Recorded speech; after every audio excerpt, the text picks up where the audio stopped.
Essays, Second Series, by Ralph Waldo Emerson. Read by Bob Neufeld. Essay 1. The Poet. A moody child, and wildly wise, pursued the game with joyful eyes, which chose like meteors their way, and rived the dark with private ray. They overleapt the horizon's edge, searched with Apollo's privilege. Through man and woman and sea and star, saw the dance of nature forward far. Through words and races and terms and times, saw musical order and pairing rhymes. Olympian bards who sung divine ideas below, which always find us young, and always keep us so. Those who are esteemed umpires of taste are often persons who have acquired some knowledge of admired pictures or sculptures, and have an inclination for whatever is elegant. But if you inquire whether they are beautiful souls, and whether their own acts are like fair pictures, you learn that they are selfish and sensual. Their cultivation is local, as if you should rub a log of dry wood in one spot to produce fire, all the rest remaining cold. Their knowledge of the fine arts is some study of rules and particulars, or some limited judgment of color or form, which is exercised for amusement or for show. It is a proof of the shallowness of the doctrine of beauty as it lies in the minds of our amateurs, that men seem to have lost the perception of the instant dependence of form upon soul. There is no doctrine of forms in our philosophy. We were put into our bodies, as fire is put into a pan, to be carried about, but there is no accurate adjustment between the spirit and the organ, much less is the latter the germination of the former. So in regard to other forms, the intellectual men do not believe in any essential dependence of the material world on thought and volition. Theologians think it a pretty air castle to talk of the spiritual meaning of a ship or a cloud, of a city or a contract, but they prefer to come again to the solid ground of historical evidence, and even the poets are contented with a civil and conformed manner of living, and to write poems from the fancy, at a safe distance from their own experience. But the highest minds of the world have never ceased to explore the double meaning, or shall I say the quadruple or the centuple, or much more manifold meaning of every sensuous fact. Orpheus, Empedocles, Heraclitus, Plato, Plutarch, Dante, Swedenborg, and the masters of sculpture, picture, and poetry. For we are not pans and barrows, nor even porters of the fire and touch-bearers, but children of the fire, made of it, and only the same divinity transmuted, and at 2 or 3 removes, when we know least about it. And this sudden truth, that the fountains whence all this river of time and its creatures floweth are intrinsically ideal and beautiful, draws us to the consideration of the nature and functions of the poet, or the man of beauty, to the means and materials he uses, and to the general aspect of the art in the present time. The breadth of the problem is great, for the poet is representative. He stands among partial men for the complete man, and apprises us not of his wealth, but of the commonwealth. The young man reveres men of genius, because, to speak truly, they are more himself than he is. They receive of the soul as he also receives, but they more. Nature enhances her beauty to the eye of loving men, from their belief that the poet is beholding her shows at the same time. He is isolated among his contemporaries by truth and by his art, but with this consolation in his pursuits, that they will draw all men sooner or later. For all men live by truth and stand in need of expression. In love, in art, in avarice, in politics, in labor, in games, we study to utter our painful secret. The man is only half himself, the other half is his expression. Notwithstanding this necessity to be published, adequate expression is rare. I know not how it is that we need an interpreter, but the great majority of men seem to be minors who have yet come into possession of their own, or mutes who cannot report the conversation they have had with nature. There is no man who does not anticipate a supersensual utility in the sun and stars, earth and water. These stand and wait to render him a peculiar service. But there is some obstruction or some excess of phlegm in our constitution, which does not suffer them to yield the due effect. Too feeble fall the impressions of nature on us to make us artists. Every touch should thrill. Every man should be so much an artist that he could report in conversation what had befallen him. Yet in our experience the rays or appulses have sufficient force to arrive at the senses, but not enough to reach the quick and compel the reproduction of themselves in speech.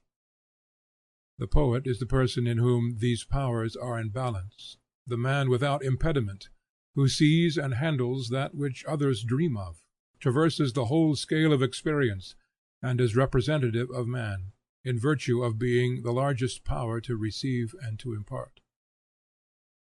For the universe has three children, born at one time, which appear under different names in every system of thought, whether they be called cause, operation, and effect, or more poetically Jove, Pluto, Neptune, or theologically the Father, the Spirit, and the Son, but which we will call here the knower, the doer, and the sayer. These stand respectively for the love of truth, for the love of good, and for the love of beauty. These three are equal. Each is that which he is essentially, so that he cannot be surmounted or analyzed, and each of these three has the power of the others latent in him, and his own patent. The poet is the sayer, the namer, and represents beauty.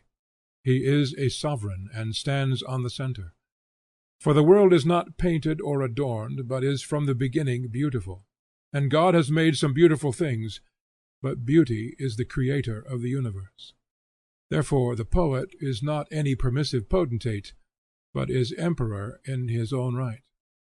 Criticism is infested with a cant of materialism, which assumes that manual skill and activity is the first merit of all men, and disparages such as say and do not, overlooking the fact that some men, namely poets, are natural sayers, sent into the world to the end of expression, and confounds them with those whose province is action, but who quit it to imitate the sayers.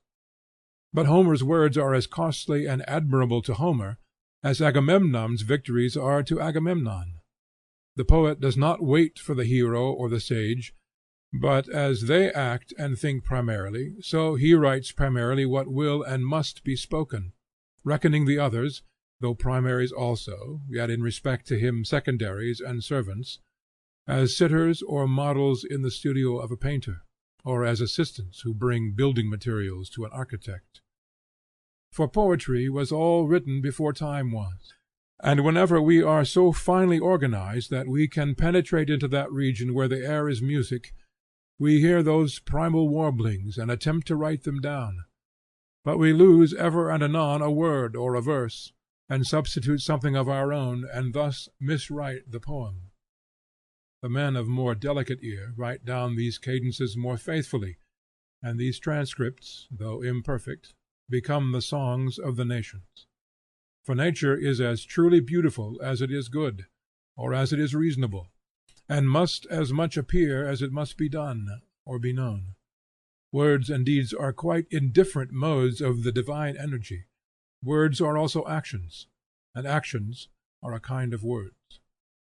The sign and credentials of the poet are that he announces that which no man foretold. He is the true and only doctor. He knows and tells. He is the only teller of news, for he was present and privy to the appearance which he describes. He is a beholder of ideas, and an utterer of the necessary and causal. For we do not speak now of men of poetical talents, or of industry and skill in metre, but of the true poet. I took part in a conversation the other day concerning a recent writer of lyrics, a man of subtle mind, whose head appeared to be a music box of delicate tunes and rhythms, and whose skill and command of language we could not sufficiently praise. But when the question arose whether he was not only a lyrist but a poet, we were obliged to confess that he is plainly a contemporary, not an eternal man. He does not stand out of our low limitations, like a Chimborazo under the line, running up from the torrid base through all the climates of the globe, with belts of the herbage of every latitude on its high and mottled sides. But this genius is the landscape garden of a modern house, adorned with fountains and statues, with well-bred men and women standing and sitting in the walks and terraces. We hear, through all the varied music, the ground tone of conventional life. Our poets are men of talents who sing, and not the children of music. The argument is secondary, the finish of the verses is primary. For it is not meters, but a meter-making argument that makes the poem, a thought so passionate and alive that like the spirit of a plant or an animal it has an architecture of its own, and adorns nature with a new thing. The thought and the form are equal in the order of time, but in the order of genesis the thought is prior to the form. The poet has a new thought. He has a whole new experience to unfold. He will tell us how it was with him, and all men will be the richer in his fortune. For the experience of each new age requires a new confession, and the world seems always waiting for its poet. I remember when I was young how much I was moved one morning by tidings that genius had appeared in a youth who sat near me at table.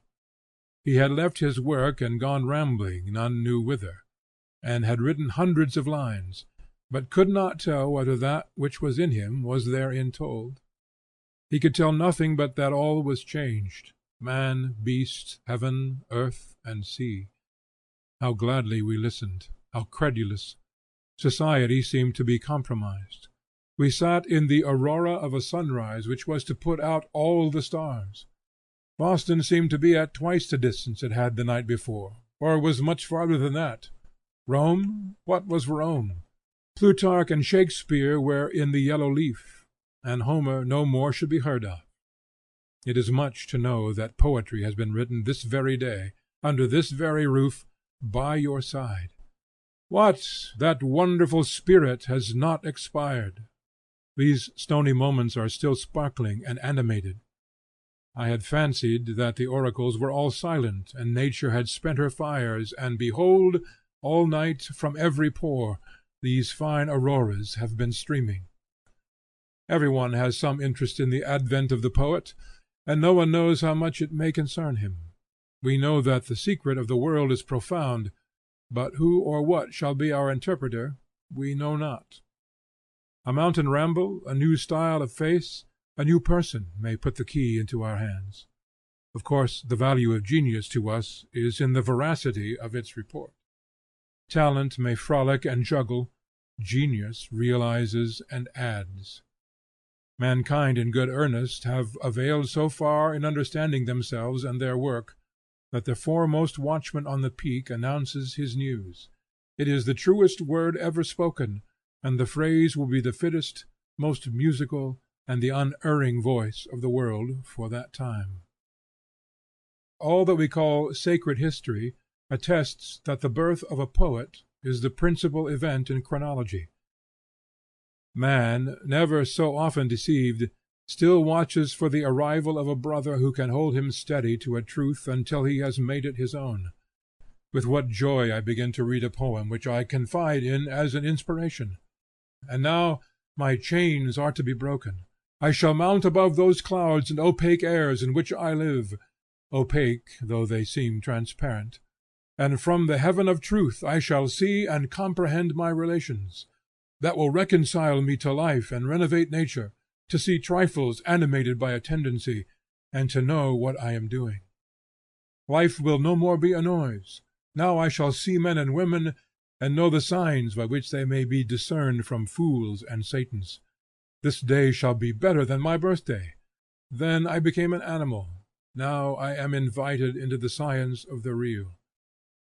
Such is the hope, but the fruition is postponed. Oftener it falls that this winged man who will carry me into the heaven whirls me into mists, then leaps and frisks about with me as if it were from cloud to cloud, still affirming that he is bound heavenward, and I, being myself a novice, am slow in perceiving that he does not know the way into the heavens, and is merely bent that I should admire his skill to rise like a fowl or a flying fish a little way from the ground or the water. But the all-piercing, all-feeding, and ocular air of heaven, that man shall never inhabit. I tumble down again soon into my old nooks, and lead the life of exaggerations as before, and have lost my faith in the possibility of any guide who can lead me thither where I would be. But, leaving these victims of vanity, let us with new hope observe how nature, by worthier impulses, has ensured the poet's fidelity to his office of announcement and affirming, namely by the beauty of things, which becomes a new and a higher beauty when expressed. Nature offers all her creatures to him as a picture language. Being used as a type, a second wonderful value appears in the object, far better than its old value, as the carpenter's stretched cord, if you hold your ear close enough, is musical in the breeze. Things more excellent than every image, says Jamblichus, are expressed through images. Things admit of being used as symbols, because nature is a symbol, in the whole and in every part. Every line we can draw in the sand has expression, and there is no body without its spirit or genius. All form is an effect of character, all condition of the quality of the life, all harmony of health, and for this reason a perception of beauty should be sympathetic, or proper only to the good. The beautiful rests on the foundations of the necessary. The soul makes the body, as the wise Spenser teaches. So every spirit, as it is most pure, and hath in it the more of heavenly light, so it the fairer body doth procure to inhabit it, and it more fairly dight, with cheerful grace and amiable sight, for of the soul the body form doth take, for soul is form, and doth the body make. Here we find ourselves suddenly not in a critical speculation, but in a holy place, and should go very warily and reverently. We stand before the secret of the world, there where being passes into appearance, and unity into variety. The universe is the externation of the soul. Whatever the life is, that bursts into appearance around it. Our science is sensual, and therefore superficial. The earth and the heavenly bodies, physics and chemistry, we sensually treat, as if they were self-existent, but these are the retinue of that being we have. The mighty heaven, said Proclus, exhibits in its transfigurations clear images of the splendor of intellectual perceptions, being moved in conjunction with the unapparent periods of intellectual natures. Therefore science always goes abreast with the just elevation of the man, keeping step with religion and metaphysics, or the state of science is an index of our self-knowledge. Since everything in nature answers to a moral power, if any phenomenon remains brute and dark, it is that the corresponding faculty in the observer is not yet active. No wonder then if these waters be so deep, that we hover over them with a religious regard. The beauty of the fable proves the importance of the sense, to the poet and to all others. Or, if you please, every man is so far a poet as to be susceptible of these enchantments of nature. For all men have the thoughts whereof the universe is the celebration. I find that the fascination resides in the symbol. Who loves nature? Who does not? Is it only poets and men of leisure and cultivation who live with her? No, but also hunters, farmers, grooms, and butchers, though they express their affection in their choice of life, and not in their choice of words. The writer wonders what the coachman or the hunter values in riding, in horses and dogs. It is not superficial qualities. When you talk with him he holds these at as slight a rate as you. His worship is sympathetic. He has no definitions, but he is commanded in nature by the living power which he feels to be there present. No imitation or playing of these things would content him. He loves the earnest of the north wind, of rain, of stone, and wood, and iron. A beauty not explicable is dearer than a beauty which we can see to the end of. It is nature the symbol, nature certifying the supernatural body overflowed by life, which he worships with coarse but sincere rites. The inwardness and mystery of this attachment drives men of every class to the use of emblems. The schools of poets and philosophers are not more intoxicated with their symbols than the populace with theirs. In our political parties, compute the power of badges and emblems. See the great ball which they roll from Baltimore to Bunker Hill. In the political processions, Lowell goes in a loom, and Lynn in a shoe, and Salem in a ship. Witness the cider barrel, the log cabin, the hickory stick, the palmetto, and all the cognizances of party.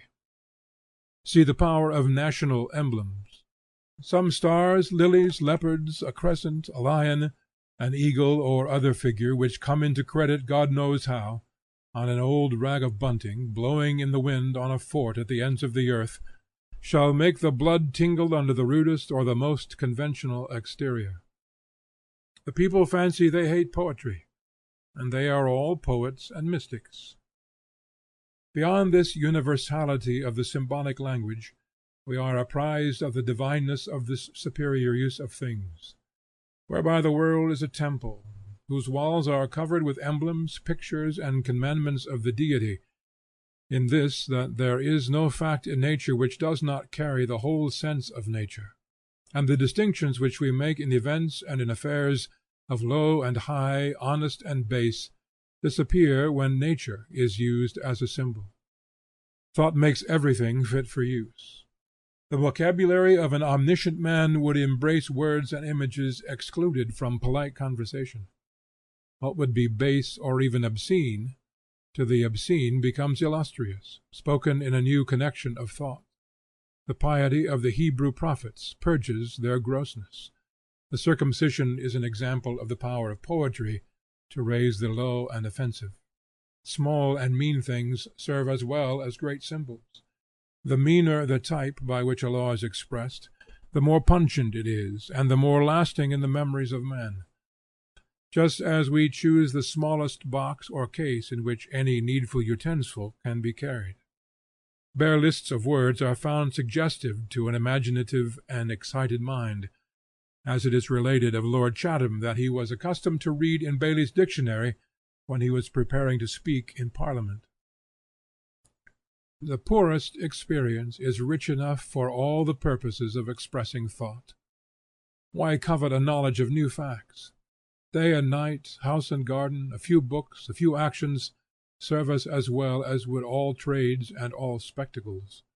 We are far from having exhausted the significance of the few symbols we use. We can come to use them yet with a terrible simplicity. It does not need that a poem should be long. Every word was once a poem. Every new relation is a new word. Also we use defects and deformities to a sacred purpose, so expressing our sense that the evils of the world are such only to the evil eye. In the old mythology, mythologists observe, defects were ascribed to divine natures, as lameness to Vulcan, blindness to Cupid, and the like, to signify exuberances. For as it is dislocation and detachment from the life of God that makes things ugly, the poet, who reattaches things to nature and the whole, reattaching even artificial things and violations of nature to nature by a deeper insight, disposes very easily of the most disagreeable facts. Readers of poetry see the factory village and the railway, and fancy that the poetry of the landscape is broken up by these, for these works of art are not yet consecrated in their reading. But the poet sees them fall within the great order not less than the beehive or the spider's geometrical web. Nature adopts them very fast into her vital circles, and the gliding train of cars she loves like her own. Besides, in a centred mind, it signifies nothing how many mechanical inventions you exhibit. Though you add millions, and never so surprising, the fact of mechanics has not gained a grain's weight. The spiritual fact remains unalterable, by many or by few particulars, as no mountain is of any appreciable height to break the curve of the sphere. A shrewd country boy goes to the city for the first time, and the complacent citizen is not satisfied with his little wonder. It is not that he does not see all the fine houses and know that he never saw such before, but he disposes of them as easily as the poet finds place for the railway. The chief value of the new fact is to enhance the great and constant fact of life, which can dwarf any and every circumstance, and to which the bells of wampum and the commerce of America are alike. The world being thus put under the mind for verb and noun, the poet is he who can articulate it. For though life is great and fascinates and absorbs, and though all men are intelligent of the symbols through which it is named, yet they cannot originally use them. We are symbols and inhabit symbols, workmen, work and tools, words and things, birth and death, all are emblems, but we sympathize with the symbols, and being infatuated with the economical uses of things, we do not know that they are thoughts. The poet, by an ulterior intellectual perception, gives them a power which makes their old use forgotten, and puts eyes and a tongue into every dumb and inanimate object. He perceives the independence of the thought on the symbol, the stability of the thought, the accidency and fugacity of the symbol. As the eyes of Lyncaeus were said to see through the earth, so the poet turns the world to glass, and shows us all things in their right series and procession. For through that better perception he stands one step nearer to things, and sees the flowing or metamorphosis, perceives that thought is multiform, that within the form of every creature is a force impelling it to ascend into a higher form, and following with his eyes the life, uses the forms which express that life, and so his speech flows with the flowing of nature. All the facts of the animal economy, sex, nutriment, gestation, birth, growth, are symbols of the passage of the world into the soul of man, to suffer there a change and reappear anew in higher fact. He uses forms according to the life, and not according to the form. This is true science. The poet alone knows astronomy, chemistry, vegetation, and animation, for he does not stop at these facts, but employs them as signs. He knows why the plain or meadow of space was strewn with these flowers we call suns and moons and stars, why the great deep is adorned with animals, with men and gods, for in every word he speaks he rides on them as the horses of thought. By virtue of this science the poet is the namer or language maker, naming things sometimes after their appearance, sometimes after their essence, and giving to every one its own name and not another's, thereby rejoicing the intellect which delights in detachment or boundary. The poets made all the words, and therefore language is the archives of history, and, if we must say it, a sort of tomb of the Muses. For though the origin of most of our words is forgotten, each word was at first a stroke of genius, and obtained currency because for the moment it symbolized the world to the first speaker and to the hearer. The etymologist finds the deadest word to have been once a brilliant picture. Language is fossil poetry. As the limestone of the continent consists of infinite masses of the shells of animalcules, so language is made up of images or tropes, which now in their secondary use have long ceased to remind us of their poetic origin. But the poet names the thing before he sees it, and comes one step nearer to it than any other. This expression or naming is not art, but a second nature, grown out of the first, as a leaf out of a tree. What we call nature is a certain self-regulated motion or change, and nature does all things by her own hands, and does not leave another to baptize her, but baptizes herself, and this through the metamorphosis again. I remember that a certain poet described it to me thus: Genius is the activity which repairs the decays of things, whether wholly or partly of a material and finite kind. Nature, through all her kingdoms, insures herself. Nobody cares for planting the poor fungus. So she shakes down from the gills of one agaric countless spores, any one of which, being preserved, transmits new billions of spores tomorrow or next day. The new agaric of this hour has a chance which the old one had not. This atom of seed is thrown into a new place, not subject to the accidents which destroyed its parent 2 rods off. She makes a man, and having brought him to ripe age, she will no longer run the risk of losing this wonder at a blow, but she detaches from him a new self, that the kind may be safe from accidents to which the individual is exposed. So when the soul of the poet has come to ripeness of thought, she detaches and sends away from it its poems or songs, a fearless, sleepless, deathless progeny, which is not exposed to the accidents of the weary kingdom of time, a fearless, vivacious offspring, clad with wings, such was the virtue of the soul out of which they came, which carry them fast and far, and infix them irrevocably into the hearts of men. These wings are the beauty of the poet's soul. The songs, those flying immortal from their mortal parent, are pursued by clamorous flights of censures, which swarm in far greater numbers and threaten to devour them. But these last are not winged.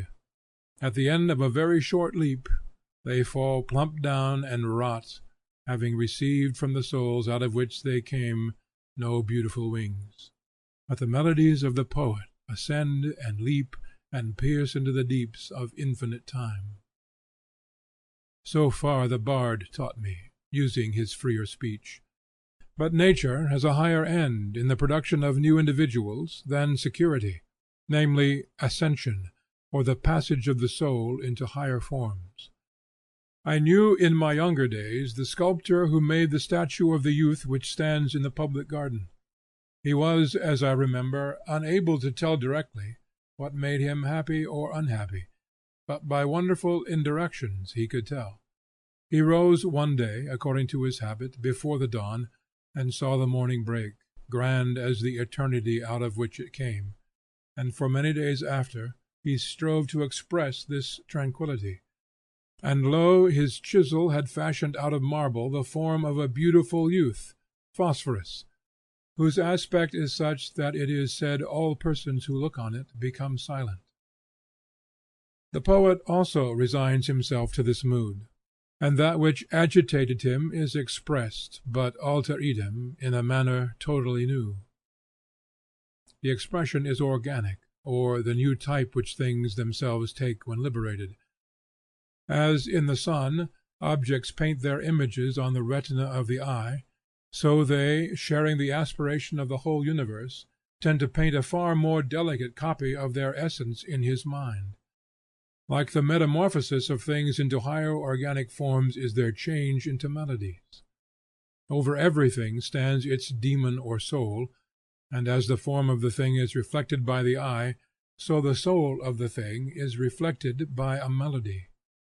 The sea, the mountain ridge, Niagara, and every flower bed pre-exist or super-exist in pre-cantations, which sail like odors in the air, and when any man goes by with an ear sufficiently fine, he overhears them and endeavors to write down the notes without diluting or depraving them. And herein is the legitimation of criticism, in the mind's faith that the poems are a corrupt version of some text in nature with which they ought to be made to tally. A rhyme in one of our sonnets should not be less pleasing than the iterated nodes of a sea-shell, or the resembling difference of a group of flowers. The pairing of the birds is an idyl, not tedious as our idyls are. A tempest is a rough ode, without falsehood or rant. A summer, with its harvest sown, reaped, and stored, is an epic song, subordinating how many admirably executed parts. Why should not the symmetry and truth that modulate these, and we participate in the invention of nature? This insight, which expresses itself by what is called imagination, is a very high sort of seeing, which does not come by study, but by the intellect being where and what it sees, by sharing the path or circuit of things through forms, and so making them translucid to others. The path of things is silent. Will they suffer a speaker to go with them? A spy they will not suffer. A lover, a poet, is the transcendency of their own nature, him they will suffer. The condition of true naming, on the poet's part, is his resigning himself to the divine aura which breathes through forms, and accompanying that. It is a secret which every intellectual man quickly learns, that beyond the energy of his possessed and conscious intellect he is capable of a new energy, as of an intellect doubled on itself, by abandonment to the nature of things; that beside his privacy of power as an individual man, there is a great public power on which he can draw, by unlocking at all risks his human doors, and suffering the ethereal tides to roll and circulate through him. Then he is caught up into the life of the universe; his speech is thunder, his thought is law, and his words are universally intelligible as the plants and animals. The poet knows that he speaks adequately then only when he speaks somewhat wildly, or with the flower of the mind, not with the intellect used as an organ, but with the intellect released from all service and suffered to take its direction from its celestial life, or as the ancients were wont to express themselves, not with intellect alone, but with the intellect inebriated by nectar. As the traveller who has lost his way throws his reins on his horse's neck, and trusts to the instinct of the animal to find his road, so must we do with the divine animal who carries us through this world. For if in any manner we can stimulate this instinct, new passages are opened for us into nature, the mind flows into and through things hardest and highest, and the metamorphosis is possible. This is the reason why bards love wine, mead, narcotics, coffee, tea, opium, the fumes of sandalwood and tobacco, or whatever other procurers of animal exhilaration. All men avail themselves of such means as they can, to add this extraordinary power to their normal powers, and to this end they prize conversation, music, pictures, sculpture, dancing, theatres, travelling, war, mobs, fires, gaming, politics, or love, or science, or animal intoxication, which are several coarser or finer quasi-mechanical substitutes for the true nectar, which is the ravishment of the intellect by coming nearer to the fact. These are auxiliaries to the centrifugal tendency of a man, to his passage out into free space, and they help him to escape the custody of that body in which he is pent up, and of that jail yard of individual relations in which he is enclosed.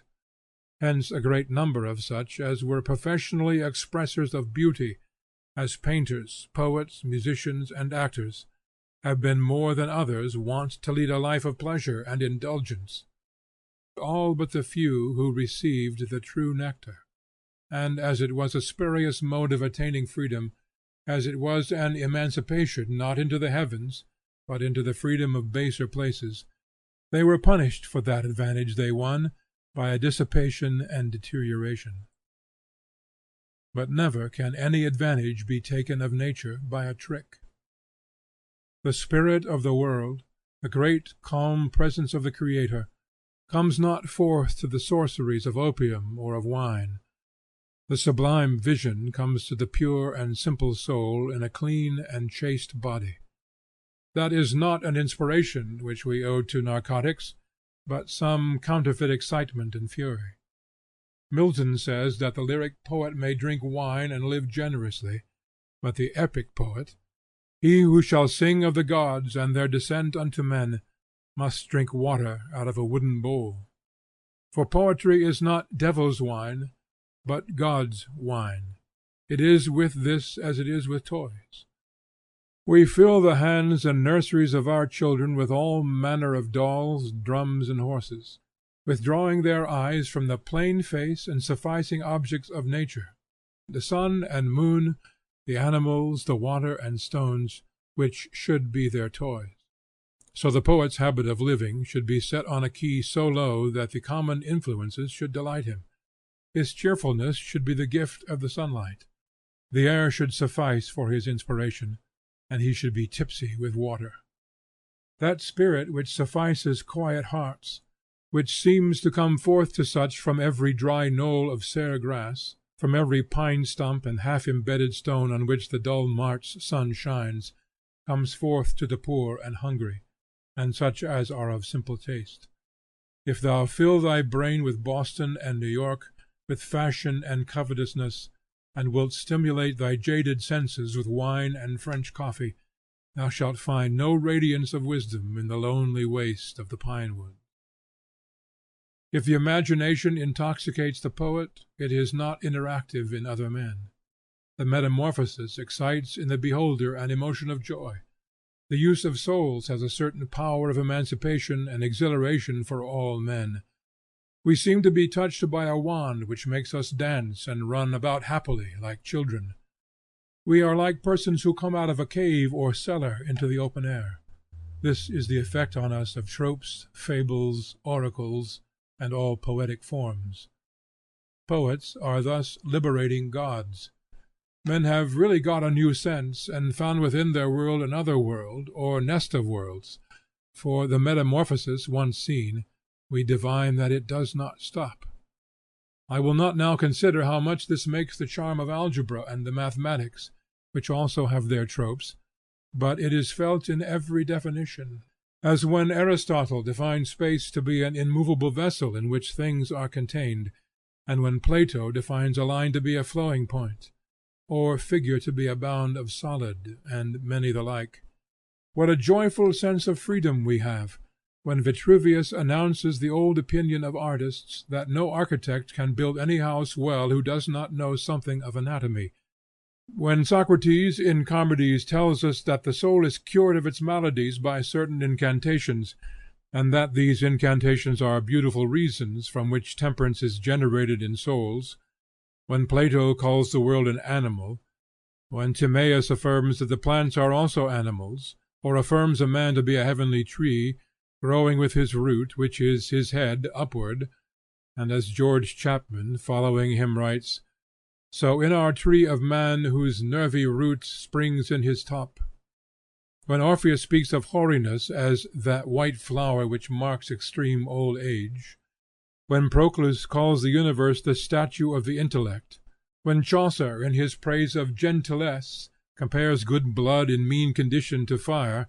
which, though carried to the darkest house betwixt this and the Mount of Caucasus, will yet hold its natural office and burn as bright as if 20,000 men did it behold; when John saw in the Apocalypse the ruin of the world through evil, and the stars fall from heaven as the fig tree casteth her untimely fruit; when Aesop reports the whole catalogue of common daily relations through the masquerade of birds and beasts, we take the cheerful hint of the immortality of our essence, and its versatile habit and escapes, as when the gypsies say, it is vain to hang them, they cannot die.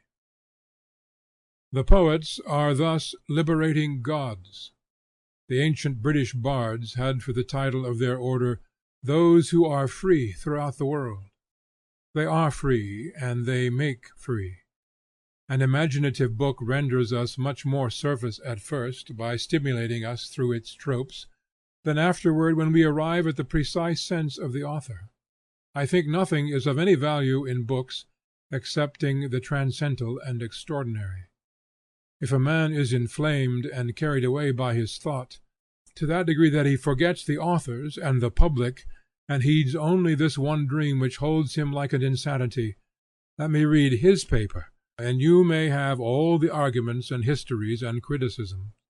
All the value which attaches to Pythagoras, Paracelsus, Cornelius, Agrippa, Cardan, Kepler, Swedenborg, Schelling, Ockham, or any other who introduces questionable facts into his cosmogony, as angels, devils, magic, astrology, palmistry, mesmerism, and so on, is the certificate we have of departure from routine, and that here is a new witness.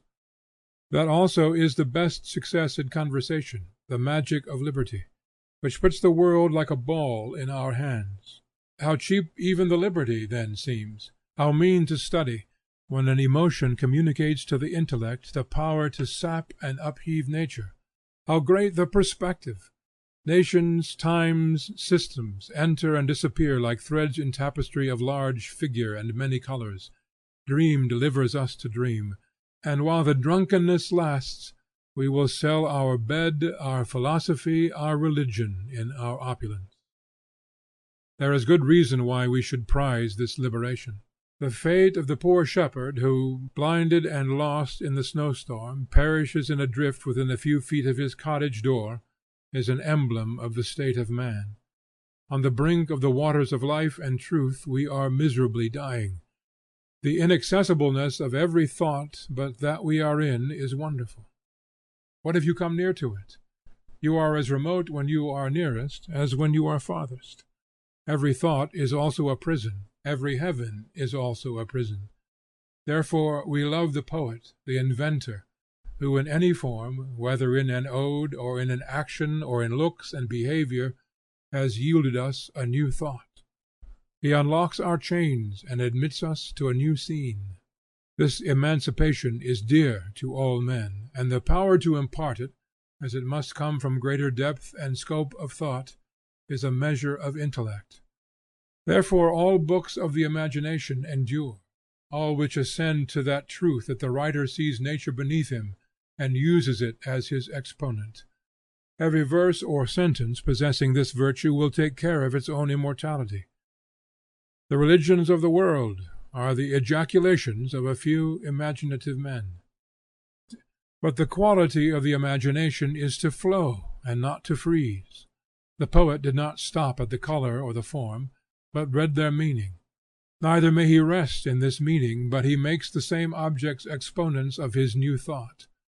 Here is the difference betwixt the poet and the mystic, that the last nails a symbol to one sense, which was a true sense for a moment, but soon becomes old and false. For all symbols are fluxional, all language is vehicular and transitive, and is good, as ferries and horses are, for conveyance, not as farms and houses are for homestead. Mysticism consists in the mistake of an accidental and individual symbol for an universal one. The morning redness happens to be the favorite meteor to the eyes of Jacob Behmen, and comes to stand to him for truth and faith, and he believes should stand for the same realities to every reader. But the first reader prefers as naturally the symbol of a mother and child, or a gardener and his bulb, or a jeweler polishing a gem. Either of these, or of a myriad more, are equally good to the person to whom they are significant. Only they must be held lightly, and be very willingly translated into the equivalent terms which others use. And the mystic must be steadily told, all that you say is just as true without the tedious use of that symbol as with it. Let us have a little algebra instead of this trite rhetoric, universal signs instead of these village symbols, and we shall both be gainers. The history of hierarchies seems to show that all religious error consisted in making the symbol too stark and solid, and was at last nothing but an excess of the organ of language. Swedenborg, of all men in the recent ages, stands eminently for the translator of nature into thought. I do not know the man in history to whom things stood so uniformly for words. Before him the metamorphosis continually plays. Everything on which his eye rests obeys the impulses of moral nature. The figs become grapes while he eats them.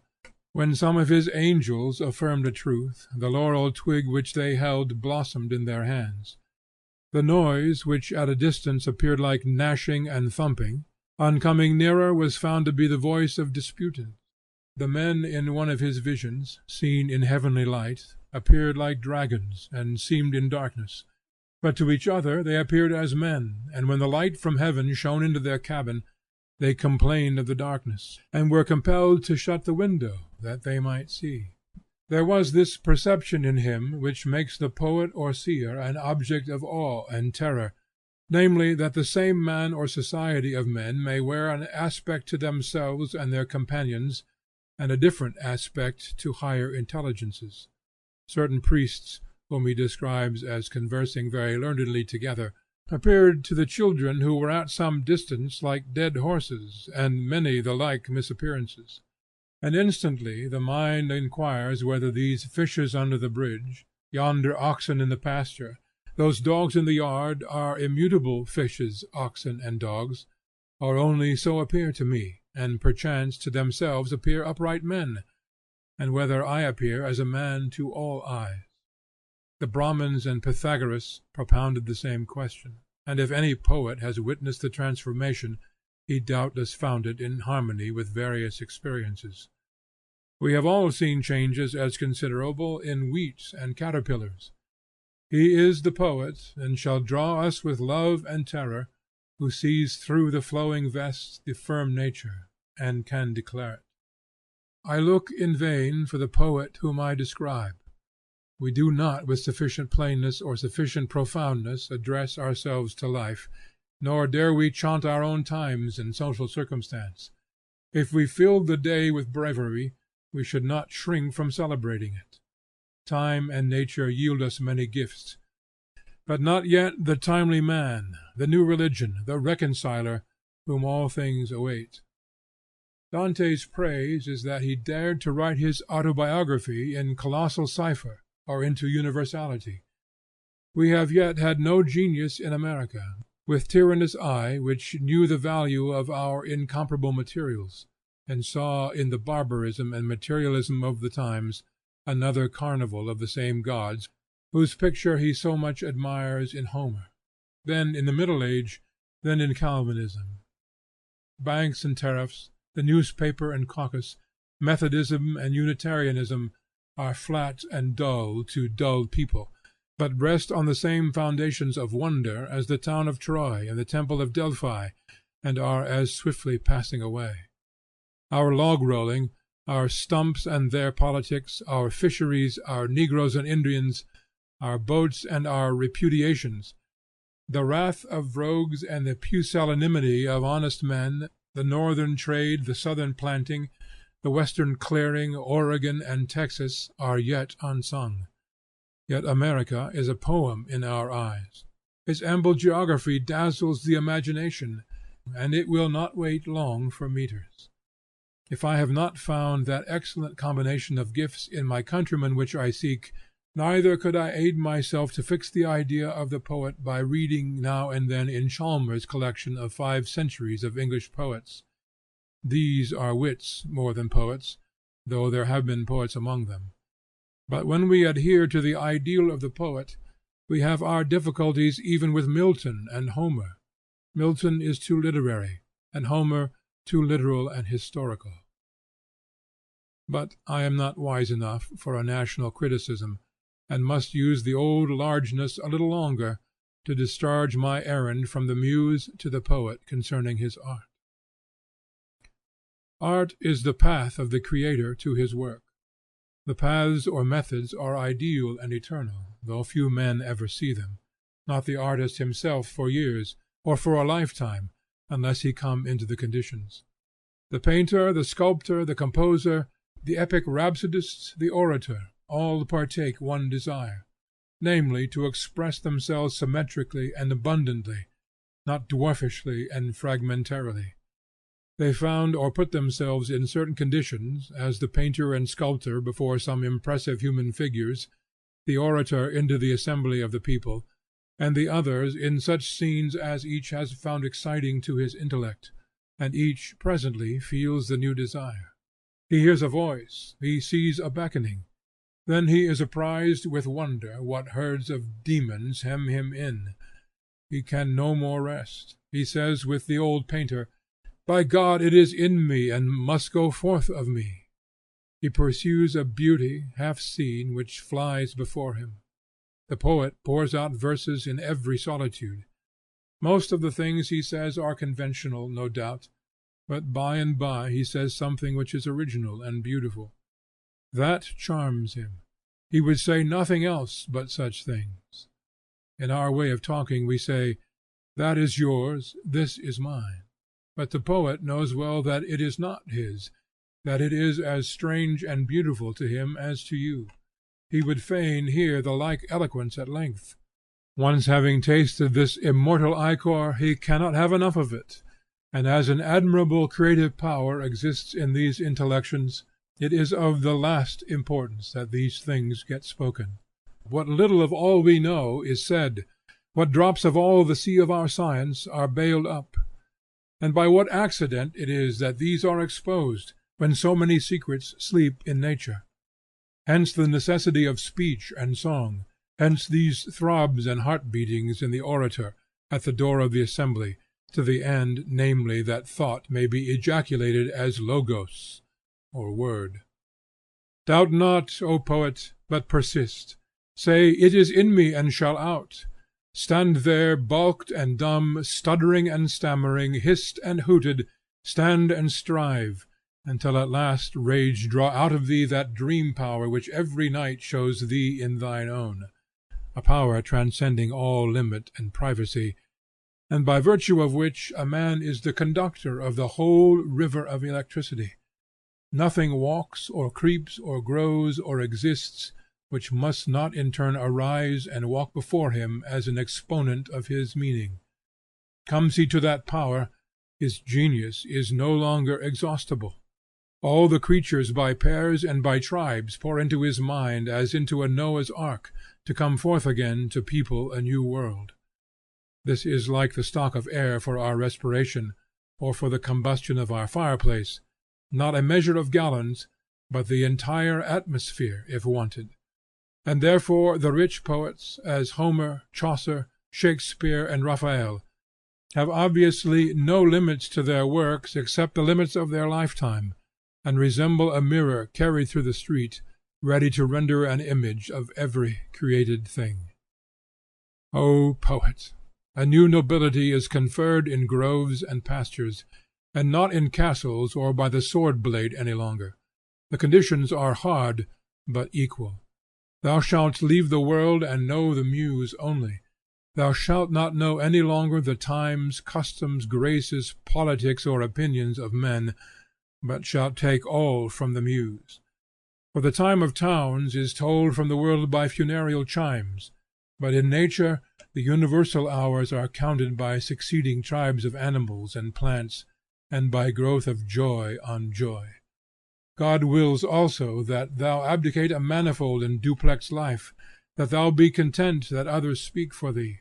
Others shall be thy gentlemen, and shall represent all courtesy and worldly life for thee. Others shall do the great and resounding actions also. Thou shalt lie close hid with nature, and canst not be afforded to the capital or the exchange. The world is full of renunciations and apprenticeships, and this is thine. Thou must pass for a fool and a churl for a long season. This is the screen and sheath in which Pan has protected his well-beloved flower, and thou shalt be known only to thine own, and they shall console thee with tenderest love. And thou shalt not be able to rehearse the names of thy friends in thy verse, for an old shame before the holy ideal. And this is the reward, that the ideal shall be real to thee, and the impressions of the actual world shall fall like summer rain, copious but not troublesome, to thy invulnerable essence. Thou shalt have the whole land for thy park and manor, the sea for thy bath and navigation, without tax and without envy. The woods and the rivers thou shalt own, and thou shalt possess that wherein others are only tenants and boarders. Thou true landlord, sea lord, air lord, wherever snow falls, or water flows, or birds fly, wherever day and night meet in twilight, wherever the blue heaven is hung by clouds or sown with stars, wherever are forms with transparent boundaries, wherever are outlets into celestial space, wherever is danger and awe and love, there is beauty, plenteous as rain, shed for thee, and though thou shouldest walk the world over, thou shalt not be able to find a condition inopportune or ignoble. End of Essay Number 1.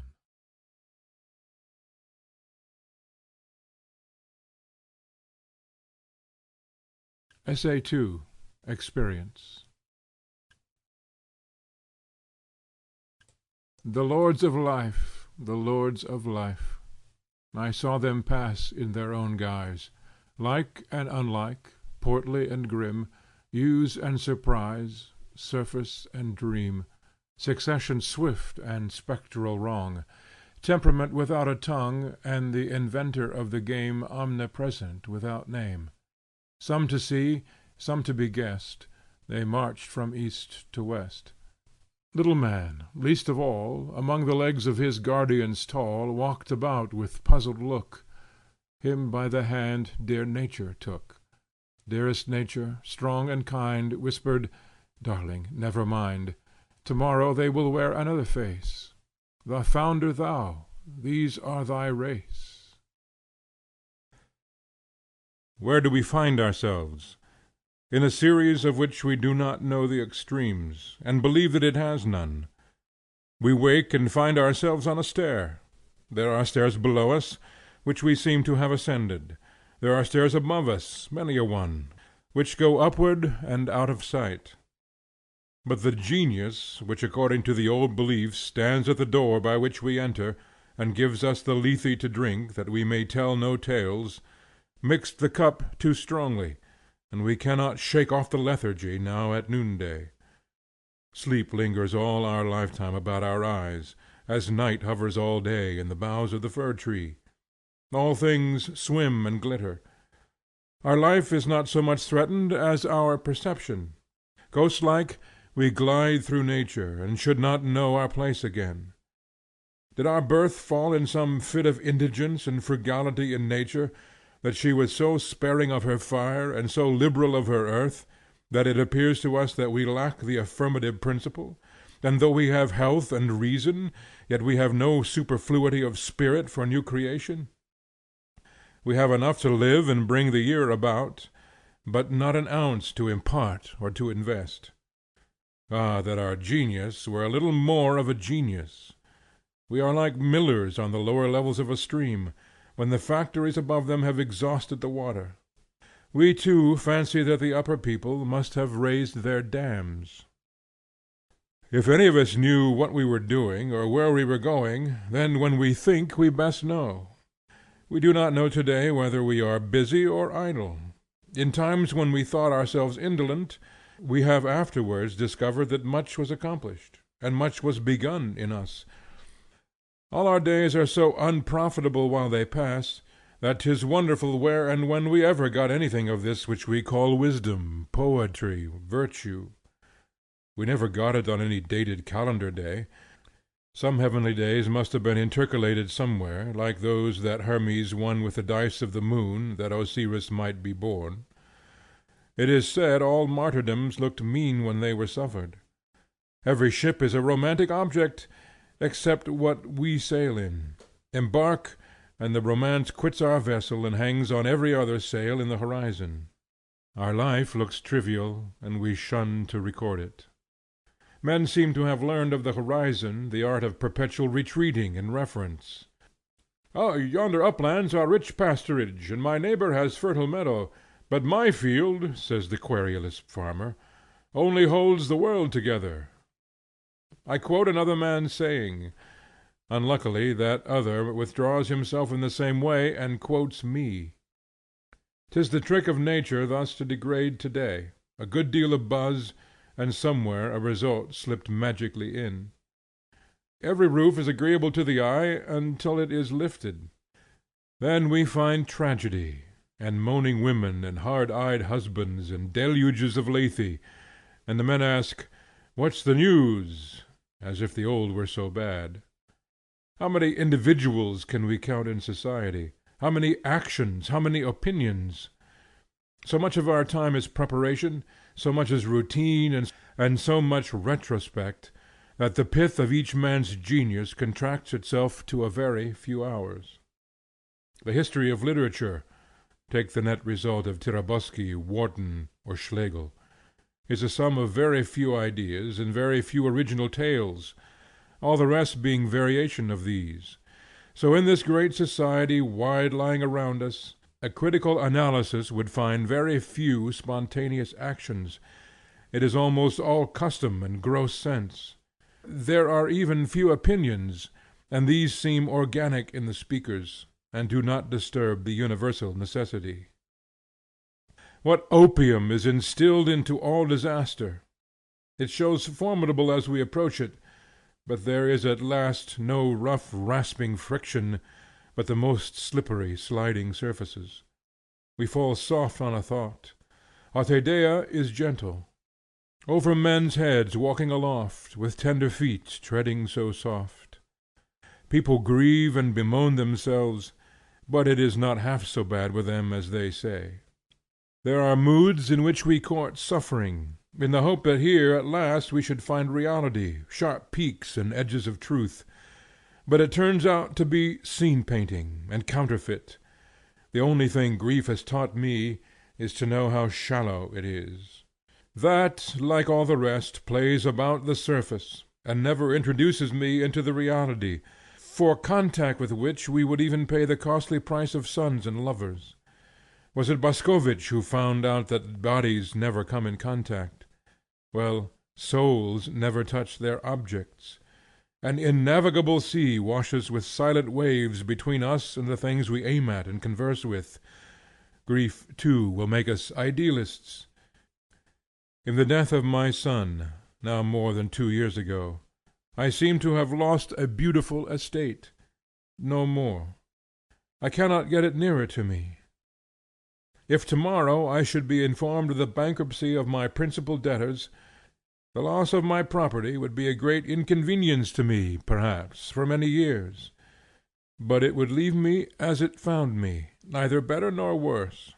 So it is with this calamity. It does not touch me.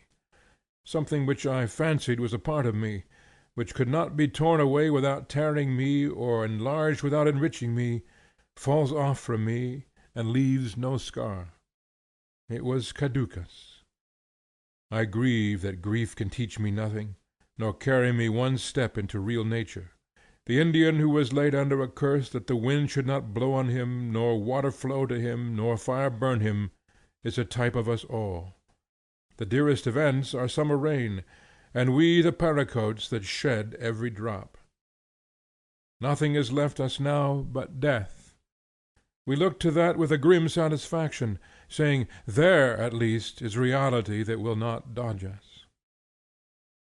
I take this evanescence and lubricity of all objects, which lets them slip through our fingers when we clutch hardest, to be the most unhandsome part of our condition. Nature does not like to be observed, and likes that we should be her fools and playmates. We may have the sphere for our cricket ball, but not a berry for our philosophy. Direct strokes she never gave us power to make. All our blows glance, all our hits are accidents. Our relations to each other are oblique and casual. Dream delivers us to dream, and there is no end to illusion. Life is a train of moods like a string of beads, and as we pass through them they prove to be many-colored lenses which paint the world their own hue, and each shows only what lies in its focus. From the mountain you see the mountains. We animate what we can, and we see only what we animate. Nature and books belong to the eyes that see them. It depends on the mood of a man whether he shall see the sunset or the fine poem. There are always sunsets, and there is always genius, but only a few hours so serene that we can relish nature or criticism. The more or less depends on structure or temperament. Temperament is the iron wire on which the beads are strung. Of what use is fortune or talent to a cold and defective nature? Who cares what sensibility or discrimination a man has at some time shown, if he falls asleep in his chair, or if he laugh and giggle, or if he apologize, or is infected with egotism, or thinks of his dollar, or cannot go buy food, or has gotten a child in his boyhood? Of what use is genius, if the organ is too convex or too concave, and cannot find a focal distance within the actual horizon of human life? Of what use, if the brain is too cold or too hot, and the man does not care enough for results to stimulate him to experiment and hold him up in it? Or if the web is too finely woven, too irritable by pleasure and pain, so that life stagnates from too much reception without due outlet. Of what use to make heroic vows of amendment, if the same old lawbreaker is to keep them? What cheer can the religious sentiment yield, when that is suspected to be secretly dependent on the seasons of the year and the state of the blood? I knew a witty physician who found the creed in the biliary duct, and used to affirm that if there was disease in the liver, the man became a Calvinist, and if that organ was sound, he became a Unitarian. Very mortifying is the reluctant experience that some unfriendly excess or imbecility neutralizes the promise of genius. We see young men who owe us a new world, so readily and lavishly they promise, but they never acquit the debt. They die young and dodge the account, or if they live, they lose themselves in the crowd. Temperament also enters fully into the system of illusions and shuts us in a prison of glass which we cannot see. There is an optical illusion about every person we meet. In truth, they are all creatures of given temperament, which will appear in a given character, whose boundaries they will never pass. We look at them, they seem alive, and we presume there is impulse in them. In the moment it seems impulse, in the year, in the lifetime, it turns out to be a certain uniform tune which the revolving barrel of the music box must play. Men resist the conclusion in the morning, but adopt it as the evening wears on, that temper prevails over everything of time, place, and condition, and is inconsumable in the flames of religion. Some modifications the moral sentiment avails to impose, but the individual texture holds its dominion, if not to bias the moral judgments, yet to fix the measure of activity and enjoyment. I thus express the law as it is read from the platform of ordinary life, but must not leave it without noticing the capital exception. For temperament is a power which no man willingly hears any one praise but himself. On the platform of physics, we cannot resist the contracting influences of so-called science. Temperament puts all divinity to rout. I know the mental proclivity of physicians. I hear the chuckle of the phrenologists. Theoretic kidnappers and slave drivers, they esteem each man the victim of another, who winds him round his finger by knowing the law of his being, and by such cheap signboards as the color of his beard or the slope of his occiput reads the inventory of his fortunes and character. The grossest ignorance does not disgust like this impudent knowingness. The physicians say they are not materialists, but they are. Spirit is matter reduced to an extreme thinness, oh, so thin! But the definition of spiritual should be, that which is its own evidence. What notions do they attach to love, what to religion? One would not willingly pronounce these words in their hearing, and give them the occasion to profane them. I saw a gracious gentleman who adapts his conversation to the form of the head of the man he talks with. I had fancied that the value of life lay in its inscrutable possibilities, in the fact that I never know, in addressing myself to a new individual, what may befall me. I carry the keys of my castle in my hand, ready to throw them at the feet of my Lord, whenever and in what guise soever he shall appear. I know he is in the neighborhood, hidden among vagabonds. Shall I preclude my future by taking a high seat and kindly adapting my conversation to the shape of heads? When I come to that, the doctors shall buy me for assent. But, sir, medical history, the report to the Institute, the proven facts. I distrust the facts and the inferences. Temperament is the veto or limitation power in the Constitution, very justly applied to restrain an opposite excess in the Constitution, but absurdly offered as a bar to original equity. When virtue is in presence, all subordinate powers sleep. On its own level, or in view of nature, temperament is final. I see not, if one be once caught in this trap of so-called sciences, any escape for the man from the links of the chain of physical necessity. Given such an embryo, such a history must follow. On this platform one lives in a sty of sensualism, and would soon come to suicide. But it is impossible that the creative power should exclude itself. Into every intelligence there is a door which is never closed, through which the Creator passes. The intellect, seeker of absolute truth, or the heart, lover of absolute good, intervenes for our succor, and at one whisper of these high powers we awake from ineffectual struggles with this nightmare.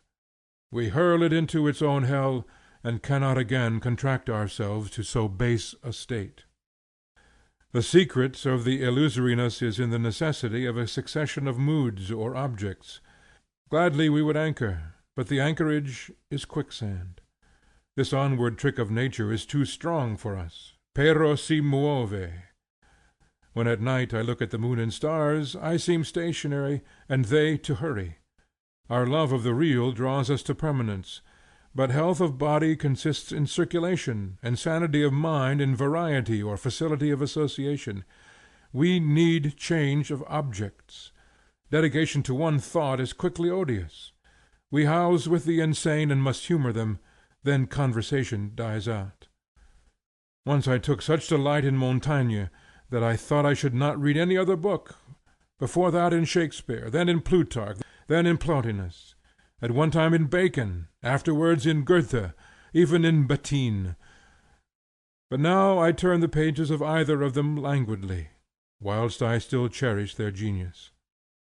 So with pictures, each will bear an emphasis of attention once, which it cannot retain, though we fain would continue to be pleased in that manner.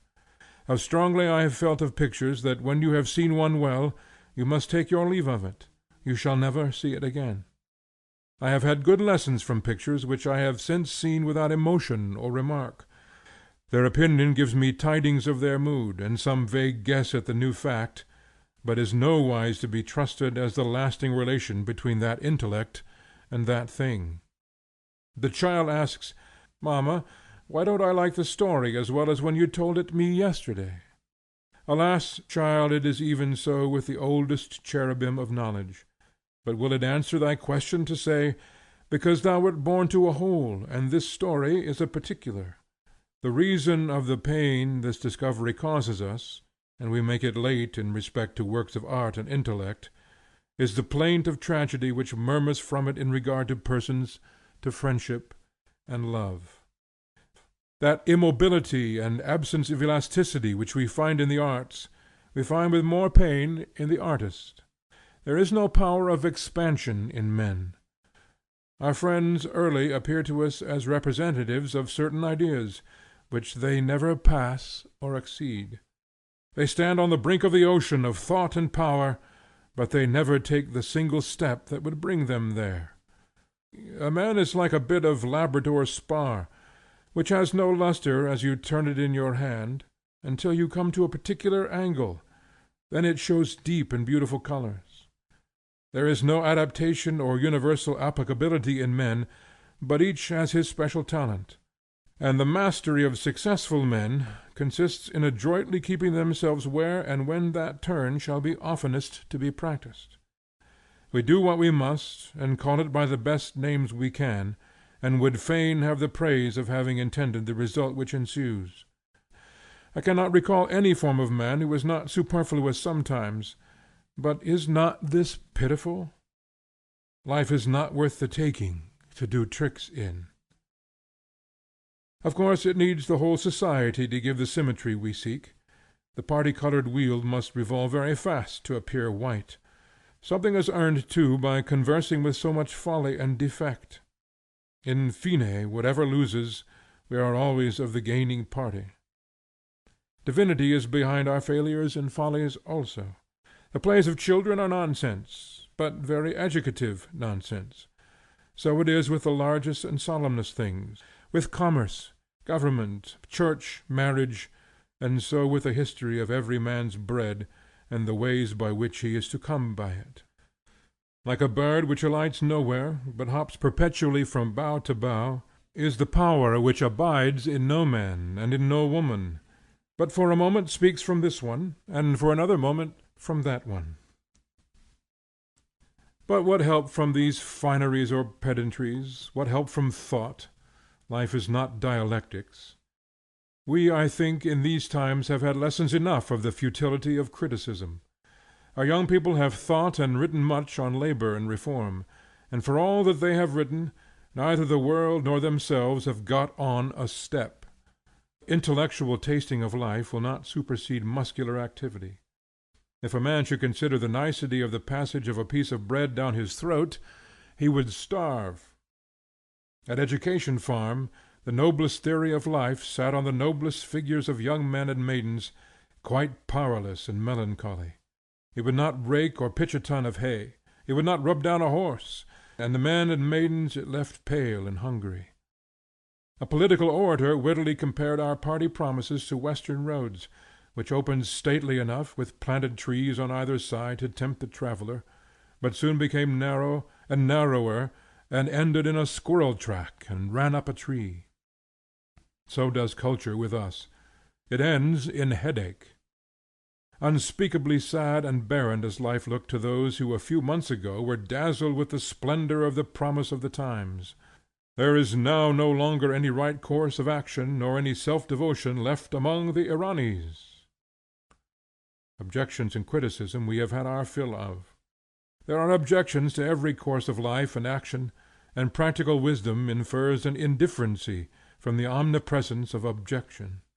The whole frame of things preaches indifferency. Do not craze yourself with thinking, but go about your business anywhere. Life is not intellectual or critical, but sturdy. Its chief good is for well-mixed people who can enjoy what they find without question. Nature hates peeping, and our mothers speak her very sense when they say, "Children, eat your victuals and say no more of it." To fill the hour, that is happiness. To fill the hour and leave no crevice for a repentance or an approval. We live amid surfaces, and the true art of life is to skate well on them. Under the oldest, moldiest conventions, a man of native force prospers just as well as in the newest world, and that by skill of handling and treatment. He can take hold anywhere. Life itself is a mixture of power and form, and will not bear the least excess of either. To finish the moment, to find the journey's end in every step of the road, to live the greatest number of good hours, is wisdom. It is not the part of men, but of fanatics, or of mathematicians, if you will, to say that the shortness of life considered, it is not worth caring whether for so short a duration we were sprawling in want or sitting high. Since our office is with moments, let us husband them. 5 minutes of today are worth as much to me as 5 minutes in the next millennium. Let us be poised and wise and our own today. Let us treat the men and women well, treat them as if they were real. Perhaps they are. Men live in their fancy, like drunkards whose hands are too soft and tremulous for successful labor. It is a tempest of fancies, and the only ballast I know is a respect to the present hour. I settle myself ever firmer in the creed that we should not postpone and refer and wish, but do broad justice where we are, by whomsoever we deal with, accepting our actual companions and circumstances, however humble or odious, as the mystic officials to whom the universe has delegated its whole pleasure for us. If these are mean and malignant, their contentment, which is the last victory of justice, is a more satisfying echo to the heart than the voice of poets and the casual sympathy of admirable persons. I think that however a thoughtful man may suffer from the defects and absurdities of his company, he cannot without affection deny to any set of men or women a sensibility to extraordinary merit. The coarse and frivolous have an instinct of superiority, if they have not a sympathy, and honor it in their blind capricious way of sincere homage.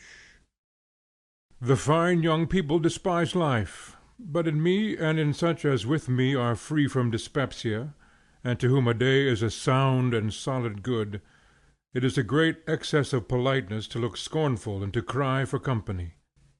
I am grown by sympathy a little eager and sentimental, but leave me alone, and I should relish every hour and what it brought me, the pot-luck of the day, as heartily as the oldest gossip in the bar-room. I am thankful for small mercies. I compared notes with one of my friends who expects everything of the universe, and is disappointed when anything is less than the best, and I found that I begin at the other extreme, expecting nothing, and am always full of thanks for moderate goods.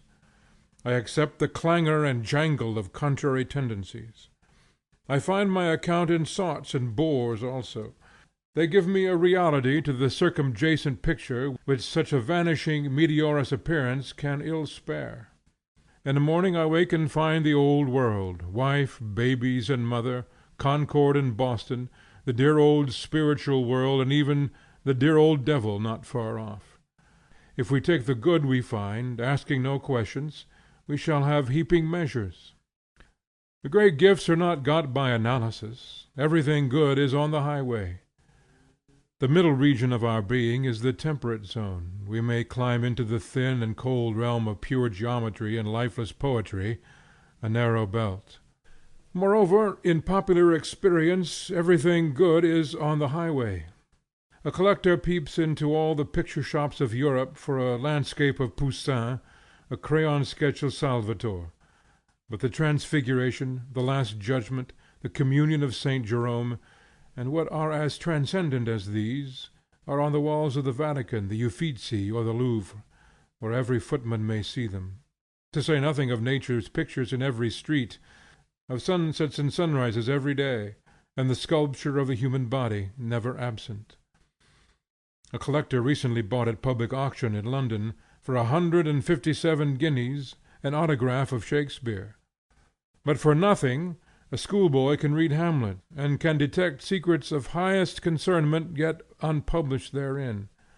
I think I will never read any but the commonest books, the Bible, Homer, Dante, Shakespeare, and Milton.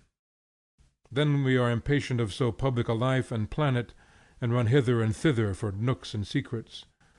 The imagination delights in the woodcraft of Indians, trappers, and bee hunters. We fancy that we are strangers, and not so intimately domesticated in the planet as the wild man and the wild beast and bird, but the exclusion reaches them also, reaches the climbing, flying, gliding, feathered, and four-footed man. Fox and woodchuck, hawk and snipe and bittern, when nearly seen, have no more root in the deep world than man, and are just such superficial tenants of the globe. Then the new molecular philosophy shows astronomical interspaces betwixt atom and atom, shows that the world is all outside. It has no inside. The mid-world is best. Nature, as we know her, is no saint. The lights of the church, the ascetics, Gentoos, and corn-eaters, she does not distinguish by any favor. She comes eating and drinking and sinning. Her darlings, the great, the strong, the beautiful, are not children of our law, do not come out of Sunday school, nor weigh their food, nor punctually keep the commandments.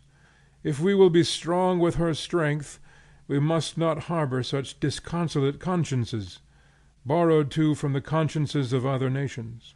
We must set up the strong present tense against all rumors of wrath, past or to come. So many things are unsettled which it is of the first importance to settle, and pending their settlement, we will do as we do. Whilst the debate goes forward on the equity of commerce, and will not be closed for a century or two, New and Old England may keep shop. Law of copyright and international copyright is to be discussed, and in the interim we will sell our books for the most we can. Expediency of literature, reason of literature, lawfulness of writing down a thought is questioned.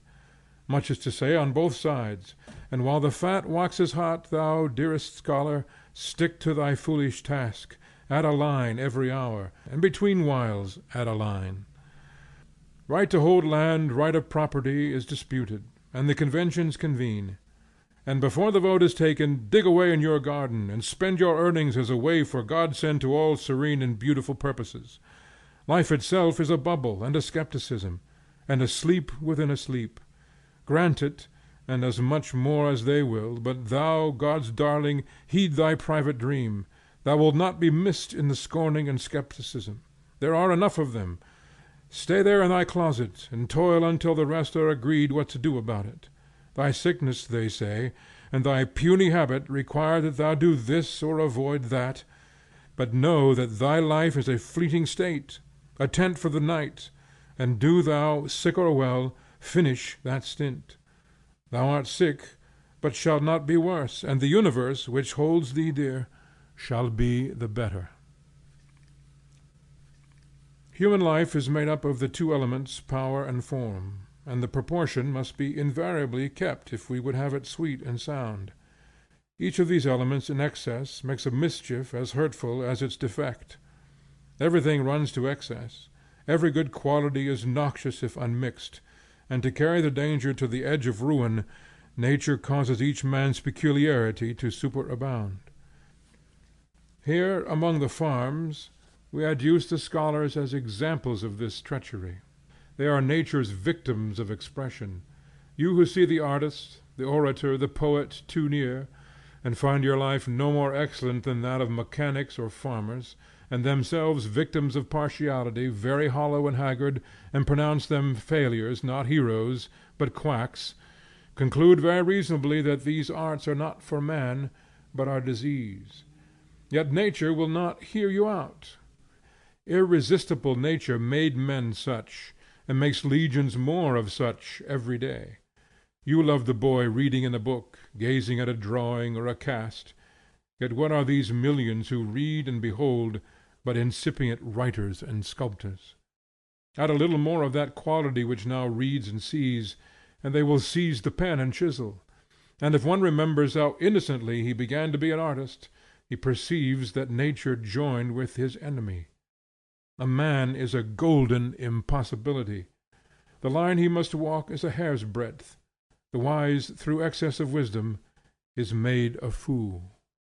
How easily, if fate would suffer it, we might keep forever these beautiful limits, and adjust ourselves, once and for all, to the perfect calculation of the kingdom of known cause and effect.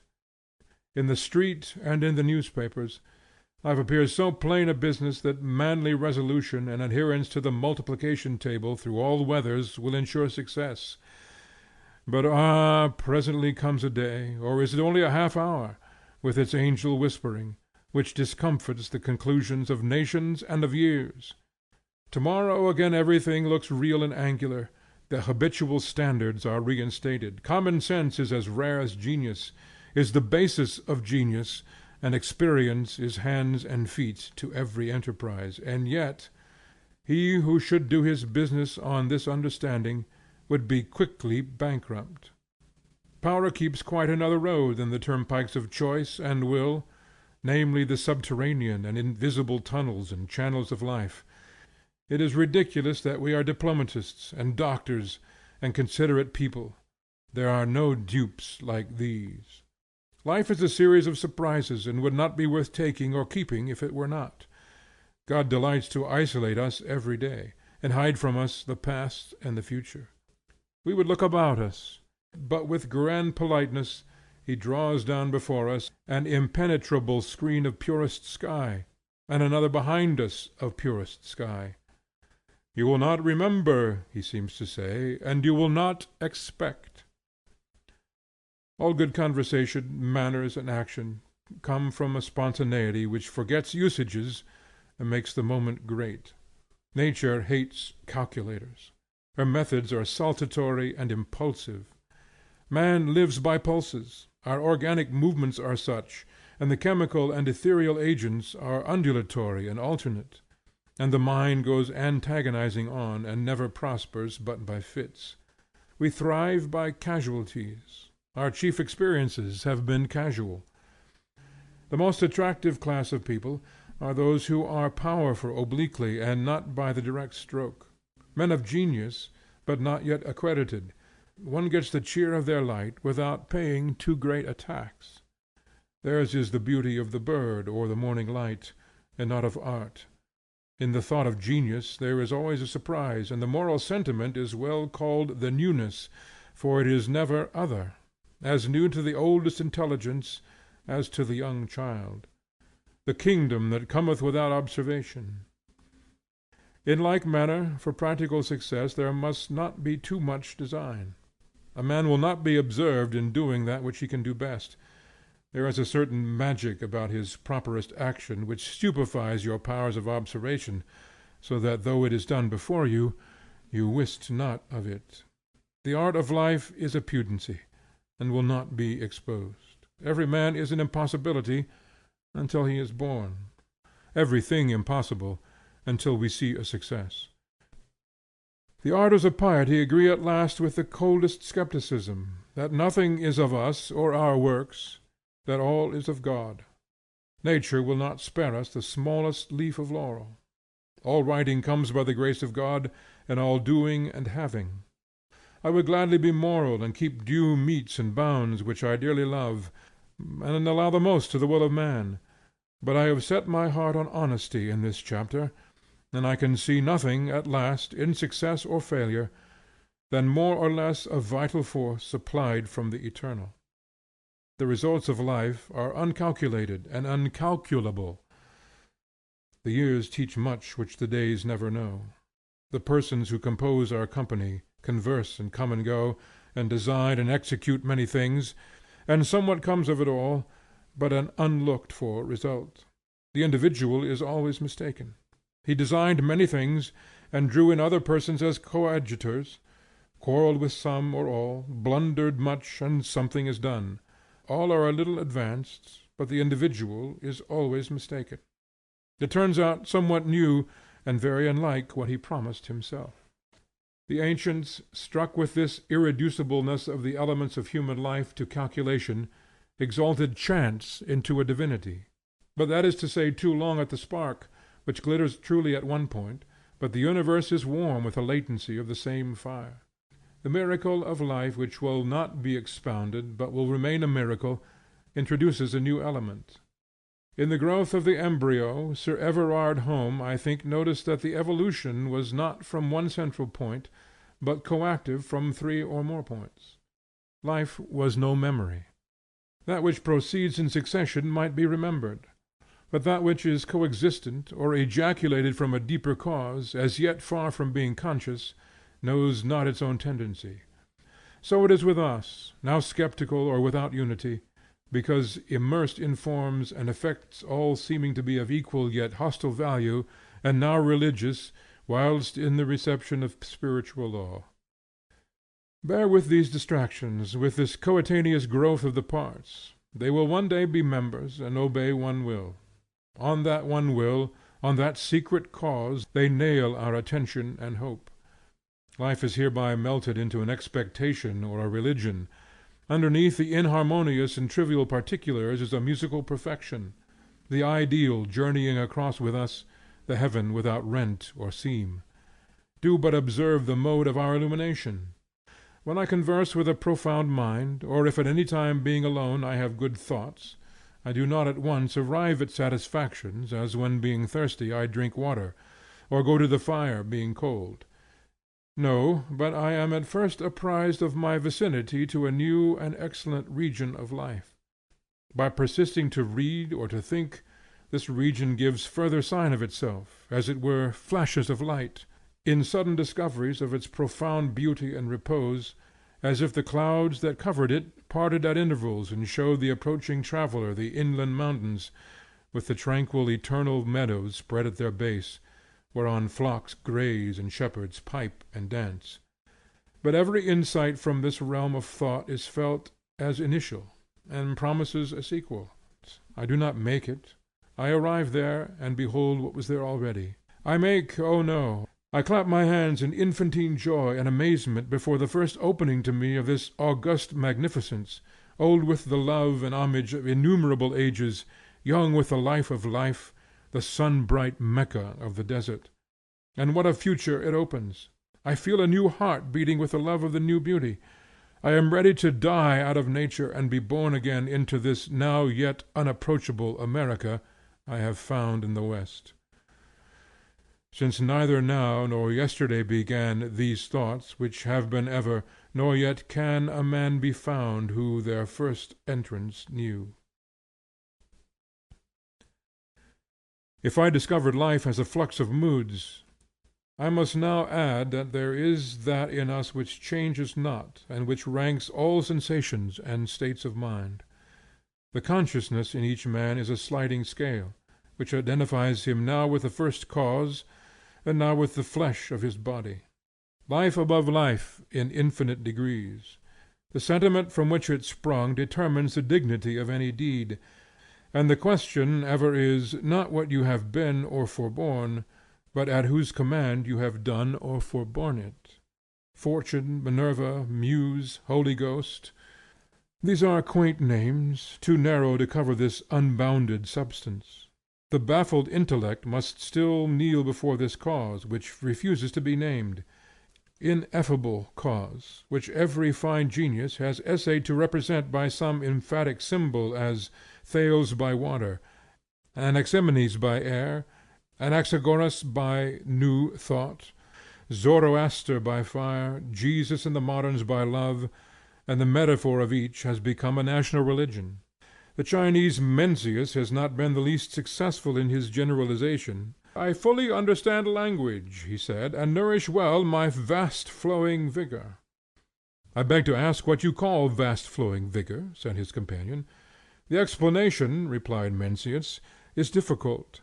This vigor is supremely great, and in the greatest degree unbending. Nourish it correctly, and do it no injury, and it will fill up the vacancy between heaven and earth. This vigor accords with and assists justice and reason, and leaves no hunger. In our more correct writing we give to this generalization the name of being, and thereby confess that we have arrived as far as we can go. Suffice it for the joy of the universe that we have not arrived at a wall, but at interminable oceans. Our life seems not present so much as prospective, not for the affairs on which it is wasted, but as a hint of this vast flowing vigor. Most of life seems to be mere advertisement of faculty. Information is given us, not to sell ourselves cheap, that we are very great. So, in particulars, our greatness is always in a tendency or direction. It is for us to believe in the rule, not in the exception. The noble are thus known from the ignoble. So in accepting the leading of the sentiments, it is not what we believe concerning the immortality of the soul or the like, but the universal impulse to believe that is the material circumstance and is the principal fact in the history of the globe. Shall we describe this cause as that which works directly? The spirit is not helpless or needful of mediate organs. It has plentiful powers and direct effects. I am explained without explaining, I am felt without acting, and where I am not. And therefore all just persons are satisfied with their own praise. They refuse to explain themselves, and are content that new actions should do them that office. They believe that we communicate without speech and above speech, and that no right action of ours is quite unaffecting to our friends, at whatever distance. For the influence of action is not to be measured by miles. Why should I fret myself because a circumstance has occurred which hinders my presence where I was expected? If I am not at the meeting, my presence where I am should be as useful to the commonwealth of friendship and wisdom as would be my presence in that place. I exert the same quality of power in all places. Thus journeys the mighty ideal before us. It never was known to fall into the rear. No man ever came to an experience which was satiating, but his good is tidings of a better. Onward and onward. In liberated moments we know that a new picture of life and duty is already possible. The elements already exist in many minds around you of a doctrine of life which shall transcend any written record we have. The new statement will comprise the skepticisms as well as the faiths of society, and out of unbeliefs a creed shall be formed. For skepticisms are not gratuitous or lawless, but are limitations of the affirmative statement, and the new philosophy must take them in and make affirmations outside of them, just as much as it must include the oldest beliefs. It is very unhappy, but too late to be helped, the discovery we have made that we exist. That discovery is called the fall of man. Ever afterwards we suspect our instruments. We have learned that we do not see directly, but mediately, and that we have no means of correcting these colored and distorting lenses which we are, or of computing the amount of their errors. Perhaps these subject lenses have a creative power. Perhaps there are no objects. Once we lived in what we saw. Now the rapaciousness of this new power, which threatens to absorb all things, engages us. Nature, art, persons, letters, religions, objects, successfully tumble in, and God is but one of its ideas. Nature and literature are subjective phenomena. Every evil and every good thing is a shadow which we cast. The street is full of humiliations to the proud. As the fop continued to dress his bailiffs in his livery, and make them wait on his guests at table, so the chagrins which the bad heart gives off as bubbles, at once take form as ladies and gentlemen in the street, shopmen or barkeepers in hotels, and threaten or insult whatever is threatenable and insultable in us. 'Tis the same with our idolatries. People forget that it is the eye which makes the horizon, and the rounding mind's eye which makes this or that man a type or representative of humanity, with the name of hero or saint. Jesus, the providential man, is a good man on whom many people are agreed that these optical laws shall take place. By love on one part, and by forbearance to press objection on the other part, it is for a time settled, that we will look at him in the centre of the horizon, and ascribe to him the properties that will attach any man so seen. But the longest love or aversion has a speedy term. The great and crescive self, rooted in absolute nature, supplants all relative existence, and ruins the kingdom of mortal friendship and love. Marriage, in what is called the spiritual world, is impossible, because of the inequality between every subject and every object. The subject is the receiver of Godhead, and at every comparison must feel his being enhanced by that cryptic might. Though not in energy, yet by presence, this magazine of substance cannot be otherwise than felt. Nor can any force of intellect attribute to the object the proper deity which sleeps or awakes forever in every subject. Neither can love make consciousness and ascription equal in force. There will be the same gulf between every me and thee as between the original and the picture. The universe is the bride of the soul. All private sympathy is partial. Two human beings are like globes, which can touch only in a point. And whilst they remain in contact, all other points of each of their spheres are inert. Their turn must also come. And the longer a particular union lasts, the more energy of appetency the parts not in union acquire. Life will be imaged, but cannot be divided nor doubled. Any invasion of its unity would be chaos. The soul is not twin born, but the only begotten, and though revealing itself as child in time, child in appearance, is of a fatal and universal power, admitting no co-life. We permit all things to ourselves, and that which we call sin in others is experiment for us. It is an instance of our faith in ourselves that men never speak of crime as lightly as they think. Every other man thinks a latitude safe for himself, which is nowise to be indulged to another. The act looks very differently on the inside and on the outside, in its quality and in its consequences. Murder in the murderer is no such ruinous thought as poets and romancers will have it. It does not unsettle him or fright him with his ordinary notice of trifles. It is an act quite easy to be contemplated, but in its sequel it turns out to be a horrible jangle and confounding of all relations. Especially the crimes that spring from love seem right and fair from the actor's point of view, but when acted are found destructive of society. No man at last believes that he can be lost, nor that the crime to him is as black as in the felon, because the intellect qualifies, in our own case, the moral judgments. For there is no crime to the intellect.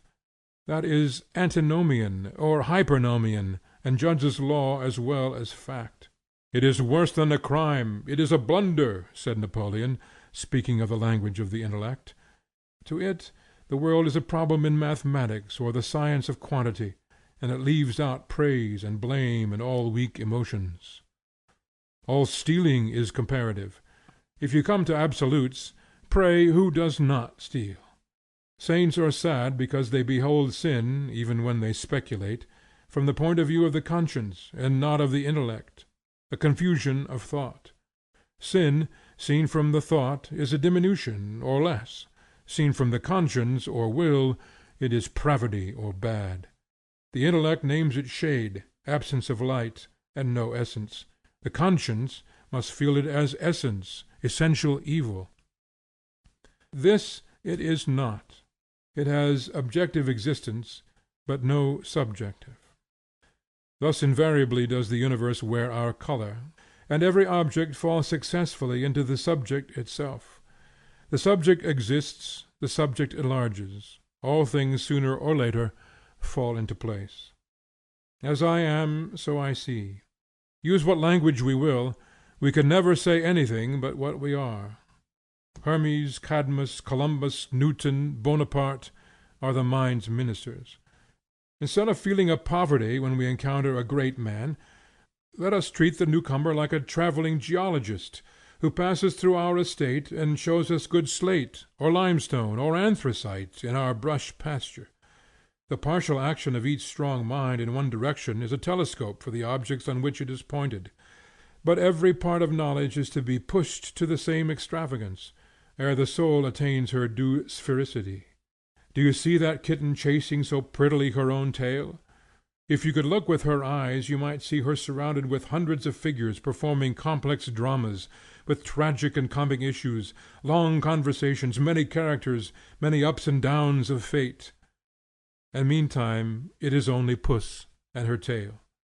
How long before our masquerade will end its noise of tambourines, laughter, and shouting, and we shall find it was a solitary performance? A subject and an object. It takes so much to make the galvanic circuit complete, but magnitude adds nothing. What imports it whether it is Kepler and the sphere, Columbus and America, a reader and his book, or puss with her tail? It is true that all the muses and love and religion hate these developments, and will find a way to punish the chemist who publishes in the parlor the secrets of the laboratory. And we cannot say too little of our constitutional necessity of seeing things under private aspects, or saturated with our humors. And yet is the God the native of these bleak rocks. That need makes in morals the capital virtue of self-trust. We must hold hard to this poverty, however scandalous, and by more vigorous self-recoveries, all through the sallies of action, possess our axis more firmly. The life of truth is cold and so far mournful, but it is not the slave of tears, contritions, and perturbations. It does not attempt another's work, nor adopt another's facts. It is a main lesson of wisdom to know your own from another's. I have learned that I cannot dispose of other people's facts, but I possess such a key to my own as persuades me, against all their denials, that they also have a key to theirs. A sympathetic person is placed in the dilemma of a swimmer among drowning men, who all catch at him, and if he give so much as a leg or a finger they will drown him. They wish to be saved from the mischiefs of their vices, but not from their vices. Charity would be wasted on this poor waiting on the symptoms. A wise and hardy physician will say, "Come out of that," as the first condition of advice. In this our talking America we are ruined by our good nature and listening on all sides. This compliance takes away the power of being greatly useful. A man should not be able to look other than directly and forthright. A preoccupied attention is the only answer to the importunate frivolity of other people, an attention, and to an aim which makes their wants frivolous. This is a divine answer, and leaves no appeal and no hard thoughts. In Flaxman's drawing of the Eumenides of Aeschylus, Orestes supplicates Apollo, whilst the Furies sleep on the threshold. The face of the god expresses a shade of regret and compassion, but is calm with the conviction of the irreconcilableness of the two spheres. He is born into other politics, into the eternal and beautiful. The man at his feet asks for his interest in turmoils of the earth, into which his nature cannot enter. And the Eumenides lying there express pictorially this disparity. The god is surcharged with his divine destiny. Illusion, temperament, succession, surface, surprise, reality, subjectiveness, these are threads on the loom of time. These are the lords of life. I dare not assume to give their order, but I name them as I find them in my way. I know better than to claim any completeness for my picture. I am a fragment, and this is a fragment of me. I can very confidently announce one or another law, which throws itself into relief and form, but I am too young yet by some ages to compile a code. I gossip for my hour concerning the eternal politics. I have seen many fair pictures, not in vain. A wonderful time I have lived in. I am not the novice I was 14, nor yet 7 years ago. Yet who will ask, where is the fruit? I find a private fruit sufficient. This is a fruit, that I should not ask for a rash effect from mediations, counsels, or the hiving of truths. I should feel it pitiful to demand a result on this town and county, an overt effect on the instant month and year. The effect is deep and secular as the cause. It works on periods in which mortal lifetime is lost. All I know is reception. I am and I have.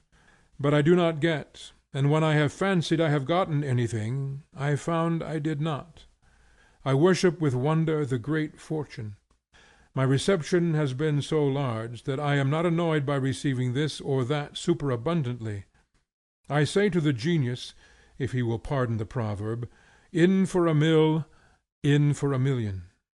When I receive a new gift, I do not macerate my body to make the account square, or if I should die I could not make the account square. The benefit overran the merit the first day, and has overrun the merit ever since. The merit itself, so called, I reckon part of the receiving. Also, that hankering after an overt or practical effect seems to me an apostasy. In good earnest, I am willing to spare this most unnecessary deal of doing. Life wears to me a visionary face.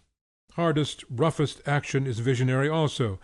It is but a choice between soft and turbulent dreams. People disparage knowing the intellectual life and urge doing. I am very content with knowing, if only I could know. That is an august entertainment, and would suffice me a great while. To know a little would be worth the expense of this world. I hear always the law of Adrastia, that every soul which had acquired any truth should be safe from harm until another period. I know that the world I converse with in the city and in the farms is not the world I think. I observe that difference, and shall observe it. One day I shall know the value and law of this discrepance, but I have not found that much was gained by manipular attempts to realize the world of thought. Many eager persons successively make an experiment in this way, and make themselves ridiculous. They acquire democratic manners, they foam at the mouth, they hate and deny. Worse, I observe that in the history of mankind there is never a solitary example of success, taking their own tests of success. I say this polemically, or in reply to the inquiry, why not realize your world?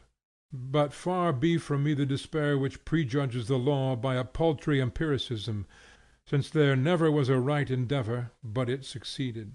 Patience and patience we shall win at the last. We must be very suspicious of the deceptions of the element of time. It takes a great deal of time to eat or to sleep or to earn $100, and a very little time to entertain a hope and an insight which becomes the light of our life. We dress our garden, eat our dinners, discuss the threshold with our wives, and these things make no impression, are forgotten next week. But in the solitude to which every man is always returning, he has a sanity and revelations which in this passage into new worlds he will carry with him. Never mind the ridicule, never mind the defeat. Up again, old heart, it seems to say, there is victory yet for all justice, and the true romance which the world exists to realize will be the transformation of genius into practical power. End of Essay number 2.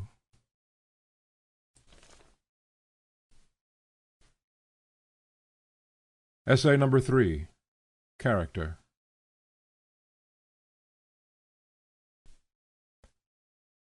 The sun set, but set not his hope. Stars rose, his faith was earlier up. Fixed on the enormous galaxy, deeper and older seemed his eye, and matched his sufferance sublime the taciturnity of time. He spoke, and words more soft than rain brought the age of gold again. His action won such reverence sweet as hid all measure of the feat. Work of his hand he nor commends nor grieves, pleads for itself the fact, as unrepenting nature leaves her every act.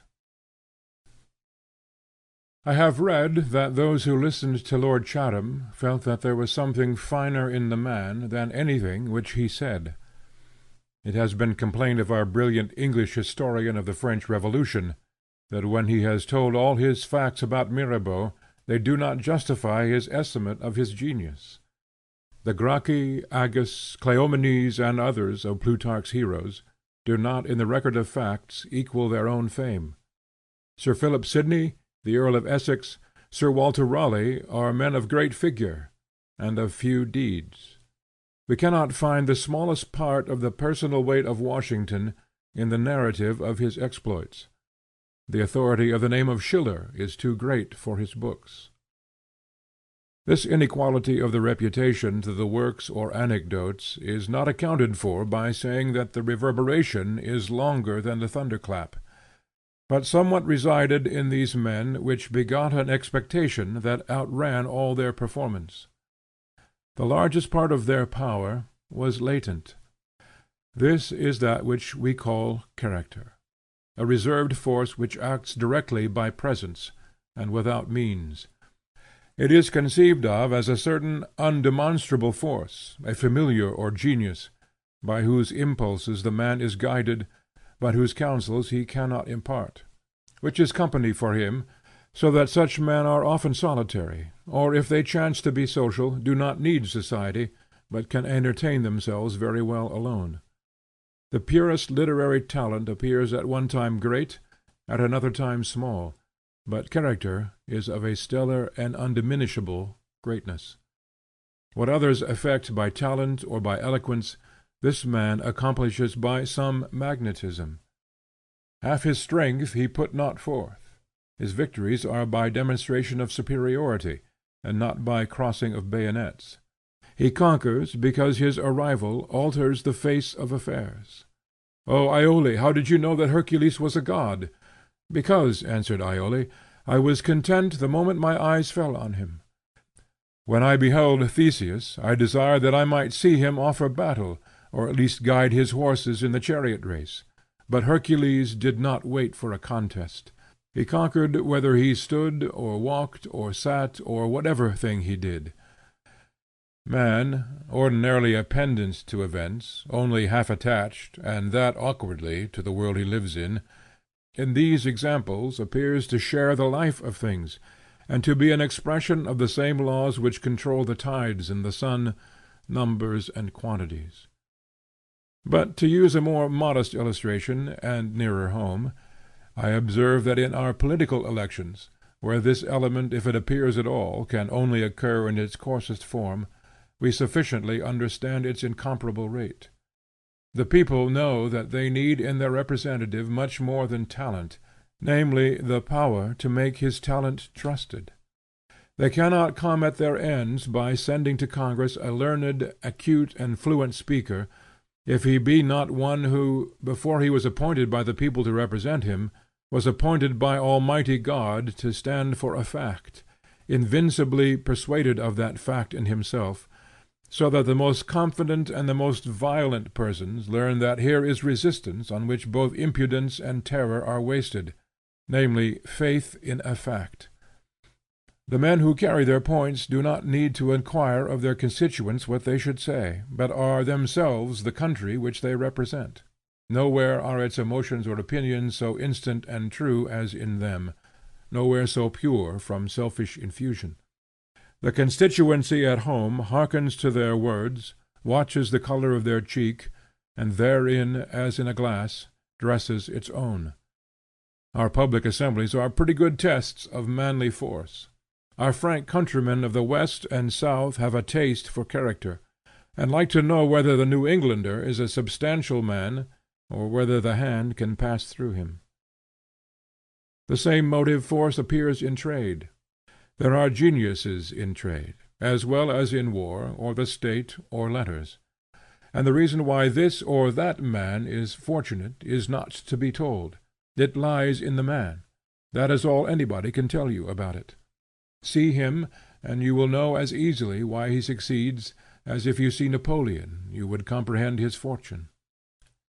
In the new objects we recognize the old game, the habit of fronting the fact and not dealing with it at second hand, through the perceptions of somebody else. Nature seems to authorize trade as soon as you see the natural merchant, who appears not so much a private agent as her factor and minister of commerce. His natural probity combines with his insight into the fabric of society to put him above tricks, and he communicates to all his own faith that contracts are of no private interpretation. The habit of his mind is a reference to standards of natural equity and public advantage, and he inspires respect and the wish to deal with him, both for the quiet spirit of honor which attends him, and for the intellectual pastime which the spectacle of so much ability affords. This immensely stretched trade, which makes the capes of the Southern Ocean his wharves, and the Atlantic Sea his familiar port, centres in his brain only, and nobody in the universe can make his place good. In his parlor I see very well that he has been at hard work this morning, with that knitted brow and that settled humor, which all his desire to be courteous cannot shake off. I see plainly how many firm acts have been done, how many valiant noes have this day been spoken, when others would have uttered ruinous yeas. I see with the pride of art and skill of masterly arithmetic and power of remote combination the consciousness of being an agent and playfellow of the original laws of the world. He too believes that none can supply him, and that a man must be born to trade, or he cannot learn it. This virtue draws the mind more when it appears in action to ends not so mixed. It works with most energy in the smallest companies and in private relations. In all cases it is an extraordinary and incomputable agent. The excess of physical strength is paralyzed by it. Higher natures overpower lower ones by affecting them with a certain sleep. The faculties are locked up and offer no resistance. Perhaps that is the universal law. When the high cannot bring up the low to itself, it benumbs it, as man charms down the resistance of the lower animals. Men exert on each other a similar occult power. How often has the influence of a true master realized all the tales of magic! A river of command seemed to run down from his eyes into all those who beheld him, a torrent of strong, sad light, like an Ohio or Danube, which pervaded them with his thoughts and colored all events with the hue of his mind. What means did you employ? Was the question asked of the wife of Concini in regard to her treatment of Mary of Medici, and the answer was, only that influence which every strong mind has over a weak one. Cannot Caesar in irons shuffle off the irons and transfer them to the person of Hippo or Thraso the turnkey? Is an iron handcuff so immutable a bond? Suppose a slaver on the coast of Guinea should take on board a gang of negroes which should contain persons of the stamp of Toussaint Louverture, or let us fancy under those swarthy masks he has a gang of Washingtons in chains. When they arrive at Cuba, will the relative order of the ship's company be the same? Is there nothing but rope and iron? Is there no love, no reverence? Is there never a glimpse of right in a poor slave captain's mind? And cannot these be supposed available to break or elude, or in any manner overmatch the tension of an inch or two of iron ring? This is a natural power, like light and heat, and all nature cooperates with it. The reason we feel one man's presence and do not feel another's is as simple as gravity. Truth is the summit of being, Justice is the application of it to affairs. All individual natures stand in a scale, according to the purity of this element in them. The will of the pure runs down from them into other natures, as water runs down from a higher into a lower vessel. This natural force is no more to be withstood than any natural force. We can drive a stone upward for a moment into the air, but it is yet true that all stones will forever fall, and whatever instances can be quoted of unpunished theft, or of a lie which somebody credited, justice must prevail, and it is the privilege of truth to make itself believed. Character is this moral order seen through the medium of an individual nature. An individual is an encloser. Time and space, liberty and necessity, truth and thought are left at large no longer. Now the universe is a close or pound. All things exist in the man tinged with the manners of his soul. With what quality is in him he infuses all nature that he can reach, nor does he tend to lose himself in vastness, but how long a curve soever, all his regards return into his own good at last. He animates all he can, and sees only what he animates. He encloses the world, as a patriot does his country, as a material basis for his character, and a theatre for action. A healthy soul stands united with the just and the true, as the magnet arranges itself with the pole, so that he stands to all beholders like a transparent object betwixt them and the sun, and whoso journeys towards the sun journeys towards that person. He is thus the medium of the highest influence to all who are not on the same level. Thus men of character are the conscience of the society to which they belong. The natural measure of this power is the resistance of circumstances. Impure men consider life as it is reflected in opinions, events, and persons. They cannot see the action until it is done. Yet its moral element preexisted in the actor, and its quality as right or wrong it was easy to predict. Everything in nature is bipolar, or has a positive and negative pole. There is a male and a female, a spirit and a fact, a north and a south. Spirit is the positive, the event is the negative. Will is the north, action the south pole. Character may be ranked as having its natural place in the north. It shares the magnetic currents of the system. The feeble souls are drawn to the south, or negative pole. They look at the profit or hurt of the action. They never behold a principle until it is lodged in a person. They do not wish to be lovely, but to be loved. Men of character like to hear of their faults. The other class do not like to hear of faults. They worship events, secure to them a fact, a connection, a certain chain of circumstances, and they will ask no more. The hero sees that the event is ancillary. It must follow him. A given order of events has no power to secure to him the satisfaction which the imagination attaches to it. The soul of goodness escapes from any set of circumstances. Whilst prosperity belongs to a certain mind, and will introduce that power and victory which is its natural fruit, a given order of events has no power to secure to him the satisfaction which the imagination attaches to it. The soul of goodness escapes from any set of circumstances, whilst prosperity belongs to a certain mind, and will introduce that power and victory which is its natural fruit into any order of events. No change of circumstances can repair a defect of character. We boast our emancipation from many suggestions, but if we have broken any idols, it is through a transfer of the idolatry.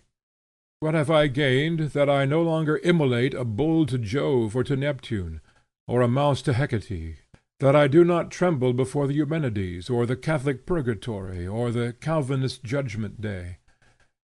If I quake at opinion, the public opinion as we call it, or at the threat of assault, or contumely, or bad neighbors, or poverty, or mutilation, or at the rumor of revolution or of murder, if I quake, what matters it what I quake at? Our proper vice takes form in one or another shape, according to the sex, age, or temperament of the person, and if we are capable of fear, we readily find terrors. The covetousness or the malignity which saddens me when I ascribe it to society is my own. I am always environed by myself. On the other part, rectitude is a perpetual victory, celebrated not by cries of joy, but by serenity, which is joy fixed or habitual. It is disgraceful to fly to events for confirmation of our truth and worth. The capitalist does not run every hour to the broker to coin his advantages into current money of the realm. He is satisfied to read in the quotations of the market that his stocks have risen. The same transport which the occurrence of the best events in the best order would occasion me, I must learn to taste purer in the perception that my position is every hour meliorated, and does already command those events I desire. That exultation is only to be checked by the foresight of an order of things so excellent as to throw all our prosperities into the deepest shade. The face which character wears to me is self-sufficingness. I revere the person who is riches, so that I cannot think of him as alone, or poor, or exiled, or unhappy, or a client, but as perpetual patron, benefactor, and beatified man. Character is centrality, the impossibility of being displaced or overset. A man should give us a sense of mass. Society is frivolous, and shreds its day into scraps, its conversation into ceremonies and escapes. But if I go to see an ingenious man, I shall think myself poorly entertained if he give me nimble pieces of benevolence and etiquette.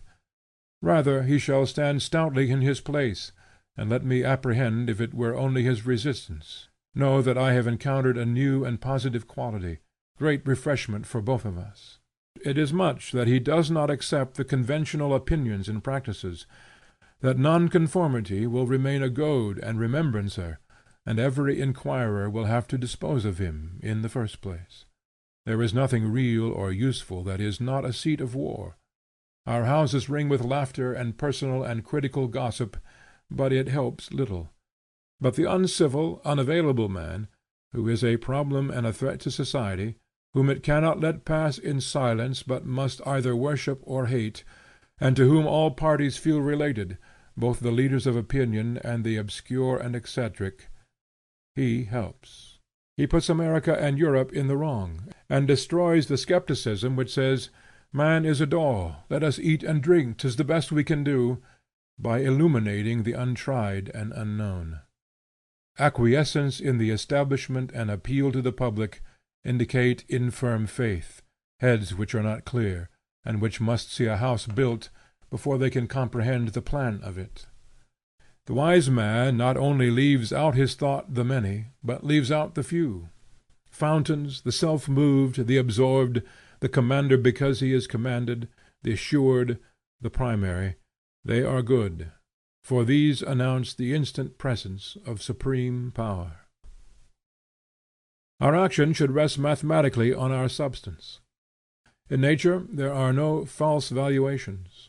A pound of water in the ocean tempest has no more gravity than in a midsummer pond. All things work exactly according to their quality and according to their quantity, attempt nothing they cannot do, except man only. He has pretension, he wishes and attempts things beyond his force. I read in a book of English memoirs, Mr. Fox, afterwards Lord Holland, said he must have the treasury, he had served up to it and would have it. Xenophon and his 10,000 were quite equal to what they attempted and did it, so equal that it was not suspected to be a grand and inimitable exploit. Yet there stands that fact unrepeated, a high-water mark in military history. Many have attempted it since, and not been equal to it. It is only on reality that any power of action can be based. No institution will be better than the institutor. I knew an amiable and accomplished person who undertook a practical reform, yet I was never able to find in him the enterprise of love he took in hand.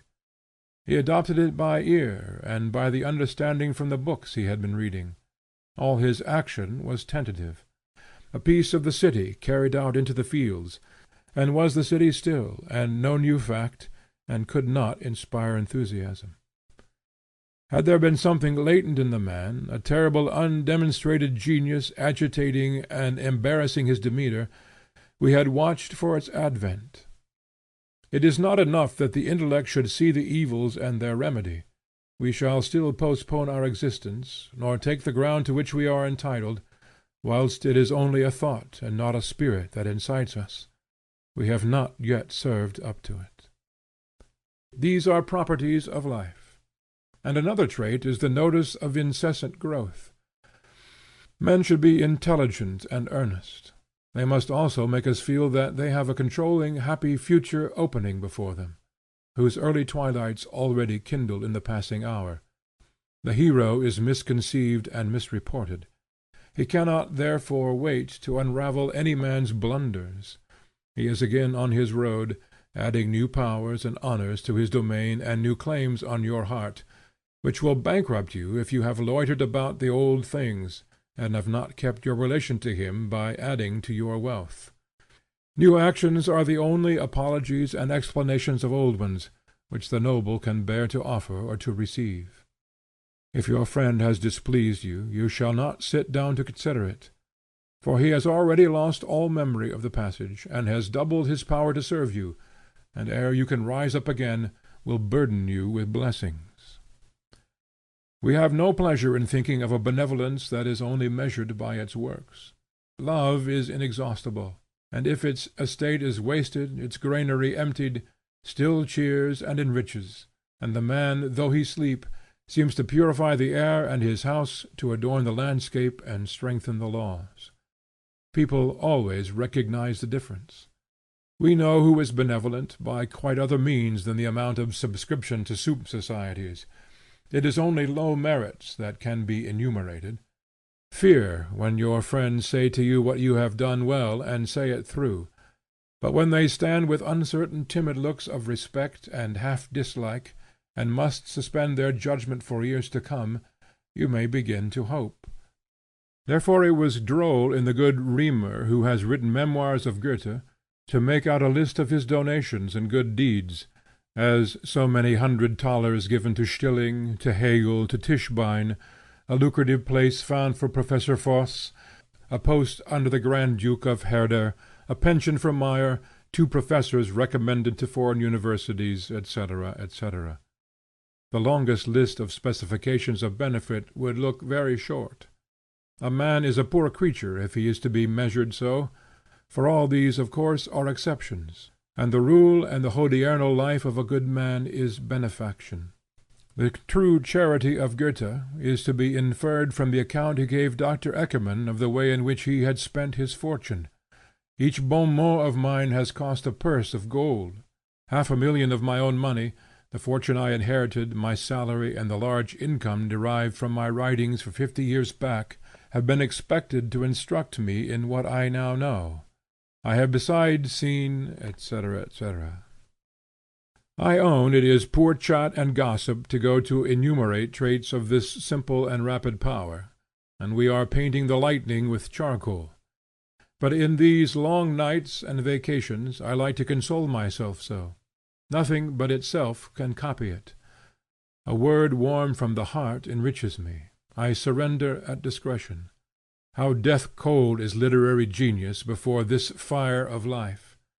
These are the touches that reanimate my heavy soul and give it eyes to pierce the dark of nature. I find, where I thought myself poorer, there was I most rich. Thence comes a new intellectual exaltation, to be again rebuked by some new exhibition of character. Strange alternation of attraction and repulsion. Character repudiates intellect, yet excites it, and character passes into thought, is published so, and then is ashamed before new flashes of moral worth. Character is nature in its highest form. It is of no use to ape it or to contend with it. Somewhat is possible of resistance, and of persistence, and of creation to this power, which will foil all emulation. This masterpiece is best where no hands but nature's have been laid on it. Care is taken that the greatly destined shall slip into life in the shade, with no thousand-eyed Athens to watch and blazon every new thought, every blushing emotion of young genius. 2 persons lately, very young children of the Most High God, have given me occasion for thought. When I explored the source of their sanctity and charm for the imagination, it seemed as if each answered, "From my nonconformity. I never listened to your people's law, or what they call their gospel, and wasted my time. I was content with the simple rural poverty of my own. Hence this sweetness. My work never reminds you of that, is pure of that." And Nature advertises me in such persons that in democratic America she will not be democratized. How cloistered and constitutionally sequestered from the market and from scandal! It was only this morning that I sent away some wild flowers of these wood gods. They are a relief from literature, these fresh draughts from the sources of thought and sentiment, as we read, in an age of polish and criticism, the first lines of written prose and verse of a nation. How captivating is their devotion to their favorite books, whether Aeschylus, Dante, Shakespeare, or Scott, as feeling that they have a stake in that book. Who touches that, touches them, and especially the total solitude of the critic, the Patmos of thought from which he writes, in unconsciousness of any eyes that shall ever read this writing. Could they dream on still as angels, and not wake to comparisons and to be flattered?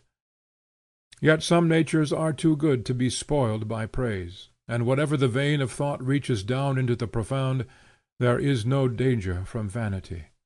Solemn friends may warn them of the danger of their heads being turned by the flourish of trumpets, but they can afford to smile. I remember the indignation of an eloquent Methodist at the kind admonitions of a doctor of divinity. "My friend, a man can neither be praised nor insulted." But forgive the counsels. They are very natural. I remember the thought which occurred to me when some ingenious and spiritual foreigners came to America was, "Have you been victimized in being brought hither? Or, prior to that, answer me this, are you victimizable?" As I have said, Nature keeps these sovereignties in her own hands, and however pertly our sermons and disciplines can divide some share of credit, and teach that the laws fashion the citizen, she goes her own gait, and puts the wisest in the wrong. She makes very light of gospels and prophets, as one who has a great many more to produce, and no excess of time to spare on any one. There is a class of men, individuals of which appear at long intervals, so eminently involved with insight and virtue, that they have been unanimously saluted as divine, and who seem to be an accumulation of that power we consider. Divine persons are character born, or to borrow a phrase from Napoleon, they are victory organized. They are usually received with ill will, because they are new, and because they set a bound to the exaggeration that has been made of the personality of the last divine person. Nature never rhymes her children, never makes two men alike. When we see a great man, we fancy a resemblance to some historical person, and predict the sequel of his character and fortune, a result which he is sure to disappoint. None will ever solve the problem of his character according to our prejudice, but only in his own high unprecedented way. Character wants room, must not be crowded on by persons, nor be judged from glimpses caught in the press of affairs or on few occasions. It needs perspective as a great building. It may not, probably does not, form relations rapidly, and we should not require rash explanation either on the popular ethics or on our own of its action. I look on sculpture as history. I do not think the Apollo and the Jove impossible in flesh and blood. Every trait which the artist recorded in stone he had seen in life, and better than his copy. We have seen many counterfeits, but we are born believers in great men. How easily we read in old books, when men were few, of the smallest action of the patriarchs.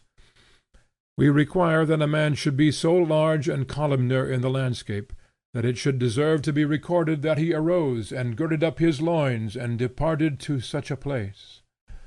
The most credible pictures are those of majestic men who prevailed at their entrance, and convinced the senses, as happened to the Eastern magician, who was sent to test the merits of Zertusht or Zoroaster.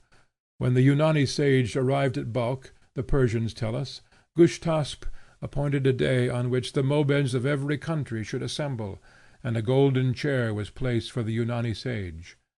Then the beloved of VIII, the prophet Zertusht, advanced into the midst of the assembly. The Yunani sage, on seeing that chief, said, "This form and this gait cannot lie, and nothing but truth can proceed from them." Plato said it was impossible not to believe in the children of the gods, though they should speak without probable or necessary arguments.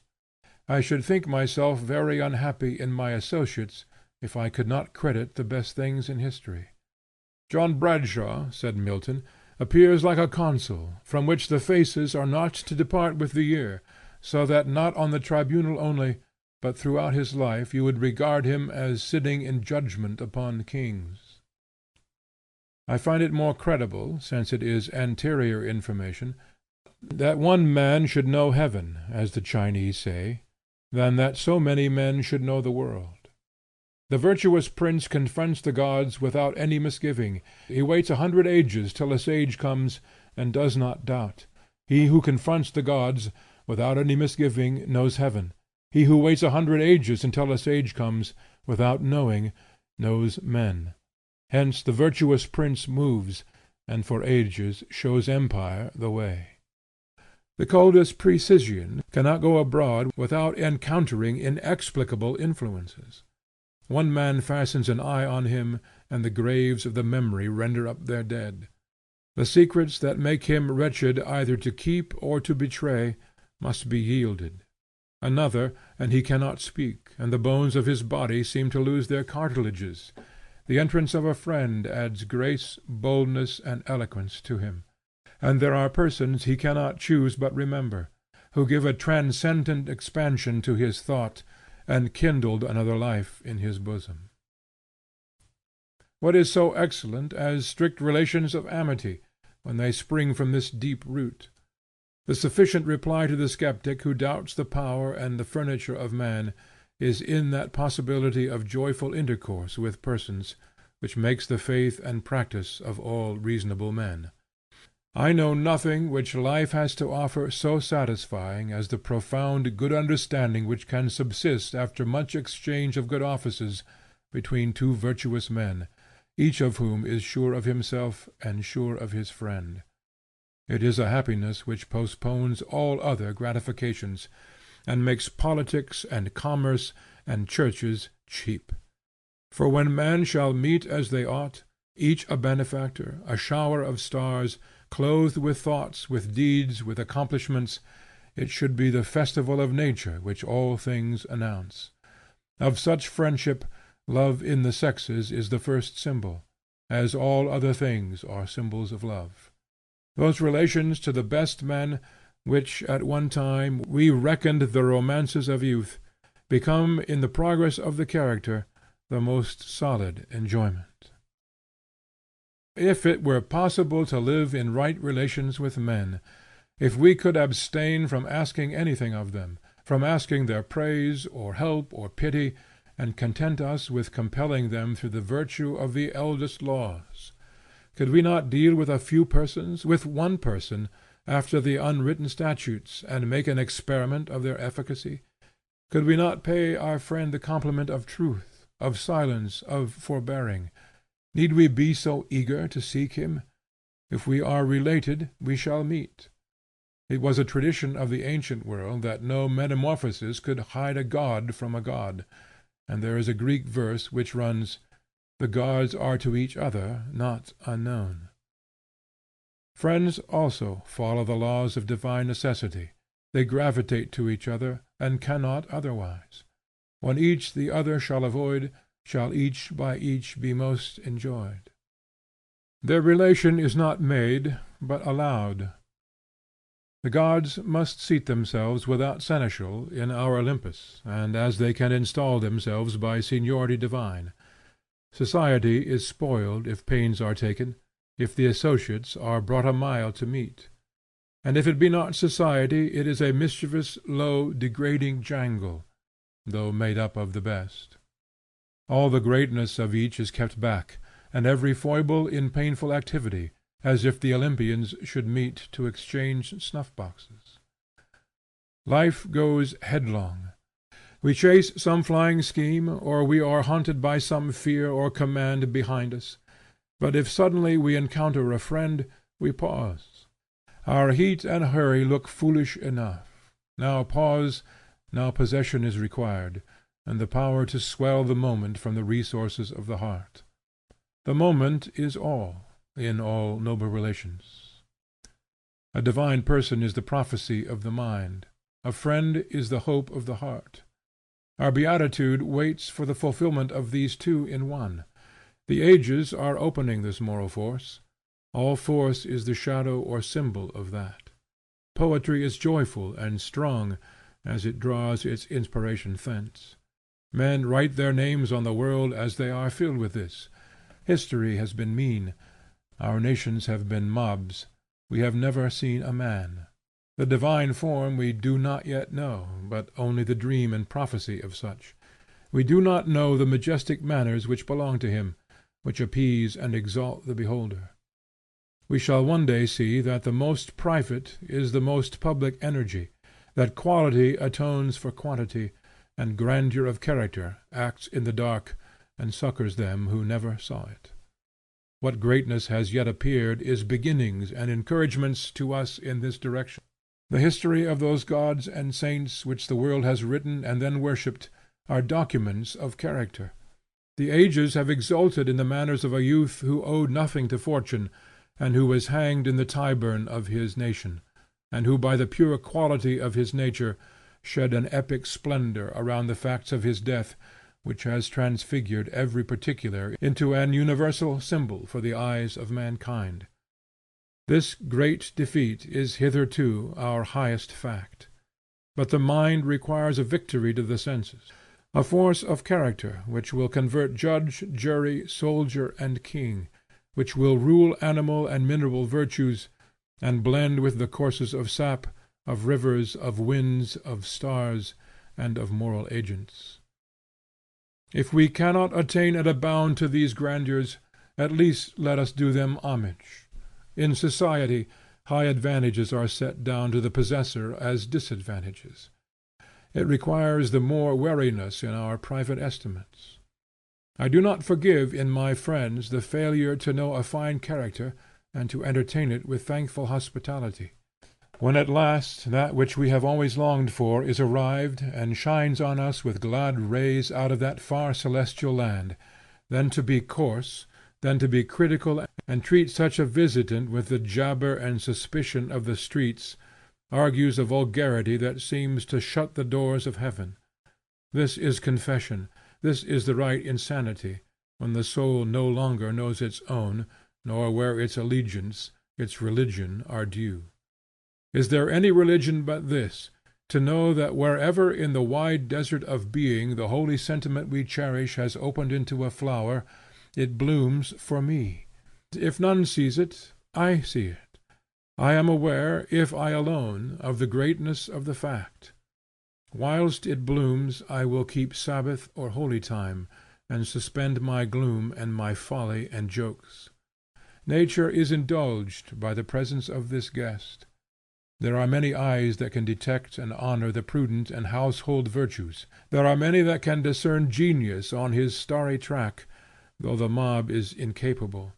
But when that love which is all suffering, all abstaining, all aspiring, which has vowed to itself that it will be a wretch and also a fool in this world sooner than soil its white hands by any compliances, comes into our streets and houses, only the pure and aspiring can know its face, and the only compliment they can pay it is to own it. End of essay number 3.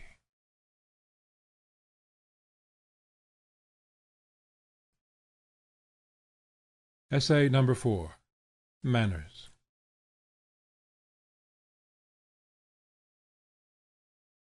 How near to good is what is fair, which we no sooner see, but with the lines and outward air our senses taken be. Again yourselves compose, and now put all the aptness on of figure that portion or color can disclose. that if those silent arts were lost, design and picture, they might boast from you a newer ground, instructed by the heightening sense of dignity and reverence in their true motions found.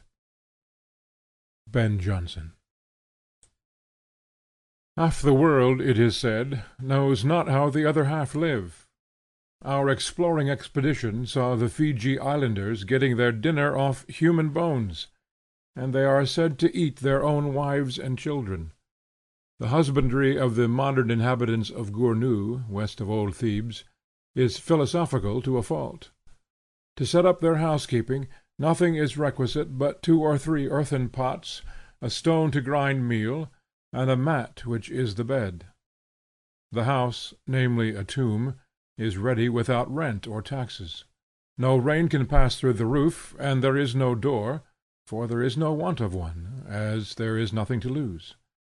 If the house do not please them, they walk out and enter another, as there are several hundred at their command. It is somewhat singular, adds Belzoni, to whom we owe this account, to talk of happiness among people who live in sepulchres, among the corpses and rags of an ancient nation which they know nothing of. In the deserts of Borgoo the rock taboos still dwell in caves like cliff swallows, and the language of these negroes is compared by their neighbors to the shrieking of bats and to the whistling of birds. Again, the Bornoos have no proper names. Individuals are called after their height, thickness, or other accidental quality, and have nicknames merely. But the salt, the dates, the ivory, and the gold, for which these horrible regions are visited, find their way into countries where the purchaser and consumer can hardly be ranked in one race with these cannibals and man-stealers; countries where man serves himself with metals, wood, stone, glass, gum, cotton, silk, and wool, honors himself with architecture, writes laws and contrives to execute his will through the hands of many nations, and especially establishes a select society running through all the countries of intelligent men, a self-constituted aristocracy or fraternity of the best, which without written law or exact usage of any kind perpetuates itself, colonizes every new planted island and adopts and makes its own whatever personal beauty or extraordinary native endowment anywhere appears. What fact more conspicuous in modern history than the creation of the gentleman? Chivalry is that, and loyalty is that, and in English literature half the drama and all the novels, from Sir Philip Sidney to Sir Walter Scott, paint this figure. The word gentleman, which, like the word Christian, must hereafter characterize the present and the few preceding centuries by the importance attached to it, is a homage to personal and incommunicable properties. Frivolous and fantastic additions have got associated with the name, but the steady interest of mankind in it must be attributed to the valuable properties which it designates. An element which unites all the most forcible persons of every country, makes them intelligible and agreeable to each other, and is somewhat so precise that it is at once felt if an individual lack the Masonic sign, cannot be any casual product, but must be an average result of the character and faculties universally found in men. It seems a certain permanent average, as the atmosphere is a permanent composition, whilst so many gases are combined only to be decompounded. Comme il faut is the Frenchman's description of good society, as we must be. It is a spontaneous fruit of talents and feelings of precisely that class who have most vigor, who take the lead in the world of this hour, and though far from pure, far from constituting the gladdest and highest tone of human feeling, is as good as the whole society permits it to be. It is made of the spirit, more than the talent of men, and is a compound result into which every great force enters as an ingredient, namely virtue, wit, beauty, wealth, and power. There is something equivocal in all the words in use to express the excellence of manners and social cultivation, because the quantities are fluxional, and the last effect is assumed by the senses as the cause. The word gentleman has not any correlative abstract to express the quality. Gentility is mean, and gentilesse is obsolete. But we must keep alive in the vernacular the distinction between fashion, a word of narrow and often sinister meaning, and the heroic character which the gentleman imports. The usual words, however, must be respected. They will be found to contain the root of the matter. The point of distinction in all this class of names, as courtesy, chivalry, fashion, and the like, is that the flower and fruit, not the grain of the tree, are contemplated. It is beauty which is the aim this time, and not worth. The result is now in question, although our words intimate well enough the popular feeling that the appearance supposes a substance.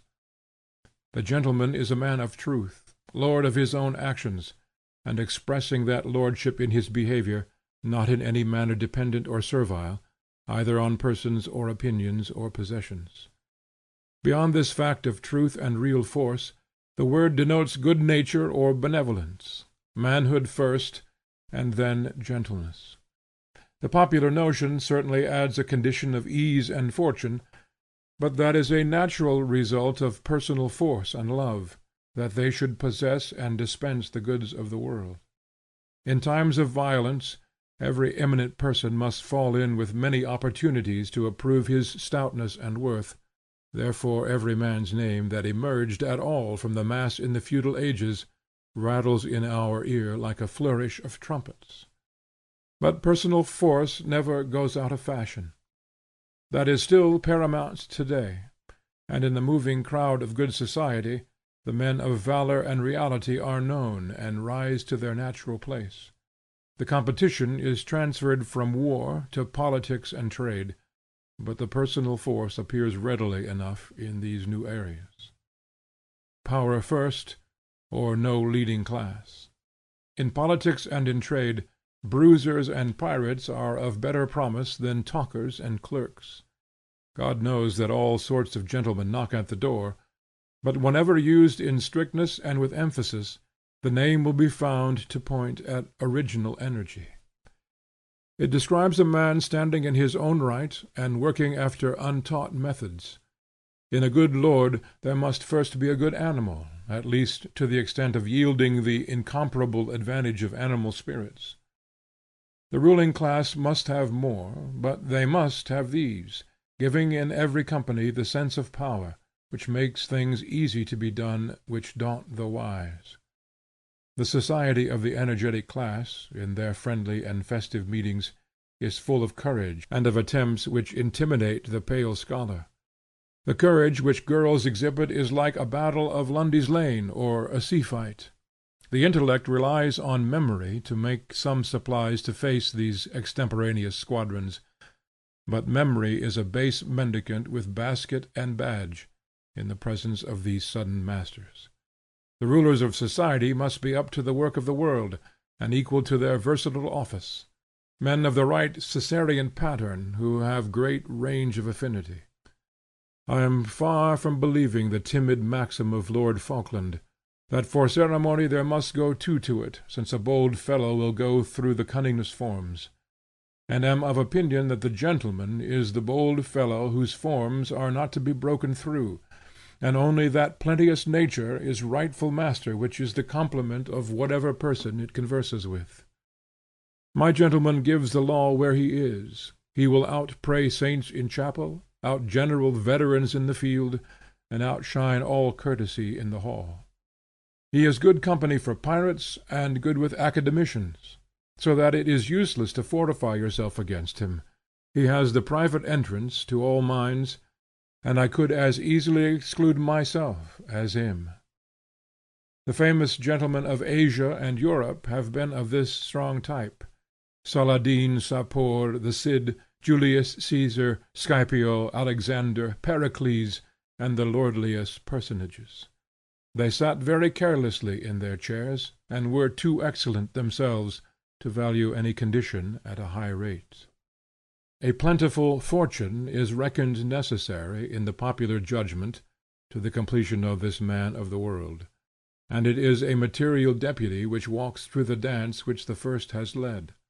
Money is not essential, but this wide affinity is, which transcends the habits of clique and caste, and makes itself felt by men of all classes. If the aristocrat is only valid in fashionable circles and not with truckmen, he will never be a leader in fashion; and if the man of the people cannot speak on equal terms with the gentleman, so that the gentleman shall perceive that he is already of his own order, he is not to be feared. Diogenes, Socrates, and Epaminondas are gentlemen of the best blood, who have chosen the condition of poverty when that of wealth was equally open to them. I use these old names, but the men I speak of are my contemporaries. Fortune will not supply to every generation one of these well-appointed knights, but every collection of men furnishes some example of the class, and the politics of this country and the trade of every town are controlled by these hardy and irresponsible doers, who have invention to take the lead and a broad sympathy which puts them in fellowship with crowds, and makes their action popular. The manners of this class are observed and caught with devotion by men of taste. The association of these masters with each other, and with men intelligent of their merits, is mutually agreeable and stimulating.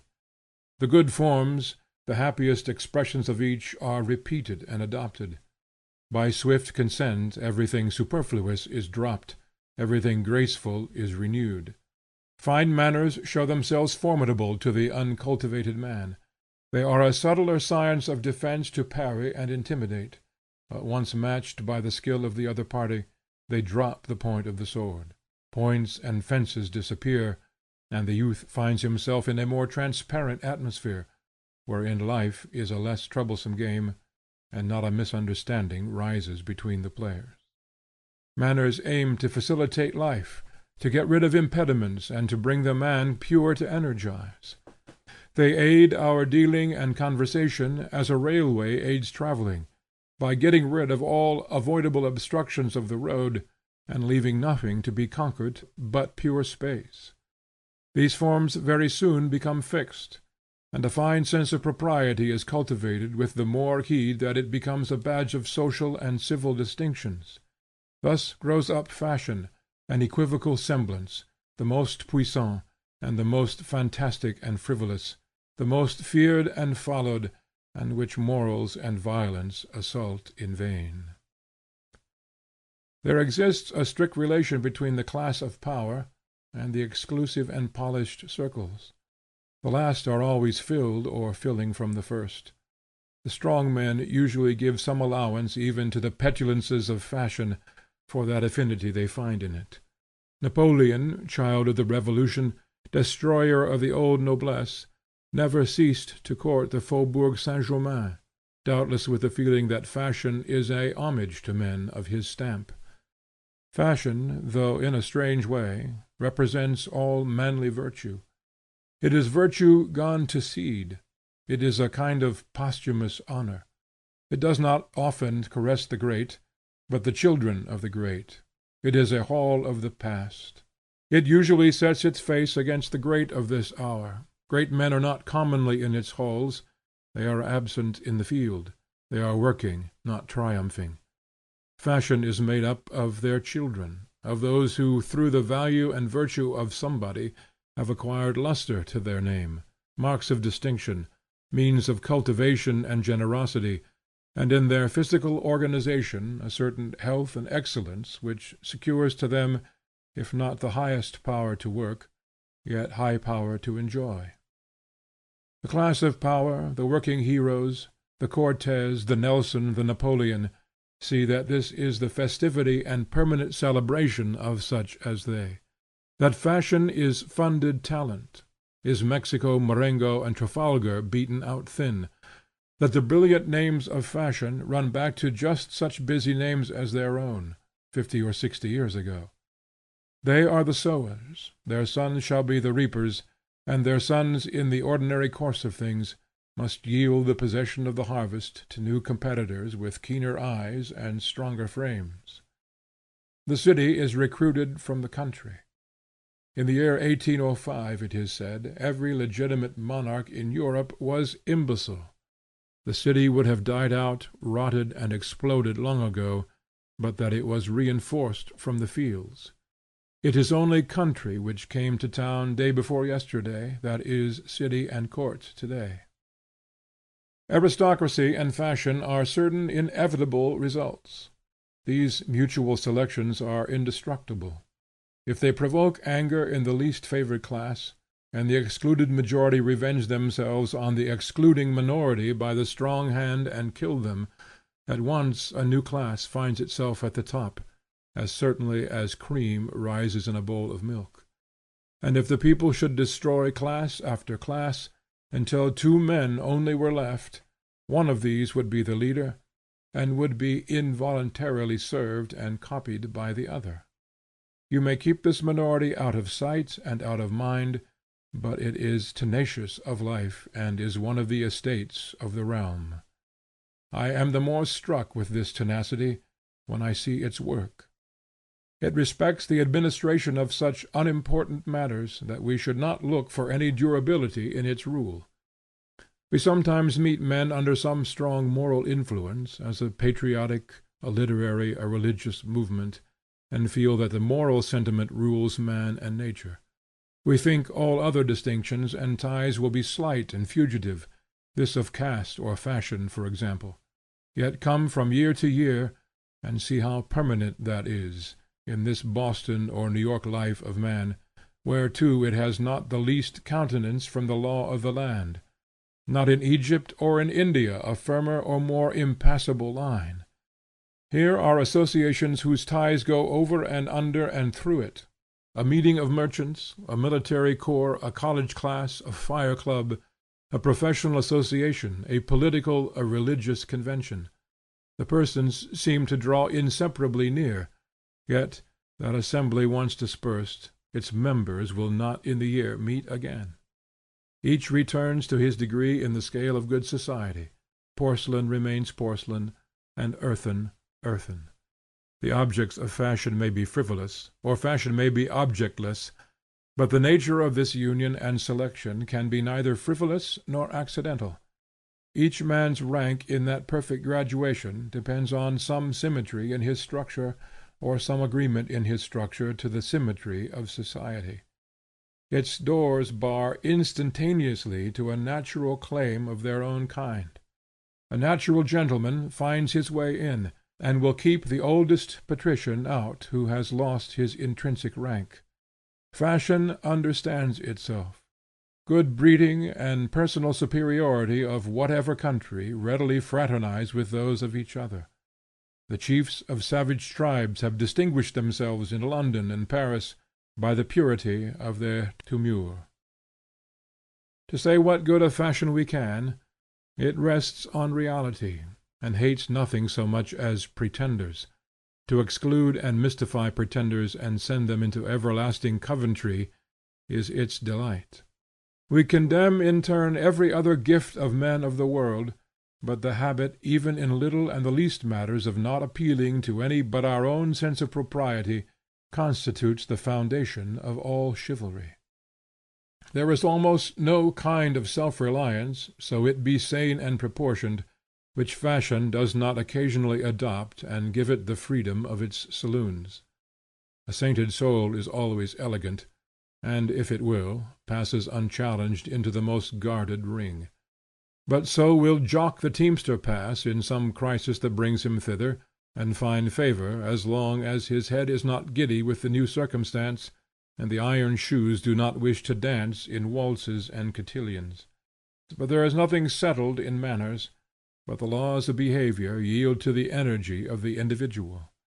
The maiden at her first ball, the countryman at a city dinner, believes that there is a ritual according to which every act and compliment must be performed, or the failing party must be cast out of this presence.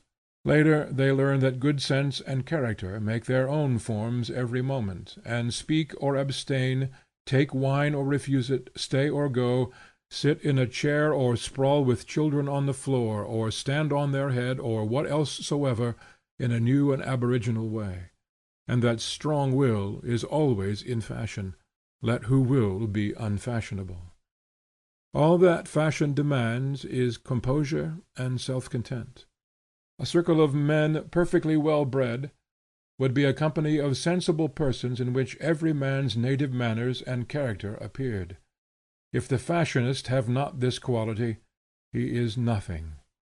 We are such lovers of self-reliance that we excuse in a man many sins, if he will show us a complete satisfaction in his position, which asks no leave to be of mine or any man's good opinion.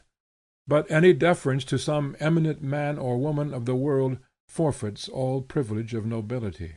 He is an underling. I have nothing to do with him. I will speak with his master. A man should not go where he cannot carry his whole sphere and society with him, not bodily, the whole circle of his friends, but atmospherically. He should preserve in a new company the same attitude of mind and reality of relation which his daily associates draw him to, else he is shorn of his best beams, and will be an orphan in the merriest club. If you could see VIII with his tail on, but VIII must always carry his belongings in some fashion, if not added as honor, then severed as disgrace. There will always be in society certain persons who are mercuries of its approbation, and whose glance will at any time determine for the curious their standing in the world. These are the chamberlains of the lesser gods.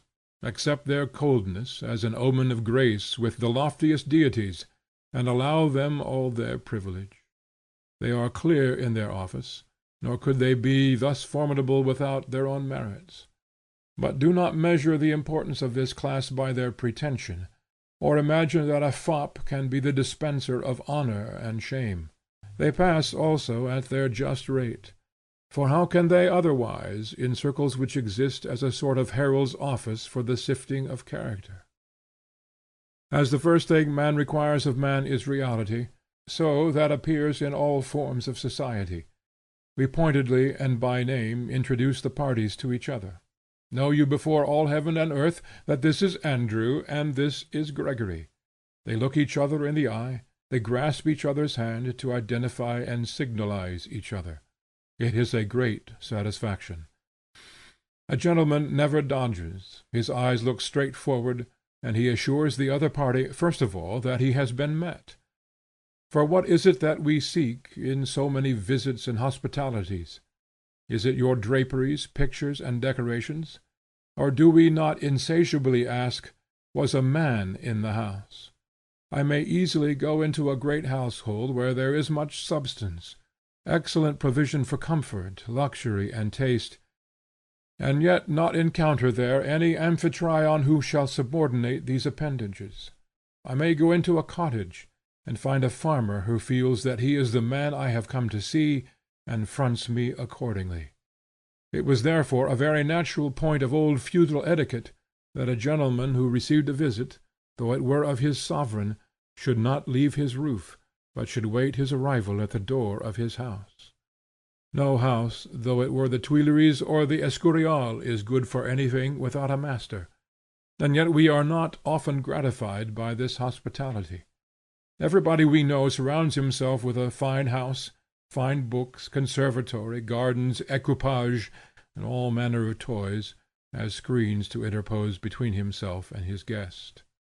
Does it not seem as if a man were of a very sly, elusive nature, and dreaded nothing so much as a full rencontre front to front with his fellow?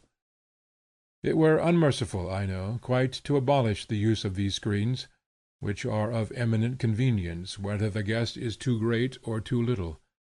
We call together many friends who keep each other in play, or by luxuries and ornaments we amuse the young people and guard our retirement. Or if perchance a searching realist comes to our gate, before whose eye we have no care to stand, then again we run to our curtain and hide ourselves as Adam at the voice of the Lord God in the garden. Cardinal Caprara, the Pope's legate at Paris, defended himself from the glances of Napoleon by an immense pair of green spectacles. Napoleon remarked them, and speedily managed to rally them off, and yet Napoleon, in his turn, was not great enough with 800,000 troops at his back to face a pair of free-born eyes, but fenced himself with etiquette and within triple barriers of reserve; and, as all the world knows from Madame de Stael, was wont, when he found himself observed, to discharge his face of all expression. But emperors and rich men are by no means the most skilful masters of good manners. No rent roll nor army list can dignify skulking and dissimulation, and the first point of courtesy must always be truth, as really all the forms of good breeding point that way. I have just been reading, in Mr. Hazlitt's translation, Montaigne's account of his journey into Italy, and am struck with nothing more agreeably than the self-respecting fashions of the time. His arrival in each place, the arrival of a gentleman of France, is an event of some consequence. Wherever he goes, he pays a visit to whatever prince or gentleman of note resides upon his road, as a duty to himself and to civilization. When he leaves any house in which he has lodged for a few weeks, he causes his arms to be painted and hung up as a perpetual sign to the house, as was the custom of gentlemen. The complement of this graceful self-respect, and that of all the points of good breeding I must require and insist upon, is deference. I like that every chair should be a throne and hold a king. I prefer a tendency to stateliness to an excess of fellowship. Let the incommunicable objects of nature and the metaphysical isolation of man teach us independence. Let us not be too much acquainted. I would have a man enter his house through a hall filled with heroic and sacred sculptures, that he might not want the hint of tranquillity and self-poise. We should meet each morning as from foreign countries, and spending the day together, should depart at night as into foreign countries. In all things I would have the island of a man inviolate. Let us sit apart as the gods, talking from peak to peak all around Olympus. No degree of affection need invade this religion. This is myrrh and rosemary to keep the other sweet. Lovers should guard their strangeness. If they forgive too much, all slides into confusion and meanness. It is easy to push this deference to a Chinese etiquette, but coolness and absence of heat and haste indicate fine qualities. A gentleman makes no noise. A lady is serene. Proportionate is our disgust at these invaders, who fill a studious house with blast and running, to secure some paltry convenience. Not less I dislike a low sympathy of each with his neighbor's needs. Must we have a good understanding with one another's palates?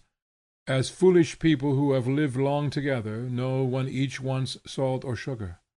I pray my companion, if he wishes for bread, to ask me for bread; if he wishes for sassafras or arsenic, to ask me for them, and not to hold out his plate as if I knew already. Every natural function can be dignified by deliberation and privacy. Let us leave hurry to slaves. The compliments and ceremonies of our breeding should signify, however remotely, the recollection of the grandeur of our destiny. The flower of courtesy does not very well bide handling. But if we dare to open another leaf, and explore what parts go to its conformation, we shall find also an intellectual quality. To the leaders of men, the brain as well as the flesh and the heart must furnish a proportion.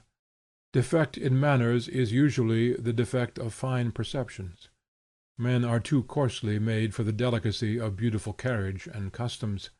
It is not quite sufficient to good breeding, a union of kindness and independence. We imperatively require a perception of and an homage to beauty in our companions. Other virtues are in request in the field and work–yard, but a certain degree of taste is not to be spared in those we sit with. I could better eat with one who did not respect the truth or the laws than with a sloven and unpresentable person. Moral qualities rule the world, but at short distances the senses are despotic. The same discrimination of fit and fair runs out, if with less rigor, into all parts of life. The average spirit of the energetic class is good sense, acting under certain limitations and to certain ends. It entertains every natural gift. Social in its nature, it respects everything which tends to unite men, it delights in measure. The love of beauty is mainly the love of measure or proportion. The person who screams, or uses the superlative degree, or converses with heat, puts whole drawing rooms to flight. If you wish to be loved, love measure. You must have genius or a prodigious usefulness if you will hide the want of measure. This perception comes in to polish and perfect the parts of the social instrument. Society will pardon much to genius and special gifts, but being in its nature a convention, it loves what is conventional, or what belongs to coming together. That makes the good and bad of manners, namely what helps and hinders fellowship. For fashion is not good sense absolute, but relative; not good sense private, but good sense entertaining company. It hates corners and sharp points of character, hates quarrelsome, egotistical, solitary, and gloomy people, hates whatever can interfere with total blending of parties, while it values all peculiarities as in the highest degree refreshing, which can consist with good fellowship. And besides the general infusion of wit to heighten civility, the direct splendor of intellectual power is ever welcome in fine society as the costliest addition to its rule and its credit. The dry light must shine in to adorn our festival, but it must be tempered and shaded, or that will also offend. Accuracy is essential to beauty, and quick perceptions to politeness, but not too quick perceptions. One may be too punctual and too precise. He must leave the omniscience of business at the door when he comes into the palace of beauty. Society loves Creole natures, and the sleepy, languishing manners, so that they cover sense, grace, and good will. The hour of drowsy strength which disarms criticism, perhaps because such a person seems to reserve himself for the rest of the game, and not spend himself on surfaces. An ignoring eye, which does not see the annoyances, shifts, and inconveniences that cloud the brow and smother the voice of the sensitive. Therefore, besides personal force and so much perception as constitutes unerring taste, society demands in its patrician class another element already intimated, which it significantly terms good nature. Expressing all degrees of generosity, from the lowest willingness and faculty to oblige, up to the heights of magnanimity and love. Insight we must have, or we shall run against one another and miss the way to our food, but intellect is selfish and barren. The secret of success in society is a certain heartiness and sympathy. A man who is not happy in the company cannot find any word in his memory that will fit the occasion. All his information is a little impertinent. A man who is happy there finds in every turn of the conversation equally lucky occasions for the introduction of that which he has to say. The favorites of society, and what it calls whole souls, are able men and of more spirit than wit, who have no uncomfortable egotism, but who exactly fill the hour and the company, contented and contenting, at a marriage or a funeral, a ball or a jury, a water party or a shooting match. England, which is rich in gentlemen, furnished in the beginning of the present century a good model of that genius in which the world loves, in Mr. Fox, who added to his great abilities the most social disposition and real love of men. Parliamentary history has few better passages than the debate in which Burke and Fox separated in the House of Commons, when Fox urged on his old friend the claims of old friendship with such tenderness that the House was moved to tears. Another anecdote is so close to my matter that I must hazard the story. A tradesman who had long dunned him for the note of 300 guineas found him one day counting gold, and demanded payment. "No," said Fox, "I owe this money to Sheridan. It is a debt of honor. If an accident should happen to me, he has nothing to show." "Then," said the creditor, "I change my debt into a debt of honor," and tore the note in pieces. Fox thanked the man for his confidence, and paid him, saying his debt was of older standing, and Sheridan must wait. Lover of liberty, friend of the Hindoo, friend of the African slave, he possessed a great personal popularity, and Napoleon said of him on the occasion of his visit to Paris in 1805, "Mr. Fox will always hold the first place in an assembly at the Tuileries." We may easily seem ridiculous in our eulogy of courtesy, whenever we insist on benevolence as its foundation. The painted phantasm Fashion rises to cast a species of derision on what we say.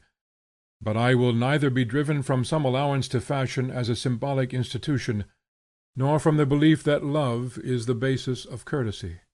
We must obtain that, if we can, but by all means we must affirm this: life owes much of its spirit to its sharp contrasts. Fashion, which affects to be honor, is often, in all men's experience, only a ball-room code.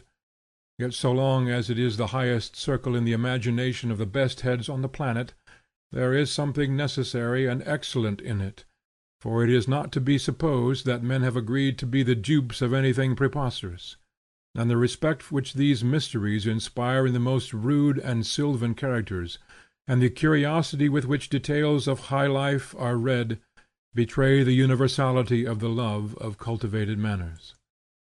I know that a comic disparity would be felt if we should enter the acknowledged first circles, and apply these terrific standards of justice, beauty, and benefit to the individuals actually found there.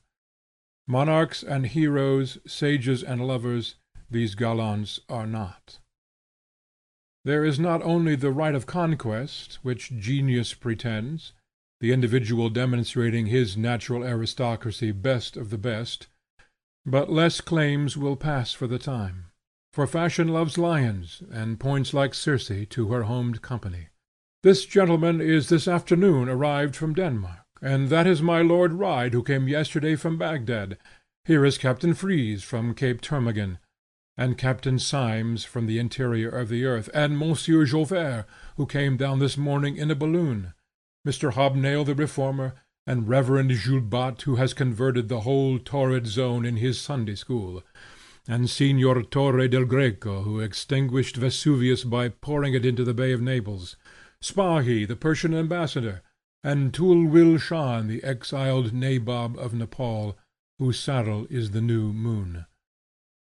But these are monsters of one day, and to-morrow will be dismissed to their holes and dens. For in these rooms every chair is waited for. The artist, the scholar, and in general the clerisy, wins their way up into these places and get represented here, somewhat on this footing of conquest. Another mode is to pass through all the degrees, spending a year and a day in St. Michael's Square, being steeped in Cologne water, and perfumed, and dined, and introduced, and properly grounded in all the biography and politics and anecdotes of the boudoirs. Yet these fineries may have grace and wit. Let there be grotesque sculpture about the gates and offices of temples. Let the creed and commandments even have the saucy homage of parody. The forms of politeness universally express benevolence in superlative degrees. What if they are in the mouths of selfish men, and used as means of selfishness? What if the false gentleman always bows the true out of the world? What if the false gentleman contrives so as to address his companion as civilly to exclude all others from his discourse, and also to make them feel excluded?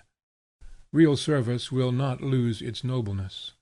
All generosity is not merely French and sentimental, nor is it to be concealed that living blood and a passion of kindness does at last distinguish God's gentlemen from Fashion's.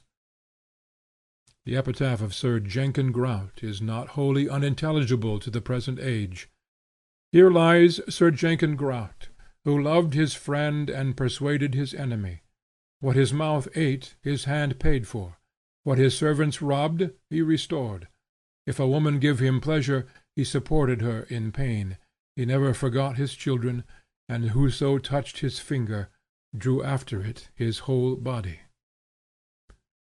Even the line of heroes is not utterly extinct.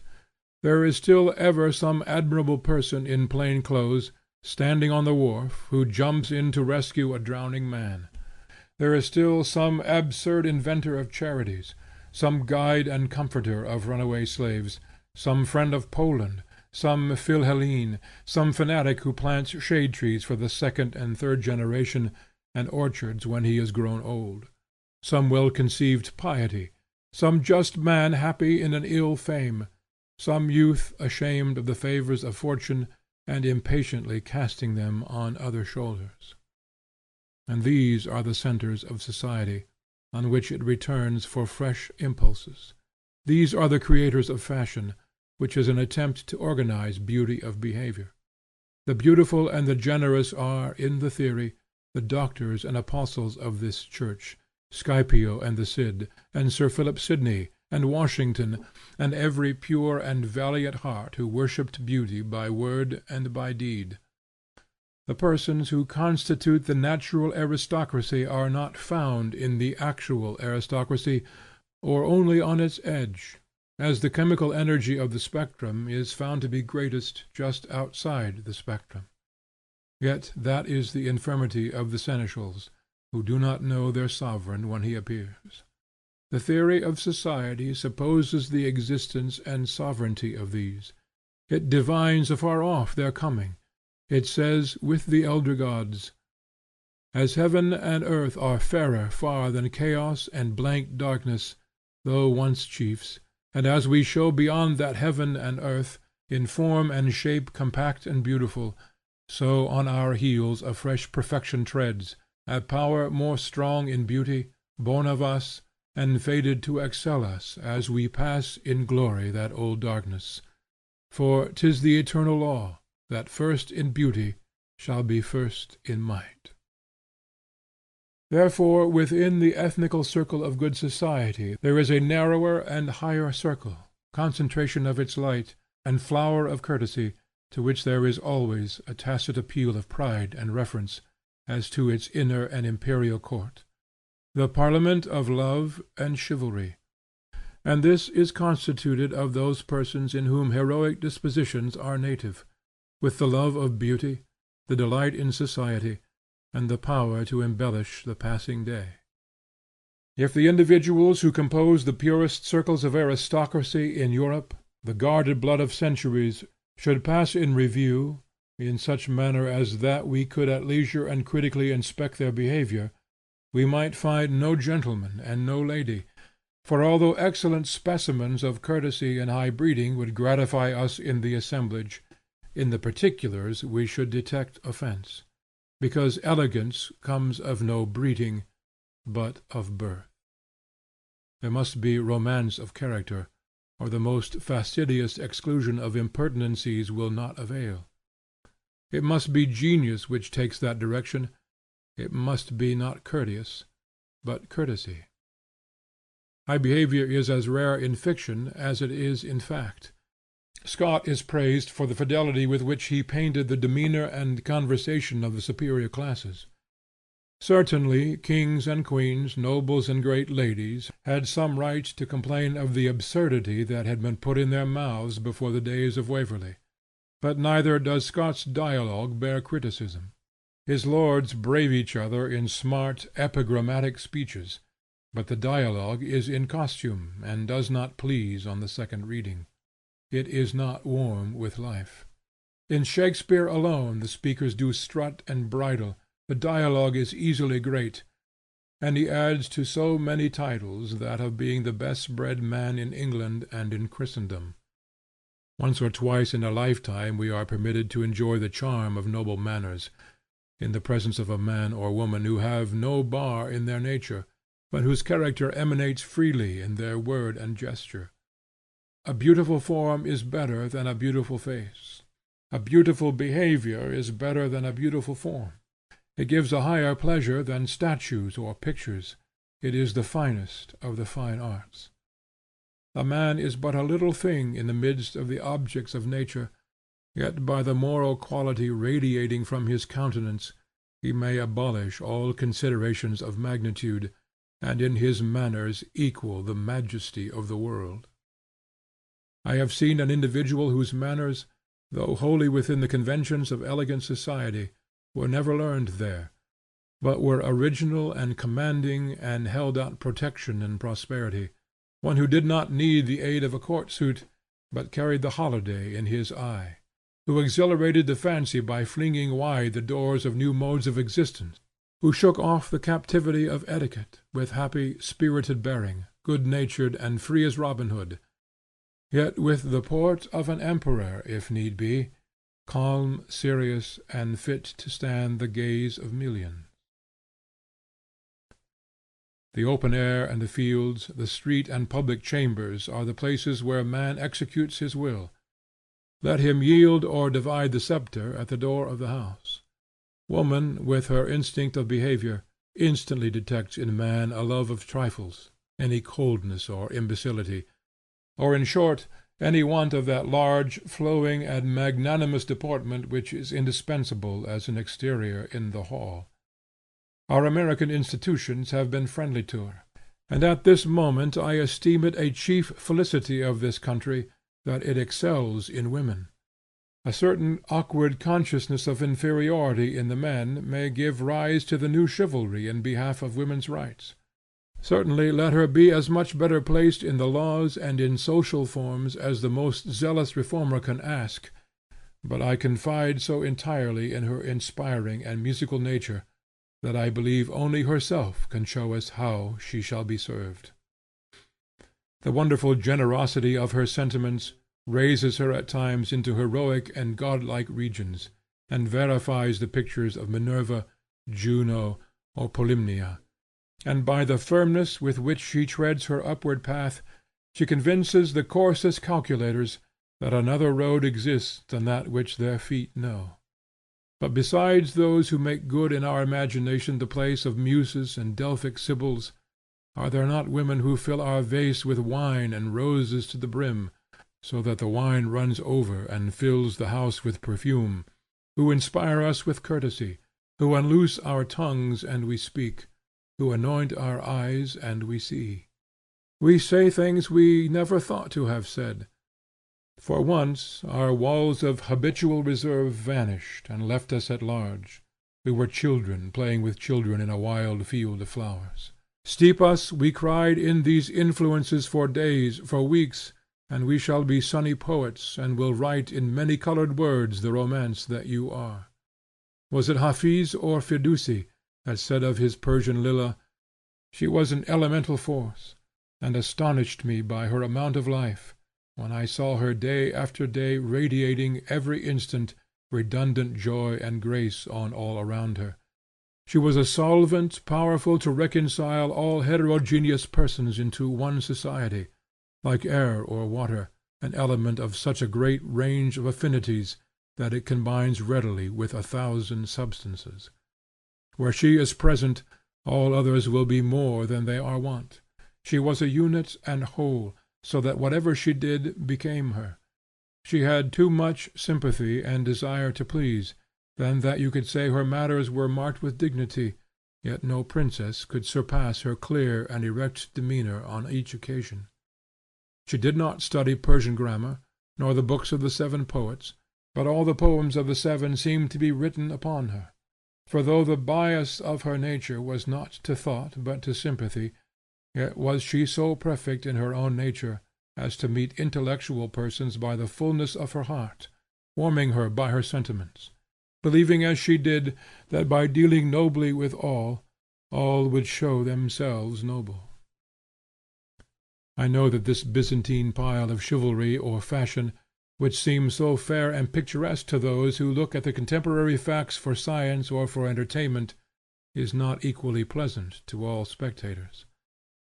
The constitution of our society makes it a giant's castle to the ambitious youth who have not found their names enrolled in its golden book, and in whom it has excluded from its coveted honors and privileges. They have yet to learn that its seeming grandeur is showy and relative. It is great by their allowance. Its proudest gates will fly open at the approach of their courage and virtue. For the present distress, however, of those who are predisposed to suffer from the tyrannies of this caprice, there are easy remedies. To remove your residence a couple of miles, or at most 4, will commonly relieve the most extreme susceptibility. For the advantages which fashion values are plants which thrive in very confined localities, in a few streets, namely. Out of this precinct they go for nothing, or of no use in the farm, in the forest, in the market, in war, in the nuptial society, in the literary or scientific circle, at sea, in friendship, in the heaven of thought and virtue. But we have lingered long enough in these painted courts. The worth of the thing signified must vindicate our taste for the emblem. Everything that is called fashion and courtesy humbles itself before the cause and fountain of honor, creator of titles and dignities, namely, the heart of love. This is the royal blood, this the fire which, in all countries and contingencies, will work after its kind and conquer and expand all that approaches it. This gives new meanings to every fact. This impoverishes the rich, suffering no grandeur but its own. What is rich? Are you rich enough to help anybody? To succor the unfashionable and the eccentric? Rich enough to make the Canadian in his wagon, the itinerant with his consul's paper which commends him to the charitable, the swarthy Italian with his few broken words of English, the lame pauper haunted by overseers from town to town, even the poor insane or besotted wreck of man or woman, feel the noble exception of your presence and your house from the general bleakness and stoniness? To make such feel that they were greeted with a voice which made them both remember and hope? What is vulgar but to refuse the claim on acute and conclusive reasons? What is gentle but to allow it, and give their heart and yours one holiday from the national caution? Without the rich heart, wealth is an ugly beggar. The king of Shiraz could not afford to be so bountiful as the poor Osman who dwelt at his gate. Osman had a humanity so broad and deep that although his speech was so bold and free with the Koran as to disgust all the dervishes, yet there was never a poor outcast, eccentric or insane man, some fool who had cut off his beard, or who had been mutilated under a vow, or had a pet madness in his brain, but fled at once to him. That great heart lay there so sunny and hospitable in the centre of the country, that it seemed as if the instinct of all sufferers drew them to his side. And the madness which he harbored he did not share. Is not this to be rich, this only to be rightly rich? But I shall hear without pain that I play the courtier very ill, and talk of that which I do not well understand. It is easy to see that what is called by distinction society and fashion has good law as well as bad, has much that is necessary, and much that is absurd. Too good for banning, and too bad for blessing, it reminds us of a tradition of the pagan mythology, in an attempt to settle its character. I overheard Jove one day, said Silenus, talking of destroying the earth. He said it had failed. They were all rogues and vixens, who went from bad to worse as fast as the days succeeded each other. Minerva said she hoped not. They were only ridiculous little creatures, with this odd circumstance, that they had a blur or indeterminate aspect, seen far or seen near. If you called them bad, they would appear so. If you called them good, they would appear so, and there was no one person or action among them who would not puzzle her owl, much more all Olympus, to know whether it was fundamentally bad or good. End of essay number 4.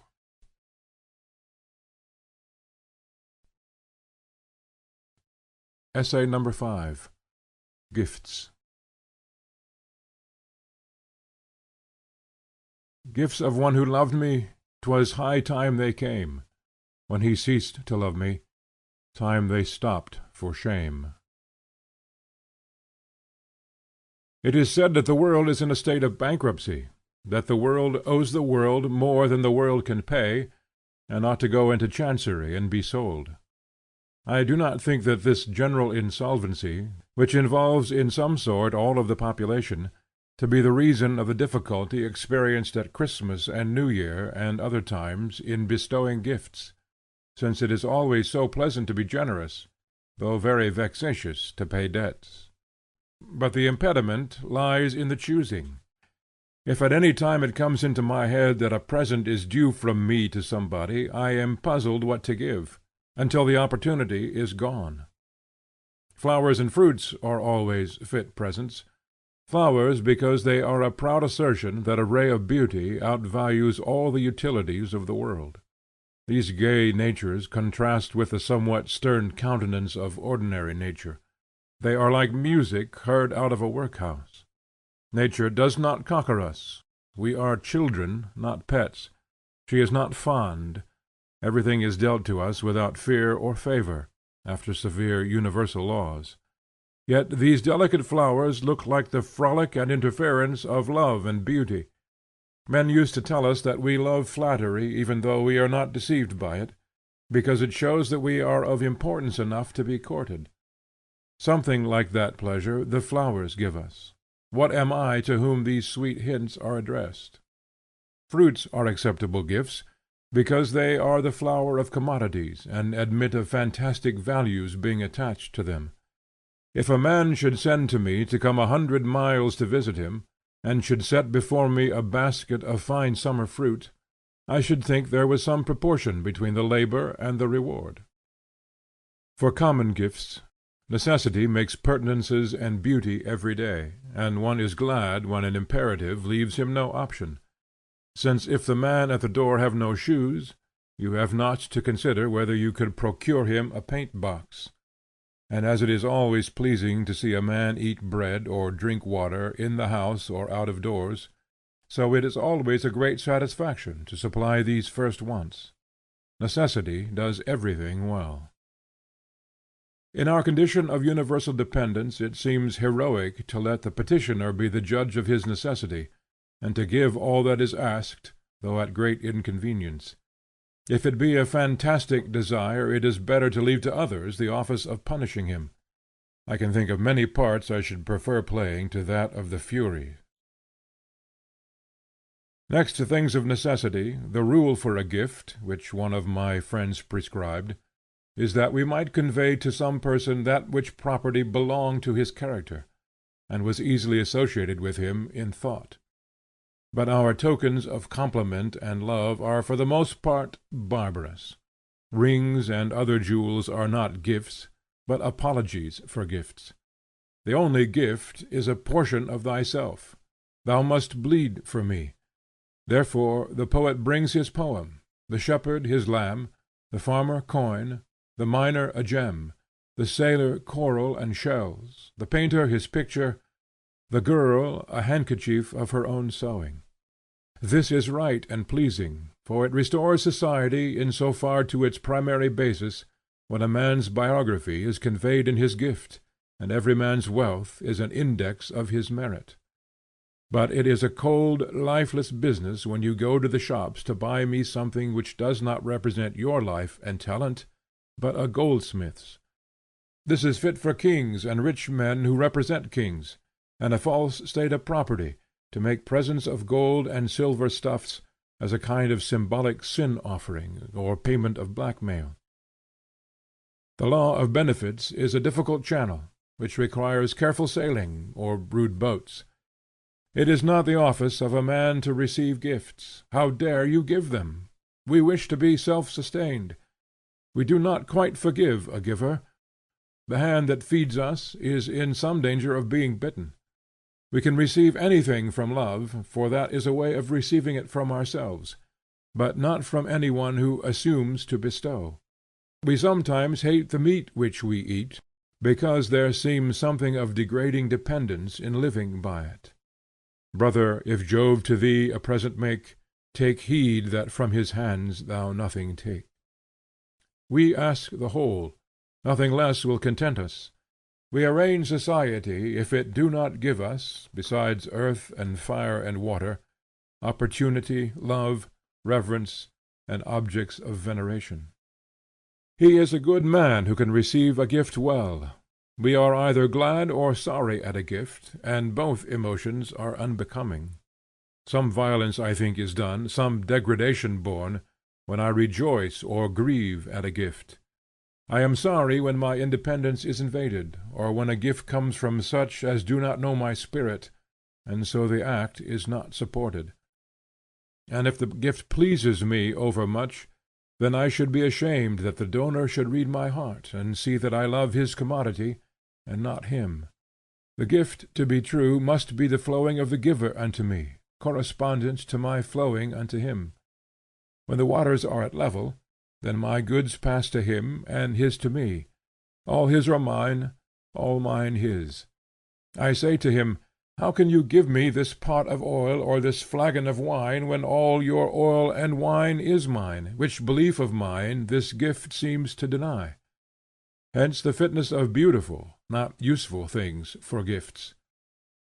This giving is flat usurpation, and therefore when the beneficiary is ungrateful, as all beneficiaries hate all Timons, not at all considering the value of the gift, but looking back to the greater store it was taken from, I rather sympathize with the beneficiary than with the anger of my lord Timon, for the expectation of gratitude is mean, and is continually punished by the total insensibility of the obliged person.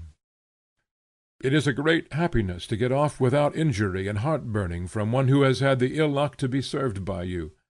It is a very onerous business, this of being served, and the debtor naturally wishes to give you a slap. A golden text for these gentlemen is that which I so admire in the Buddhist, who never thanks, and who says, do not flatter your benefactors.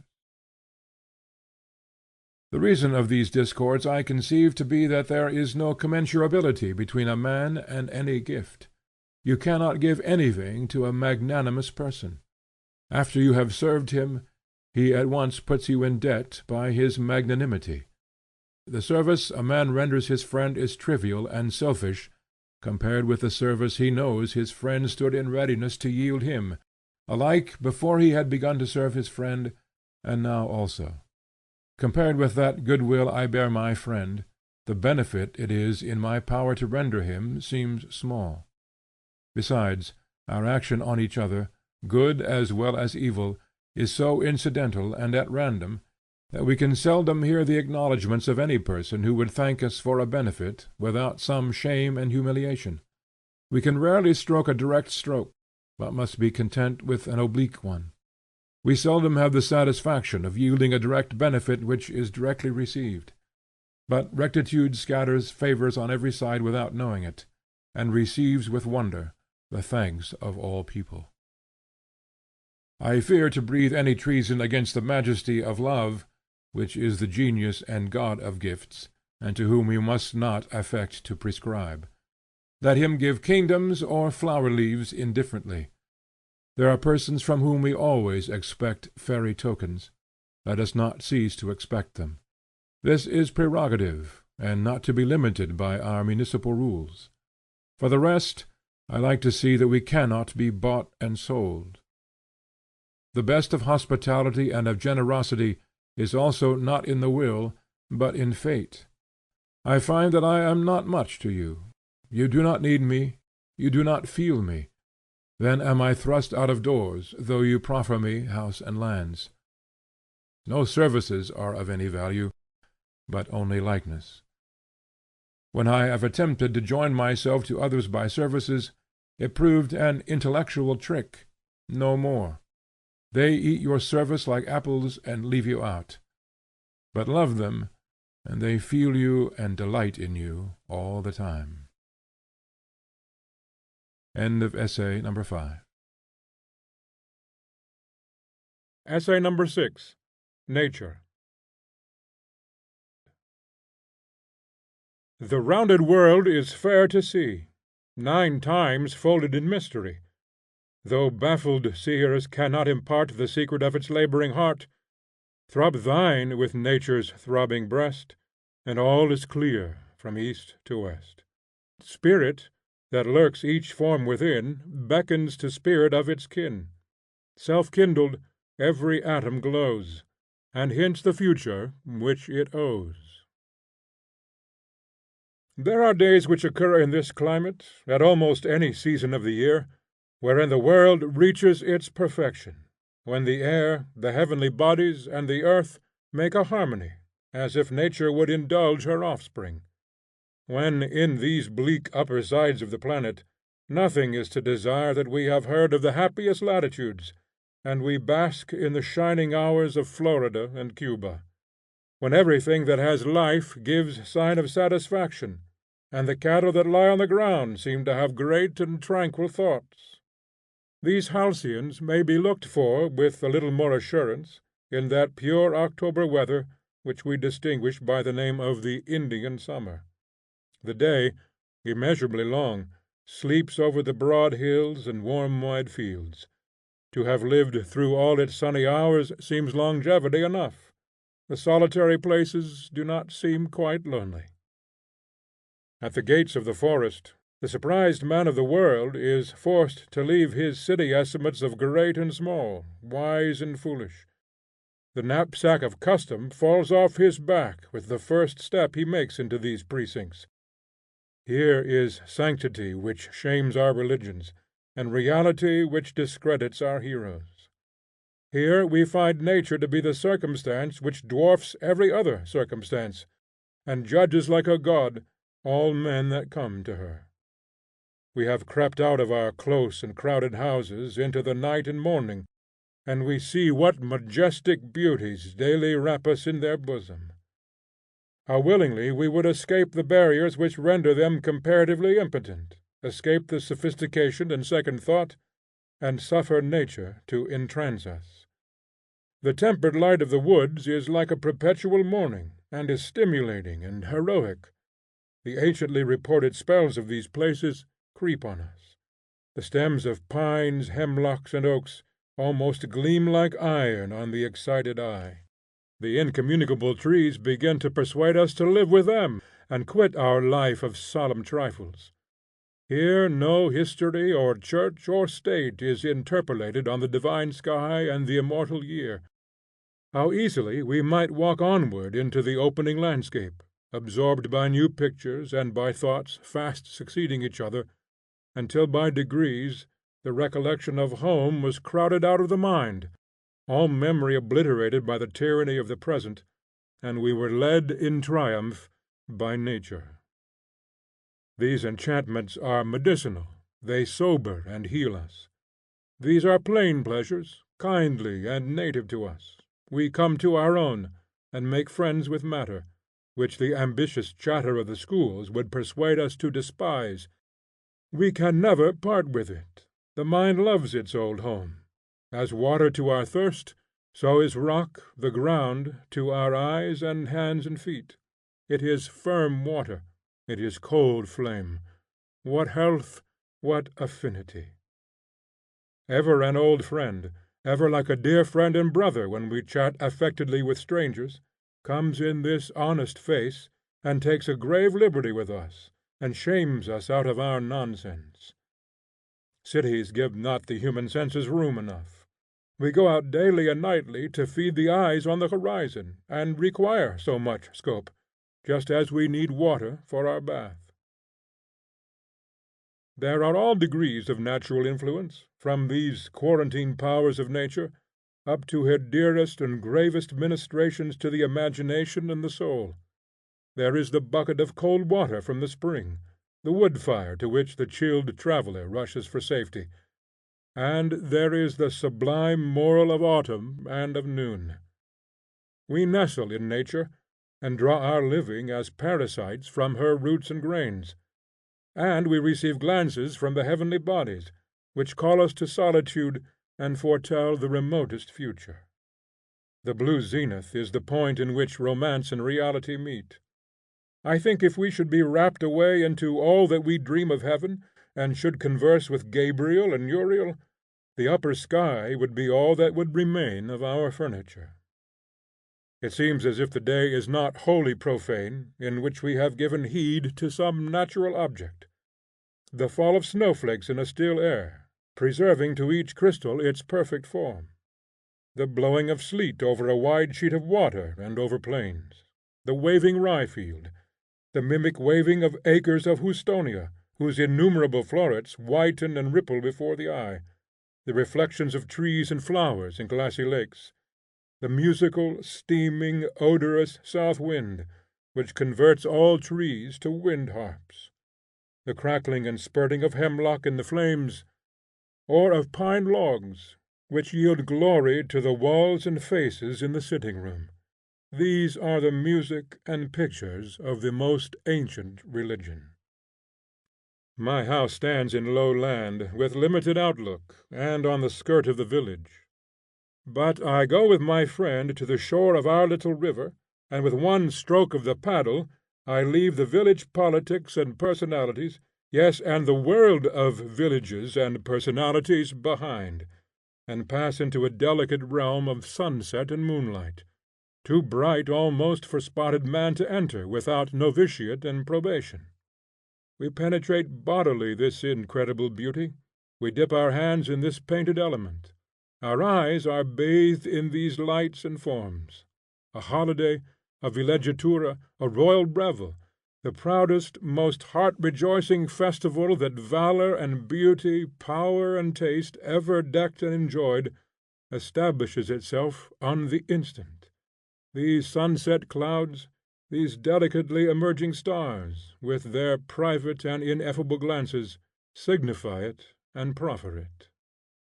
I am taught the poorness of our invention, the ugliness of towns and palaces. Art and luxury have early learned that they must work as enhancement and sequel to this original beauty. I am over instructed for my return. Henceforth I shall be hard to please. I cannot go back to toys. I am grown expensive and sophisticated. I can no longer live without elegance. But a countryman shall be my master of revels, he who knows the most, he who knows what sweets and virtues are in the ground, the waters, the plants, the heavens, and how to come at these enchantments, is the rich and royal man. Only as far as the masters of the world have called in nature to their aid, can they reach the height of magnificence. This is the meaning of their hanging gardens, villas, garden houses, islands, parks, and preserves, to back their faulty personality with these strong accessories. I do not wonder that the landed interest should be invincible in the state with these dangerous auxiliaries. These bribe and invite, not kings, not palaces, not men, not women, but these tender and poetic stars, eloquent of secret promises. We heard what the rich man said, we know of his villa, his grove, his wine, and his company, but the provocation and point of the invitation came out of these beguiling stars. In their soft glances I see what men strove to realize in some Versailles or Paphos or Ctesiphon. Indeed, it is the magical lights of the horizon, and the blue sky for the background, which save all our works of art, which were otherwise baubles. When the rich tax the poor with servility and obsequiousness, they should consider the effect of men reputed to be the possessors of nature on imaginative minds. Ah, if the rich were rich as the poor fancy riches! A boy hears a military band play on the field at night, and he has kings and queens and famous chivalry palpably before him. He hears the echoes of a horn in a hill country, in the Notch Mountains, for example, which converts the mountains into an Aeolian harp, and this supernatural tirarira restores to him the Dorian mythology, Apollo, Diana, and all divine hunters and huntresses. Can a musical note be so lofty, so heartily beautiful? To the poor young poet, thus fabulous is his picture of society. He is loyal, he respects the rich. They are rich for the sake of his imagination. How poor his fancy would be if they were not rich! That they have some high-fenced grove which they call a park, that they live in larger and better garnished saloons than he has visited, and go in coaches, keeping only the society of the elegant, to watering places and to distant cities, these make the groundwork from which he has delineated estates of romance, compared with which their actual possessions are shanties and paddocks. The Muse herself betrays her son, and enhances the gifts of wealth and well-born beauty by a radiation out of the air and clouds and forests that skirt the road, a certain haughty favor, as if from patrician genii to patricians, a kind of aristocracy in nature, a prince of the power of the air. The moral sensibility which makes Edens and Tempes so easy may not always be found, but the material landscape is never far off. We can find these enchantments without visiting the Como Lake or the Madeira Islands. We exaggerate the praises of local scenery. In every landscape the point of astonishment is the meeting of the sky and the earth, and that is seen from the first hillock as well as from the top of the Alleghanies. The stars at night stoop down over the brownest, homeliest common with all the spiritual magnificence which they shed on the Campagna or on the marble deserts of Egypt. The uprolled clouds and the colors of morning and evening will transfigure maples and alders. The difference between landscape and landscape is small, but there is great difference in the beholders. There is nothing so wonderful in any particular landscape as the necessity of being beautiful under which every landscape lies. Nature cannot be surprised in undress. Beauty breaks in everywhere. But it is very easy to outrun the sympathy of readers on this topic, which schoolmen call natura naturata, or nature passive. One can hardly speak directly of it without excess. It is as easy to broach in mixed companies what is called the subject of religion. A susceptible person does not like to indulge his tastes in this kind without the apology of some trivial necessity. He goes to see a woodlot, or to look at the crops, or to fetch a plant or a mineral from a remote locality, or he carries a fowling piece or a fishing rod. I suppose this shame must have a good reason. A dilettantism in nature is barren and unworthy. The fop of fields is no better than his brother of Broadway. Men are naturally hunters and inquisitive of wordcraft, and I suppose that such a gazetteer as woodcutters and Indians should furnish facts for would take place in the most sumptuous drawing rooms of all the wreaths and florists' chaplets of the bookshops. Yet ordinarily, whether we are too clumsy for so subtle a topic, or from whatever cause, as soon as men begin to write on nature, they fall into euphemism. Frivolity is a most unfit tribute to Pan, who ought to be represented in the mythology as the most continent of gods. I would not be frivolous before the admirable reserve and prudence of time, yet I cannot renounce the right of returning often to this old topic. The multitude of false churches accredits the true religion. Literature, poetry, science, are the homage of man to this unfathomed secret, concerning which no sane man can affect an indifference or incuriosity. Nature is loved by what is best in us.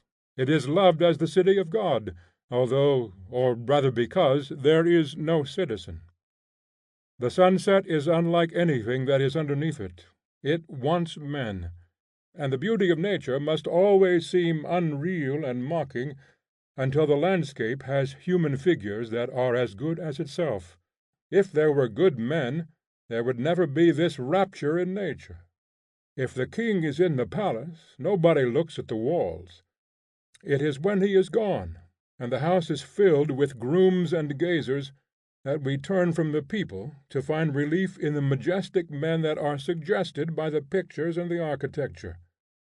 The critics who complain of the sickly separation of the beauty of nature from the thing to be done must consider that our hunting of the picturesque is inseparable from our protest against false society. Man is fallen, nature is erect, and serves as a differential thermometer, detecting the presence or absence of the divine sentiment in man. By fault of our dullness and selfishness we are looking up to nature, but when we are convalescent, nature will look up to us. We see the foaming brook with compunction. If our own life flowed with the right energy, we should shame the brook.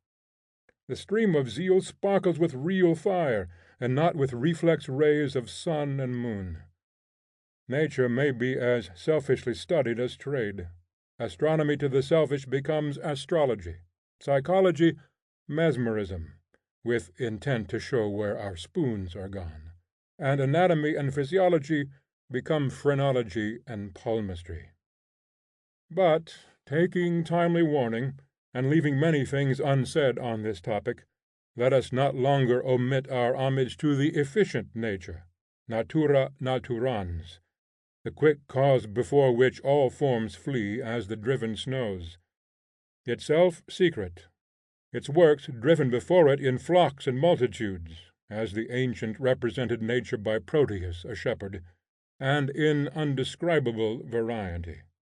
It publishes itself in creatures, reaching from particles and speculae, through transformation on transformation, to the highest symmetries, arriving at consummate results without a shock or a leap. A little heat, that is, a little motion, is all that differences the bald, dazzling white and deadly cold poles of the earth from the prolific tropical climates. All changes pass without violence by reason of the two cardinal conditions of boundless space and boundless time. Geology has initiated us into the secularity of nature, and taught us to disuse our dame school measures, and exchange our Mosaic and Ptolemaic schemes for her large style. We knew nothing rightly, for want of perspective. Now we learn what patient periods must round themselves before the rock is formed, then before the rock is broken, and the first lichen race has disintegrated the thinnest external plate into soil, and opened the door for the remote Flora, Fauna, Ceres, and Pomona to come in.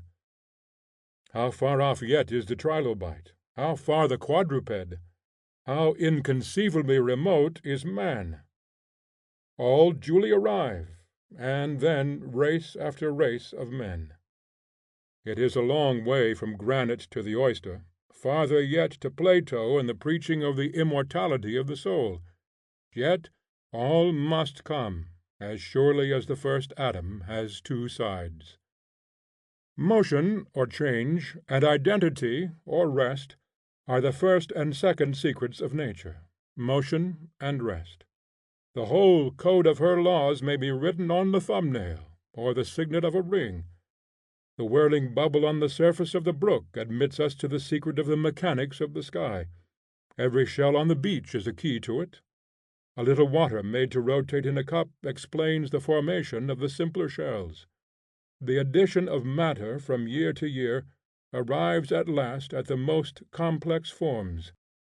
And yet so poor is nature with all her craft, that from the beginning to the end of the universe she has but one stuff with its two ends, to serve up all her dreamlike variety.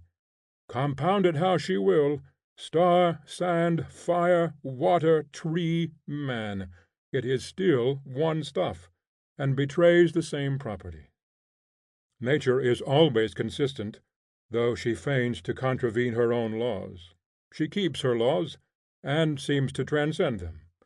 She arms and equips an animal to find its place in living in the earth, and at the same time she arms and equips another animal to destroy it. Space exists to divide creatures, but by clothing the sides of the bird with a few feathers she gives him a petty omnipresence.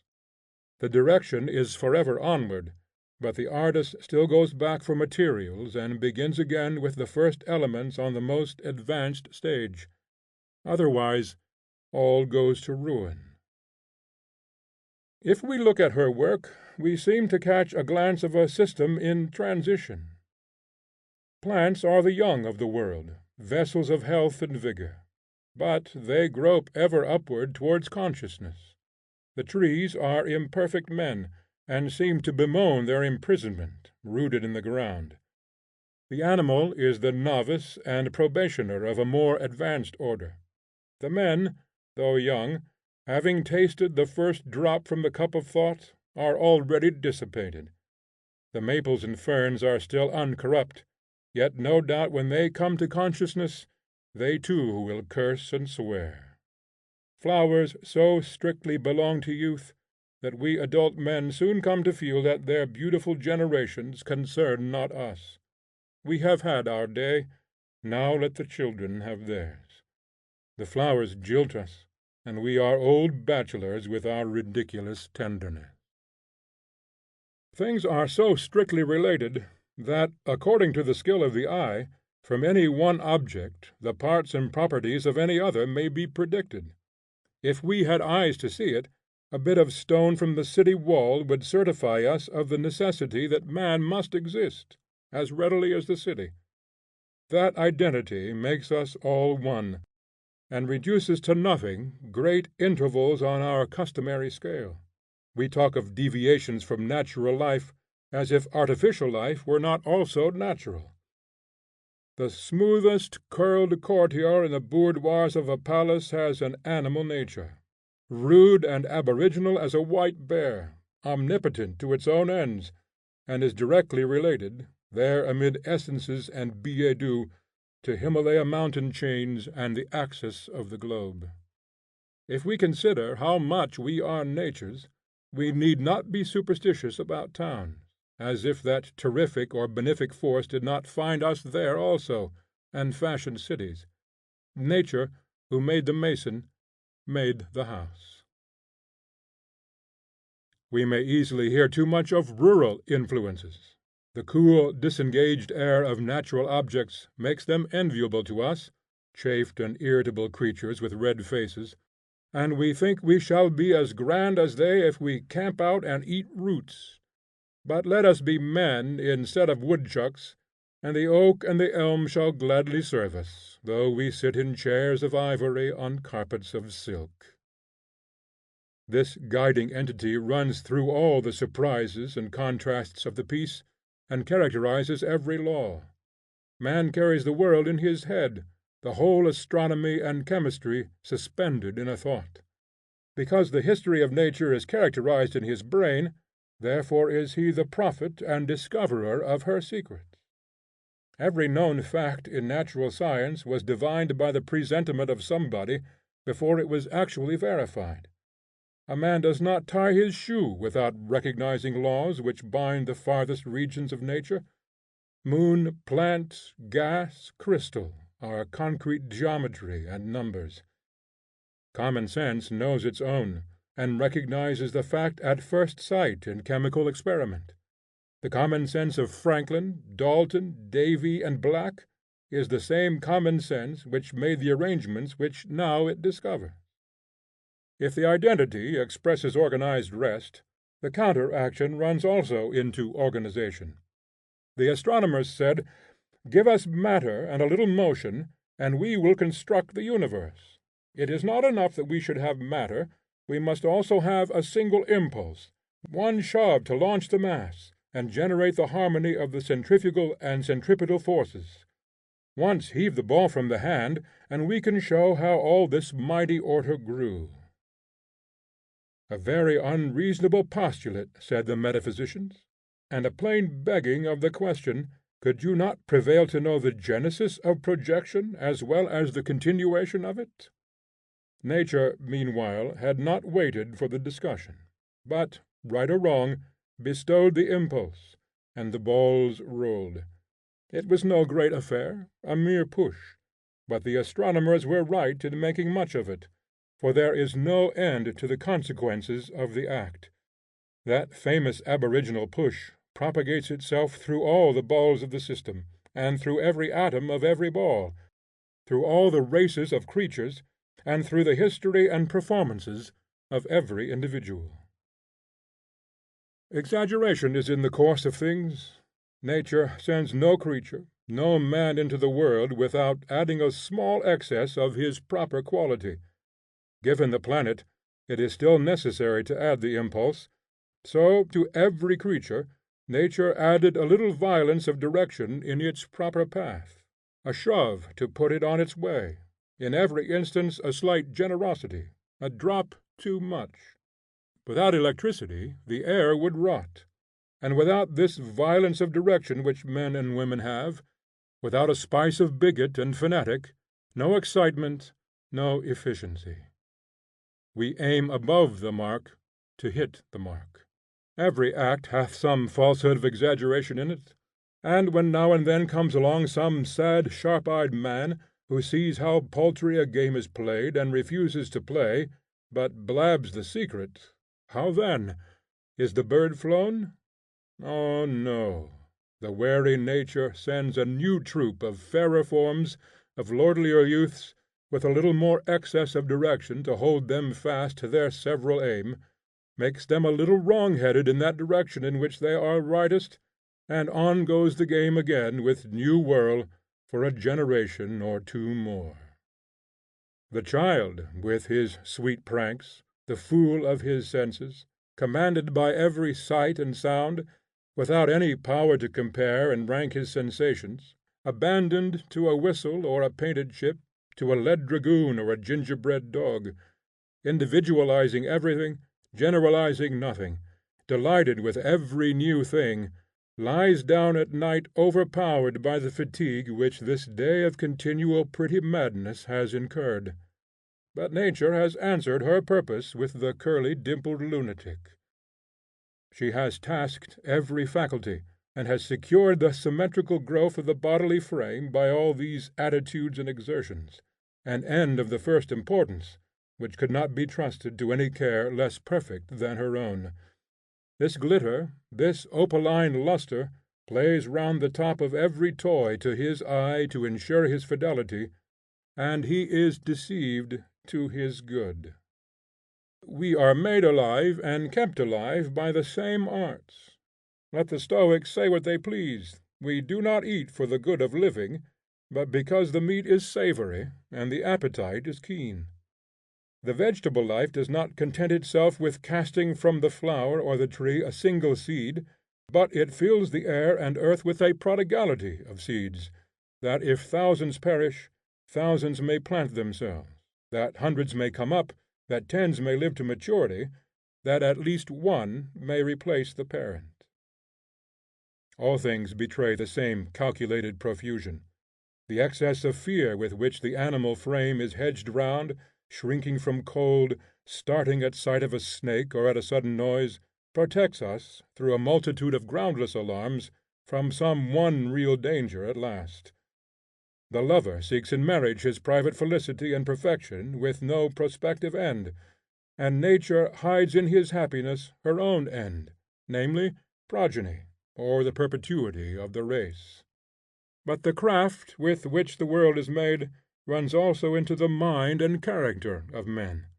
No man is quite sane; each has a vein of folly in his composition, a slight determination of blood to the head, to make sure of holding him hard to some one point which nature had taken to heart.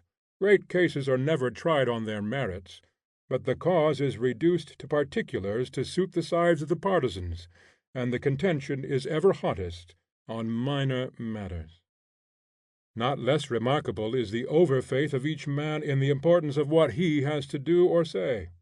The poet, the prophet, has a higher value for what he utters than any hearer, and therefore it gets spoken. The strong, self-complacent Luther declares with an emphasis not to be mistaken, that God himself cannot do without wise men. Jacob Behmen and George Fox betray their egotism in the pertinacity of their controversial tracts, and James Naylor once suffered himself to be worshipped as the Christ. Each prophet comes presently to identify himself with his thought, and to esteem his hat and shoes sacred. However this may discredit such persons with the judicious, it helps them with the people, as it gives heat, pungency, and publicity to their words. A similar experience is not infrequent in private life. Each young and ardent person writes a diary, in which, when the hours of prayer and penitence arrive, he inscribes his soul. The pages thus written are to him burning and fragrant. He reads them on his knees by midnight and by the morning star. He wets them with his tears. They are sacred, too good for the world, and hardly yet to be shown to the dearest friend. This is the man child that is born to the soul, and her life still circulates in the babe. The umbilical cord has not yet been cut.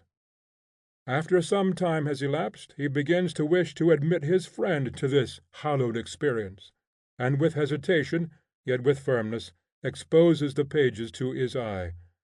Will they not burn his eyes? The friend coldly turns them over, and passes from the writing to conversation with easy transition, which strikes the other party with astonishment and vexation. He cannot suspect the writing itself. Days and nights of fervid life, of communion with angels of darkness and of light, have engraved their shadowy characters on that tear stained book. He suspects the intelligence or the heart of his friend. Is there then no friend? He cannot yet credit that one may have impressive experience, and yet may not know how to put his private fact into literature, and perhaps the discovery that wisdom has other tongues and ministers than we, that though we should hold our peace, the truth would not the less be spoken, might check injuriously the flames of our zeal. A man can only speak so long as he does not feel his speech to be partial and inadequate. It is partial, but he does not see it to be so whilst he utters it. As soon as he is released from the instinctive and particular, and sees its partiality, he shuts his mouth in disgust. For no man can write anything who does not think that what he writes is for the time the history of the world, or do anything well who does not esteem his work to be of importance. My work may be of none, but I must not think it of none, or I shall not do it with impunity. In like manner there is throughout nature something mocking, something that leads us on, but arrives nowhere, keeps no faith with us. All promise outruns the performance. We live in a system of approximations. Every end is prospective of some other end, which is also temporary. A round and final success nowhere. We are encamped in nature, not domesticated. Hunger and thirst lead us on to eat and to drink, but bread and wine, mix and cook them how you will, leave us hungry and thirsty after the stomach is full. It is the same with all our arts and performances. Our music, our poetry, our language itself are not satisfactions, but suggestions. The hunger for wealth, which reduces the planet to a garden, fools the eager pursuer. What is the end sought? Plainly to secure the ends of good sense and beauty from the intrusion of deformity or vulgarity of any kind. But what an operose method! What a train of means to secure a little conversation! This palace of brick and stone, these servants, this kitchen, these stables, horses, and equipage, this bank stock and the file of mortgages, trade to all the world, country house and cottage by the waterside, all for a little conversation, high, clear, and spiritual. Could it not be had as well by beggars on the highway? No. All these things came from successive efforts by these beggars to remove friction from the wheels of life and give opportunity. Conversation, character, were the avowed ends. Wealth was good, as it appeased the animal cravings, cured the smoky chimney, silenced the creaking door, brought friends together in a warm and quiet room, and kept the children and the dinner table in a different apartment. Thought, virtue, beauty were the ends. But it was known that men of thought and virtue sometimes had the headache, or wet feet, or could lose good time whilst the room was getting warm in winter days. Unluckily, in the exertions necessary to remove these inconveniences, the main attention has been diverted to this object. The old aims have been lost sight of, and to remove friction has come to be the end. That is the ridicule of rich men, and Boston, London, Vienna, and now the governments generally of the world are cities and governments of the rich, and the masses are not men, but poor men, that is, men who would be rich. This is the ridicule of the class, that they arrive with pains and sweat and fury nowhere. When all is done, it is for nothing. They are like one who has interrupted the conversation of a company to make his speech, and now has forgotten what he went to say. The appearance strikes the eye everywhere of an aimless society, of aimless nations. Were the ends of nature so great and cogent as to exact this immense sacrifice of men? Quite analogous to the deceits in life, there is, as might be expected, a similar effect on the eye from the face of external nature. There is in woods and waters a certain enticement and flattery, together with a failure to yield a present satisfaction. This disappointment is felt in every landscape. I have seen the softness and beauty of the summer clouds floating feathery overhead, enjoying, as it seemed, their height and privilege of motion, whilst yet they appeared not so much the drapery of this place and hour, as forelooking to some pavilions and gardens of festivity beyond. It is an odd jealousy, but the poet finds himself not near enough to his object. The pine tree, the river, the bank of flowers before him, does not seem to be nature. Nature is still elsewhere. This or this is but outskirt and far off reflection and echo of the triumph that has passed by, and is now at its glancing splendor and heyday, perchance in the neighboring fields, or if you stand in the field, then in the adjacent woods. The present object shall give you this sense of stillness that follows a pageant which has just gone by. What splendid distance! What recesses of ineffable pomp and loveliness in the sunset! But who can go where they are, or lay his hand or plant his foot thereon? Off they fall from the round world forever and ever. It is the same among the men and women as among the silent trees, always a referred existence, an absence, never a presence and satisfaction. Is it that beauty can never be grasped? In persons and in landscape is equally inaccessible? The accepted and betrothed lover has lost the wildest charm of his maiden in her acceptance of him. She was heaven whilst he pursued her as a star; she cannot be heaven if she stoops to such a one as he. What shall we say of this omnipresent appearance of that first projectile impulse, of this flattery and bulking of so many well-meaning creatures? Must we not suppose somewhere in the universe a slight treachery and derision? Are we not engaged to a serious resentment of this use that is made of us? Are we tickled trout and fools of nature? One look at the face of heaven and earth lays all petulance at rest, and soothes us to wiser convictions. To the intelligent, nature converts herself into a vast promise, and will not be rashly explained. Her secret is untold. Many and many an Oedipus arrives; he has the whole mystery teeming in his brain. Alas, the same sorcery has spoiled the skill; no syllable can he shape on his lips. Her mighty orbit vaults like the fresh rainbow into the deep, but no archangel's wing was yet strong enough to follow it and report of the return of the curve. But it also appears that our actions are seconded and disposed to greater conclusions than we designed. We are escorted on every hand through life by spiritual agents, and a beneficent purpose lies in wait for us. We cannot bandy words with nature, or deal with her as we deal with persons. If we measure our individual forces against hers, we may easily feel as if we were the sport of an insuperable destiny. But if instead of identifying ourselves with the work, we feel that the soul of the workman streams through us, we shall find the peace of the morning dwelling first in our hearts, and the fathomless powers of gravity and chemistry, and over them of life, pre-existing within us in their highest form. The uneasiness which the thought of our helplessness in the chain of causes occasions us, results from looking too much at one condition of nature, namely motion. But the drag is never taken from the wheel. Wherever the impulse exceeds, the rest or identity insinuates its compensation. All over the wide fields of earth grows the prunella or self-heal. After every foolish day we sleep off the fumes and furies of its hours, and though we are always engaged with particulars, and often enslaved to them, we bring with us to every experiment the innate universal laws.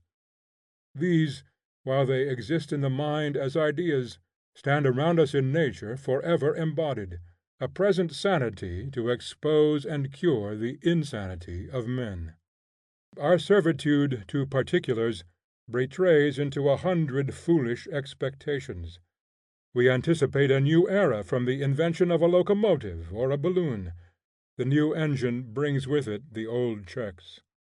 They say that by electromagnetism your salad shall be grown from the seed whilst your fowl is roasting for dinner. It is a symbol of our modern aims and endeavors, of our condensation and acceleration of objects. But nothing is gained. Nature cannot be cheated. Man's life is but 70 salads long, grow they swift or grow they slow. In these checks and impossibilities, however, we find our advantage, not less than in the impulses.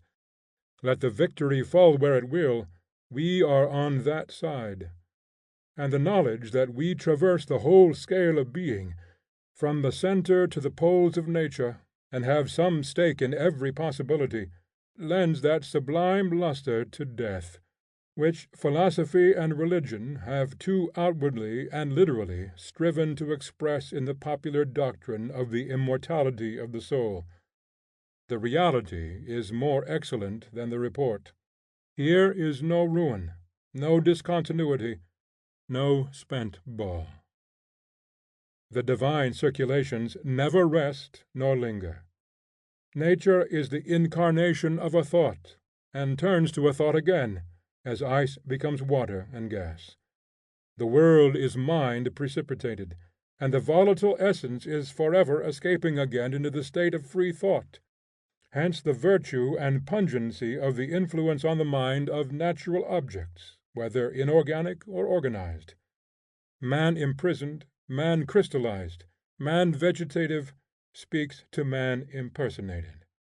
That power which does not respect quantity, which makes the whole and the particle its equal channel, delegates its smile to the morning, and distills its essence into every drop of rain. Every moment instructs, and every object, for wisdom is infused into every form. It has been poured into us as blood, it convulsed us as pain, it slid into us as pleasure, it enveloped us in dull melancholy days, or in days of cheerful labor.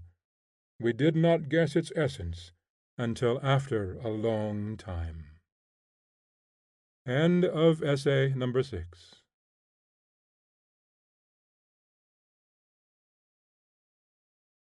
Essay number 7, Politics. Gold and iron are good to buy iron and gold. All earth's fleece and food are for their like sold.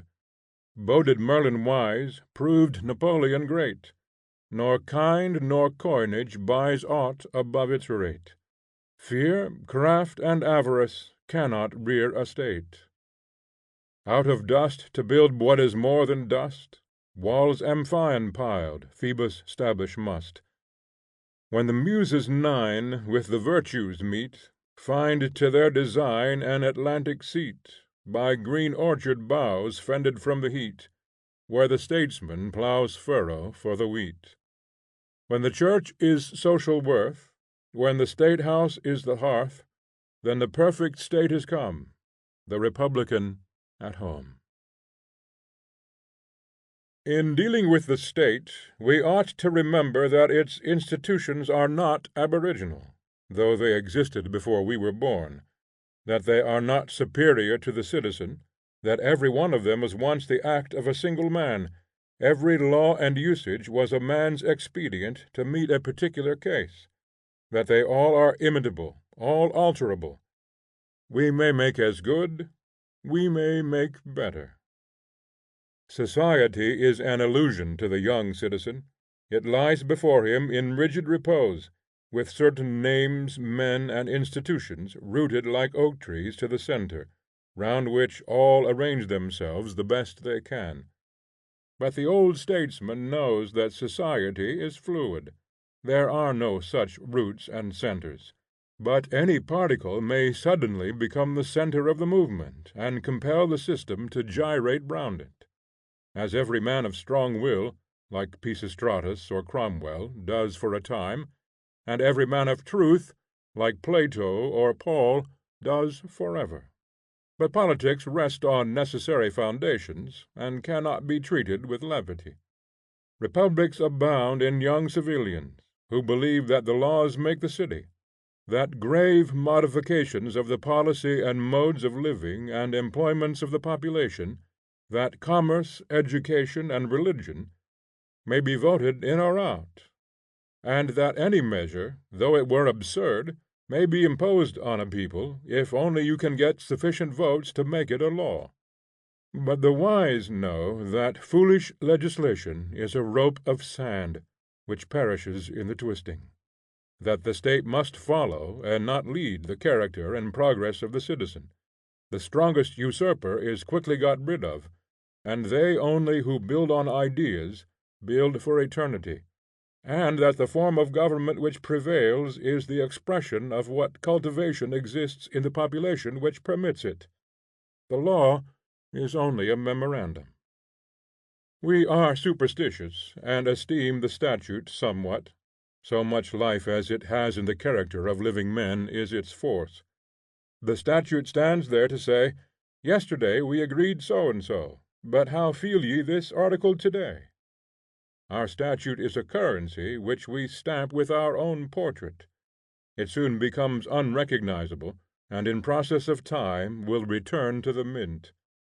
Nature is not democratic, nor limited monarchical, but despotic, and will not be fooled or abated of any jot of her authority by the pertest of her sons.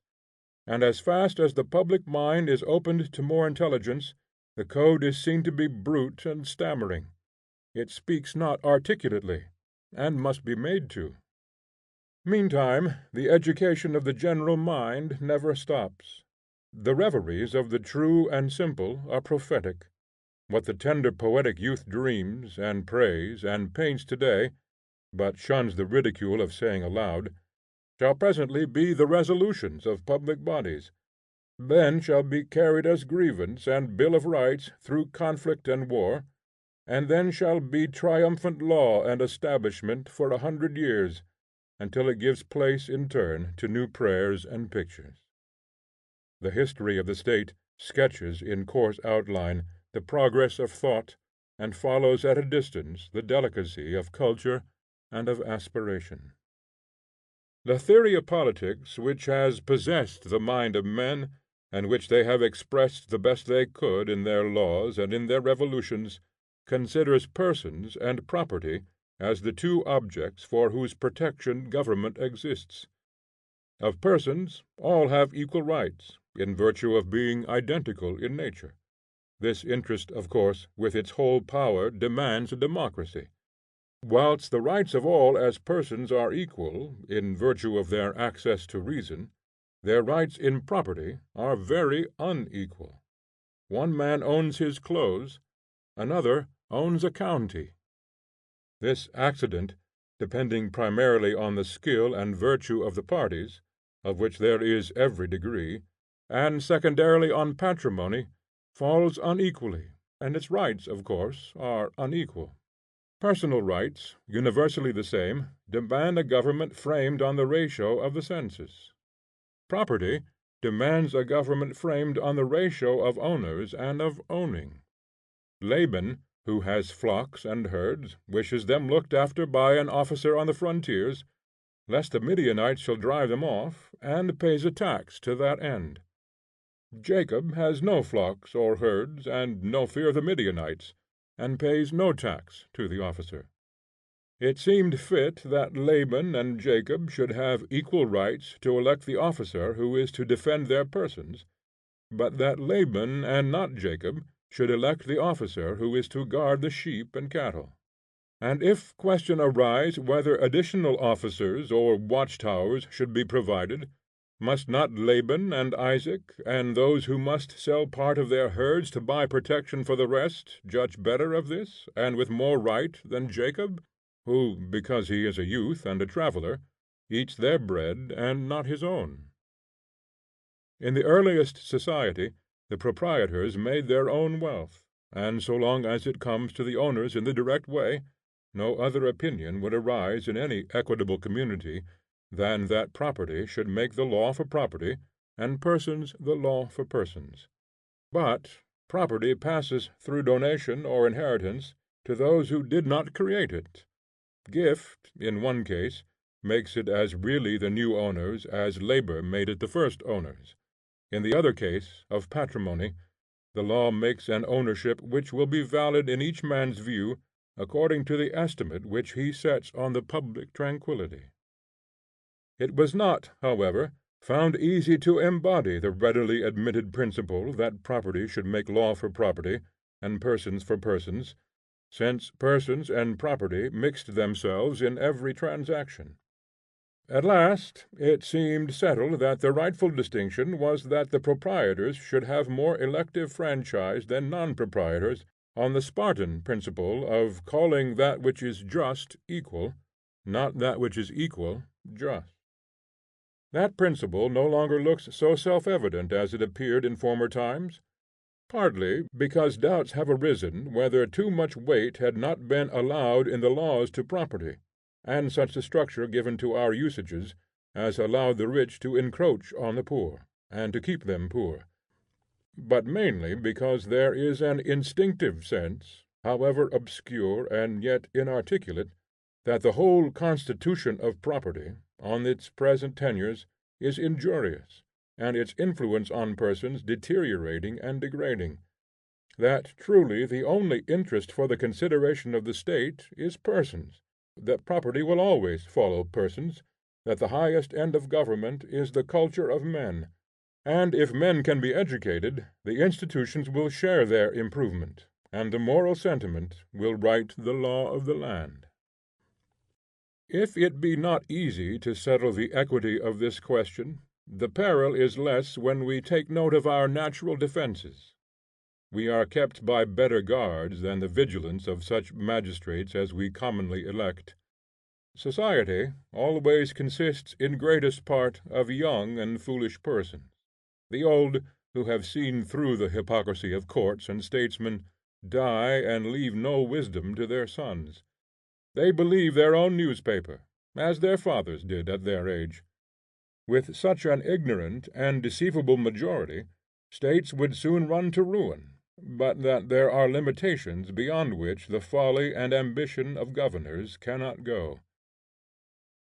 Things have their laws as well as men, and things refuse to be trifled with. Property will be protected.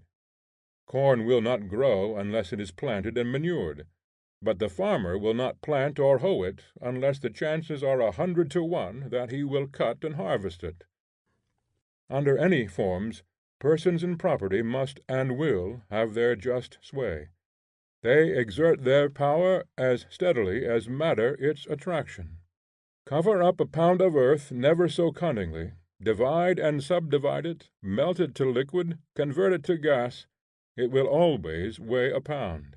It will always attract and resist other matter by the full virtue of 1 pound weight, and the attributes of a person, his wit and his moral energy, will exercise, under any law or extinguishing tyranny, their proper force, if not overtly, then covertly, if not for the law, then against it, if not wholesomely, then poisonously, with right or by might. The boundaries of personal influence it is impossible to fix, as persons are organs of moral or supernatural force. Under the dominion of an idea which possesses the minds of multitudes, as civil freedom or the religious sentiment, the powers of persons are no longer subjects of calculation. A nation of men unanimously bent on freedom or conquest can easily confound the arithmetic of statists, and achieve extravagant actions, out of all proportion to their means, as the Greeks, the Saracens, the Swiss, the Americans, and the French have done. In like manner, to every particle of property belongs its own attraction. A cent is the representative of a certain quantity of corn or other commodity. Its value is in the necessities of the animal man. It is so much warmth, so much bread, so much water, so much land. The law may do what it will with the owner of property, its just power will still attach to the cent. The law may, in a mad freak, say that all shall have power except the owners of property; they shall have no vote. Nevertheless, by a higher law, the property will, year after year, write every statute that respects property. The non proprietor will be the scribe of the proprietor. What the owners wish to do, the whole power of property will do, either through the law, or else in defiance of it. Of course, I speak of all the property, not merely of the great estates. When the rich are outvoted, as frequently happens, it is the joint treasury of the poor which exceeds their accumulations. Every man owns something, if it is only a cow, or a wheelbarrow, or his arms, and so has that property to dispose of. The same necessity which secures the rights of person and property against the malignity or folly of the magistrate, determines the form and methods of governing, which are proper to each nation and to its habit of thought, and nowise transferable to other states of society. In this country we are very vain of our political institutions, which are singular in this, that they sprung, within the memory of living men, from the character and condition of the people, which they still express with sufficient fidelity, and we ostentatiously prefer them to any other in history. They are not better, but only fitter for us. We may be wise in asserting the advantage in modern times of the democratic form, but to other states of society, in which religion consecrated the monarchical, that and not this was expedient. Democracy is better for us, because the religious sentiment of the present time accords better with it. Born democrats, we are nowise qualified to judge of monarchy, which to our fathers, living in the monarchical idea, was also relatively right. But our institutions, though in coincidence with the spirit of the age, have not any exemption from the practical defects which have discredited other forms. Every actual state is corrupt. Good men must not obey the laws too well. What satire on government can equal the severity of censure conveyed in the word politic, which now for ages has signified cunning, intimating that the state is a trick? The same benign necessity and the same practical abuse appear in the parties, into which each state divides itself, of opponents and defenders of the administration of the government. Parties are also founded on instincts, and have better guides to their own humble aims than the sagacity of their leaders. They have nothing perverse in their origin, but rudely mark some real and lasting relation. We might as wisely reprove the east wind or the frost as a political party, whose members, for the most part, could give no account of their position, but stand for the defence of those interests in which they find themselves. Our quarrel with them begins when they quit this deep natural ground at the bidding of some leader, and obeying personal considerations, throw themselves into the maintenance and defence of points nowise belonging to their system.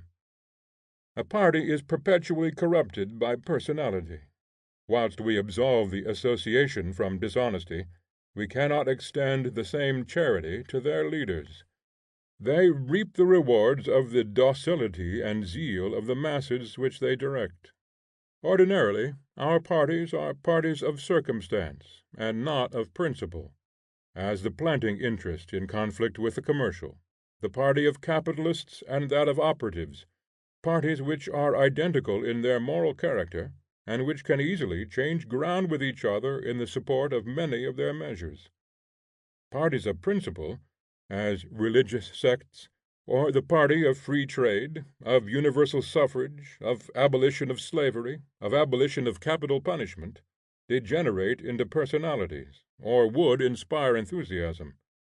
The vice of our leading parties in this country, which may be cited as a fair specimen of these societies of opinion, is that they do not plant themselves on the deep and necessary grounds to which they are respectively entitled, but lash themselves to fury in the carrying of some local or momentary measure, nowise useful to the commonwealth. Of the two great parties which at this hour almost share the nation between them, I should say that one has the best cause, and the other contains the best men. The philosopher, the poet, or the religious man will of course wish to cast his vote with the democrat, for free trade, for wide suffrage, for the abolition of legal cruelties in the penal code, and for facilitating in every manner the access of the young and the poor to the sources of wealth and power. But he can rarely accept the persons whom the so called popular party propose to him as representatives of these liberalities. They have not at heart the ends which give to the name of democracy what hope and virtue are in it. The spirit of our American radicalism is destructive and aimless. It is not loving. It has no ulterior and divine ends, but is destructive only out of hatred and selfishness.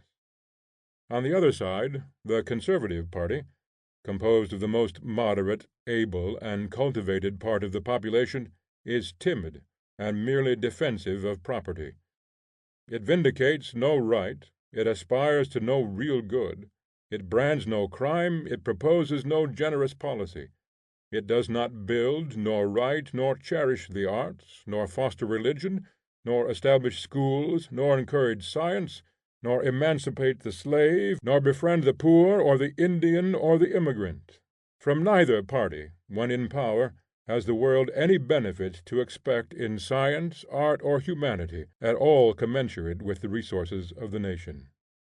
I do not, for these defects, despair of our republic. We are not at the mercy of any waves of chance. In the strife of ferocious parties, human nature always finds itself cherished, as the children of the convicts at Botany Bay are found to have as healthy a moral sentiment as other children. Citizens of feudal states are alarmed at our democratic institutions lapsing into anarchy, and the older and more cautious among ourselves are learning from Europeans to look with some terror at our turbulent freedom. It is said that in our license of construing the Constitution, and in the despotism of public opinion, we have no anchor, and one foreign observer thinks he has found the safeguard in the sanctity of marriage among us, and another thinks he has found it in our Calvinism. Fisher Ames expressed the popular security more wisely when he compared a monarchy and a republic, saying that a monarchy is a merchantman, which sails well, but will sometimes strike on a rock and go to the bottom, whilst a republic is a raft, which would never sink, but then your feet are always in water. No forms can have any dangerous importance whilst we are befriended by the laws of things. It makes no difference how many tons weight of atmosphere presses on our heads, so long as the same pressure resists it within the lungs. Augment the mass 1,000-fold, it cannot begin to crush us, as long as reaction is equal to action. The fact of two poles, of two forces, centripetal and centrifugal, is universal, and each force by his own activity develops the other. Wild liberty develops iron conscience. Want of liberty, by strengthening law and decorum, stupefies conscience. Lynch law prevails only where there is greater hardihood and self-subsistency in the leaders. A mob cannot be a permanency. Everybody's interest requires that it should not exist, and only justice satisfies all. We must trust infinitely to the beneficent necessity which shines through all laws. Human nature expresses itself in them as characteristically as in statues or songs or railroads, and an abstract of the codes of nations would be a transcript of the common conscience. Governments have their origin in the moral identity of men. Reason for one is seen to be reason for another, and for every other. There is a middle measure which satisfies all parties, be they never so many or so resolute for their own. Every man finds a sanction for his simplest claims and deeds in decisions of his own mind, which he calls truth and holiness. In these decisions all the citizens find a perfect agreement, and only in these, not in what is good to eat, good to wear, good use of time, or what amount of land or of public aid each is entitled to claim. This truth and justice men presently endeavor to make application of to the measuring of land, the apportionment of service, the protection of life and property. Their first endeavors, no doubt, are very awkward, yet absolute right is the first governor, or every government is an impure theocracy. The idea, after which each community is aiming to make and mend its law, is the will of the wise man. The wise man it cannot find in nature, and it makes awkward but earnest efforts to secure his government by contrivance, as by causing the entire people to give their voices on every measure, or by a double choice to get the representation of the whole, or by a selection of the best citizens, or to secure the advantages of efficiency and eternal peace by confiding the government to one, who may himself select his agent. All forms of government symbolize an immortal government, common to all dynasties and independent of numbers, perfect where two men exist, perfect where there is only one man. Every man's nature is a sufficient advertisement to him of the character of his fellows. My right and my wrong is their right and their wrong. Whilst I do what is fit for me, and abstain from what is unfit, my neighbor and I shall often agree in our means, and work together for a time to one end. But whenever I find my dominion over myself not sufficient for me, and undertake the direction of him also, I overstep the truth, and come into false relations to him. I may have so much more skill or strength than he, that he cannot express adequately his sense of wrong, but it is a lie, and hurts like a lie both him and me. Love and nature cannot maintain the assumption. It must be executed by a practical lie, namely by force. This undertaking for another is the blunder which stands in colossal ugliness in the governments of the world. It is the same thing in numbers as in a pair, only not quite so intelligible. I can see well enough a great difference between my setting myself down to a self-control, and my going to make somebody else act after my views. But when a quarter of the human race assume to tell me what I must do, I may be too much disturbed by the circumstances to see so clearly the absurdity of their command.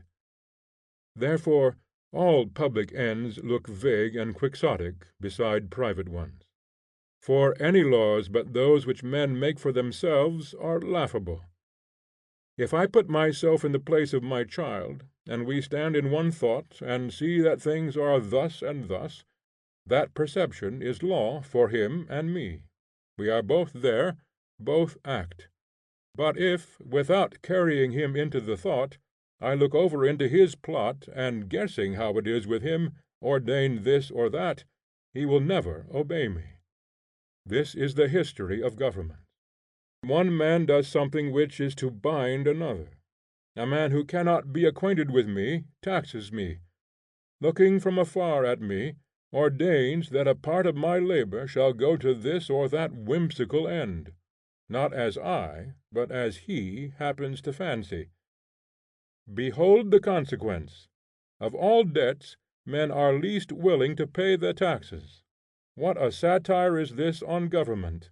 Everywhere they think they get their money's worth, except for these. Hence the less government we have the better, the fewer laws and the less confided power. The antidote to this abuse of formal government is the influence of private character, the growth of the individual, the appearance of the principle to supersede the proxy, the appearance of the wise man, of whom the existing government is, it must be owned, but a shabby imitation. That which all things tend to educe, which freedom, cultivation, intercourse, revolutions go to form and deliver, is character. That is the end of nature, to reach unto this coronation of her king. To educate the wise man the state exists, and with the appearance of the wise man the state expires. The appearance of character makes the state unnecessary. The wise man is the state. He needs no army, fort, or navy. He loves men too well. No bribe or feast or palace to draw friends to him, no vantage ground, no favorable circumstance. He needs no library, for he has not done thinking; no church, for he is a prophet; no statute book, for he has the lawgiver; no money, for he is value; no road, for he is at home where he is; no experience, for the life of the Creator shoots through him, and looks from his eyes. He has no personal friends, for he who has the spell to draw the prayer and piety of all men unto him, needs not husband and educate a few to share with him a select and poetic life. His relationship to men is angelic; his memory is myrrh to them, his presence frankincense and flowers.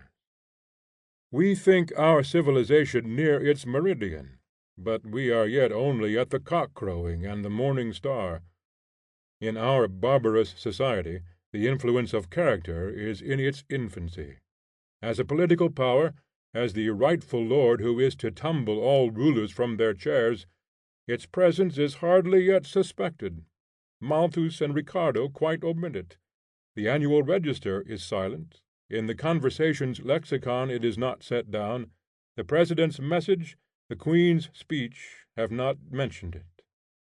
And yet it is never nothing. Every thought which genius and piety throw into the world alters the world. The gladiators in the lists of power feel, through all their frocks of force and simulation, the presence of worth.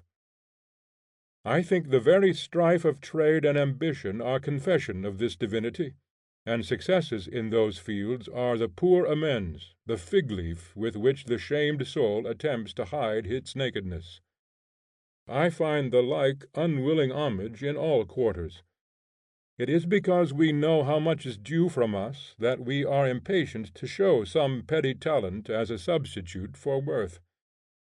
We are haunted by a conscience of this right to grandeur of character, and are false to it.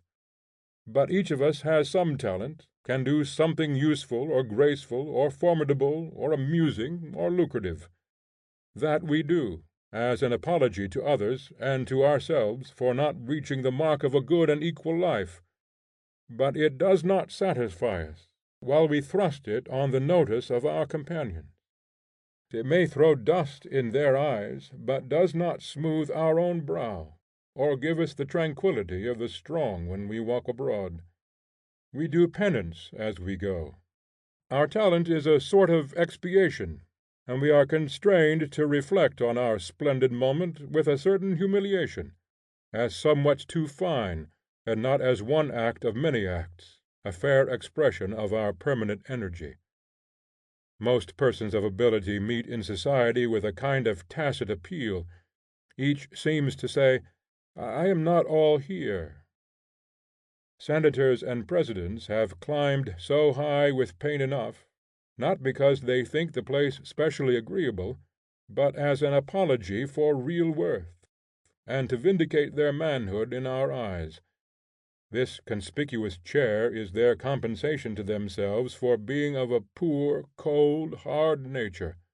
They must do what they can. Like one class of forest animals, they have nothing but a prehensile tail. Climb they must, or crawl. If a man found himself so rich-natured that he could enter into strict relations with the best persons, and make life serene around him by the dignity and sweetness of his behavior, could he afford to circumvent the favor of the caucus and the press, and covet relations so hollow and pompous as those of a politician? Surely nobody would be a charlatan who could afford to be sincere. The tendencies of the times favor the idea of self-government, and leave the individual, for all code, to the rewards and penalties of his own consultation, which work with more energy than we believe whilst we depend on artificial restraints. The movement in this direction has been very marked in modern history. Much has been blind and discreditable, but the nature of the revolution is not affected by the vices of the revolters, for this is a purely moral force. It was never adopted by any party in history, neither can be. It separates the individual from all party, and unites him at the same time to the race. It promises a recognition of higher rights than those of personal freedom or the security of property. A man has a right to be employed, to be trusted, to be loved, to be revered. The power of love, as the basis of a state, has never been tried. We must not imagine that all things are lapsing into confusion, if every tender protestant be not compelled to bear his part in certain social conventions, nor doubt that roads can be built, letters carried, and the fruit of labor secured, when the government of force is at an end. Are our methods now so excellent that all competition is hopeless? Could not a nation of friends even devise better ways? On the other hand, let not the most conservative and timid fear anything from a premature surrender of the bayonet and the system of force. For, according to the order of nature, which is quite superior to our will, it stands thus: there will always be a government of force where men are selfish, and when they are pure enough to abjure the code of force, they will be wise enough to see how these public ends of the post office and of the highway, of commerce and the exchange of property, of museums and libraries, of institutions of art and science, can be answered. We live in a very low state of the world, and pay unwilling tribute to governments founded on force. There is not, among the most religious and instructed men of the most religious and civil nations, a reliance on the moral sentiment, and a sufficient belief in the unity of things, to persuade them that society can be maintained without artificial restraints, as well as the solar system, or that the private citizen might be reasonable and a good neighbor, without the hint of a jail or a confiscation. What is strange too, there never was in any man sufficient faith in the power of rectitude to inspire him with the broad design of renovating the state on the principle of right and love. All those who have pretended this design have been partial reformers, and have admitted in some manner the supremacy of the bad state. I do not call to mind a single human being who has steadily denied the authority of the laws, on the simple ground of his own moral nature.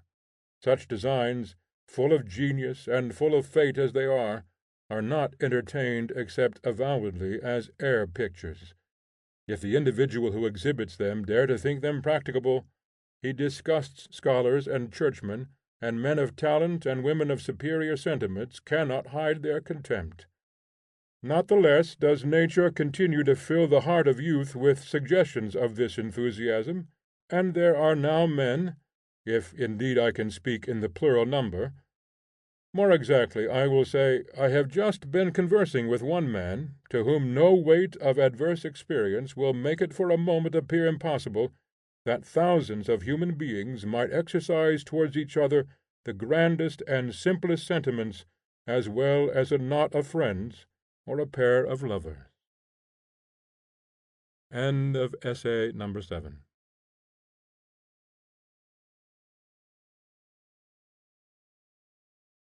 Essay number 8. Nominalist and Realist.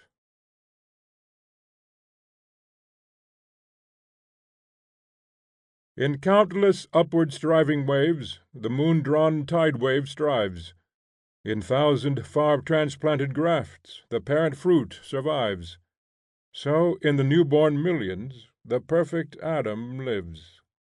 Not less are summer mornings dear to every child they wake, and each with novel life his sphere fills for his proper sake.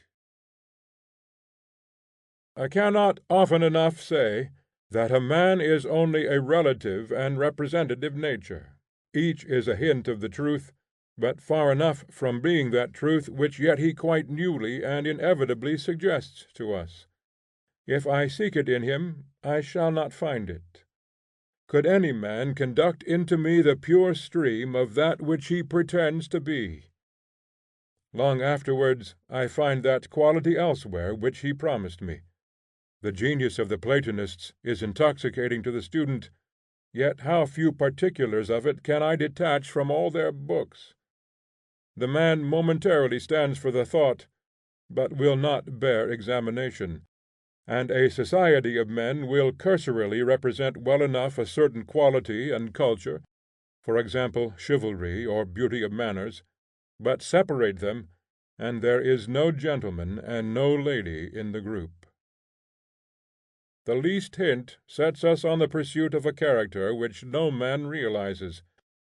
We have such exorbitant eyes that on seeing the smallest arc we complete the curve, and when the curtain is lifted from the diagram which it seemed to veil, we are vexed to find that no more was drawn than just that fragment of an arc which we first beheld. We are greatly too liberal in our construction of each other's faculty and promise. Exactly what the parties have already done they shall do again, but that which we inferred from their nature and inception they will not do. That is in nature, but not in them. That happens in the world, which we often witness in a public debate.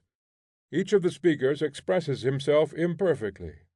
No one of them hears much that another says, such is the preoccupation of mind of each, and the audience, who have only to hear and not to speak, judge very wisely and superiorly how wrong-headed and unskilful is each of the debaters to his own affair. Great men or men of great gifts you shall easily find, but symmetrical men never. When I meet a pure intellectual force or a generosity of affection, I believe here then is man, and am presently mortified by the discovery that this individual is no more available to his own or to the general ends than his companion, because the power which drew my respect is not supported by the total symphony of his talents. All persons exist to society by some shining trait of beauty or utility which they have. We borrow the proportions of the man from that one fine feature, and finish the portrait symmetrically, which is false, for the rest of his body is small or deformed. I observe a person who makes a good public appearance, and conclude thence the perfection of his private character, on which this is based. But he has no private character. He is a graceful cloak, or lay figure for holidays. All our poets, heroes, and saints fail utterly in some one or in many parts to satisfy our idea, fail to draw our spontaneous interest, and so leave us without any hope of realization but in our own future. Our exaggeration of all fine characters arises from the fact that we identify each in turn with the soul. We consecrate a great deal of nonsense because it was allowed by great men. There is none without his foible. I verily believe if an angel should come to chant the chorus of the moral law, he would eat too much gingerbread, or take liberties with private letters, or do some precious atrocity. It is bad enough that our geniuses cannot do anything useful, but it is worse that no man is fit for society who has fine traits. He is admired at a distance, but he cannot come near without appearing a cripple. The men of fine parts protect themselves by solitude, or by courtesy, or by satire, or by an acid worldly manner, each concealing as he best can his incapacity for useful association, but they want either love or self-reliance.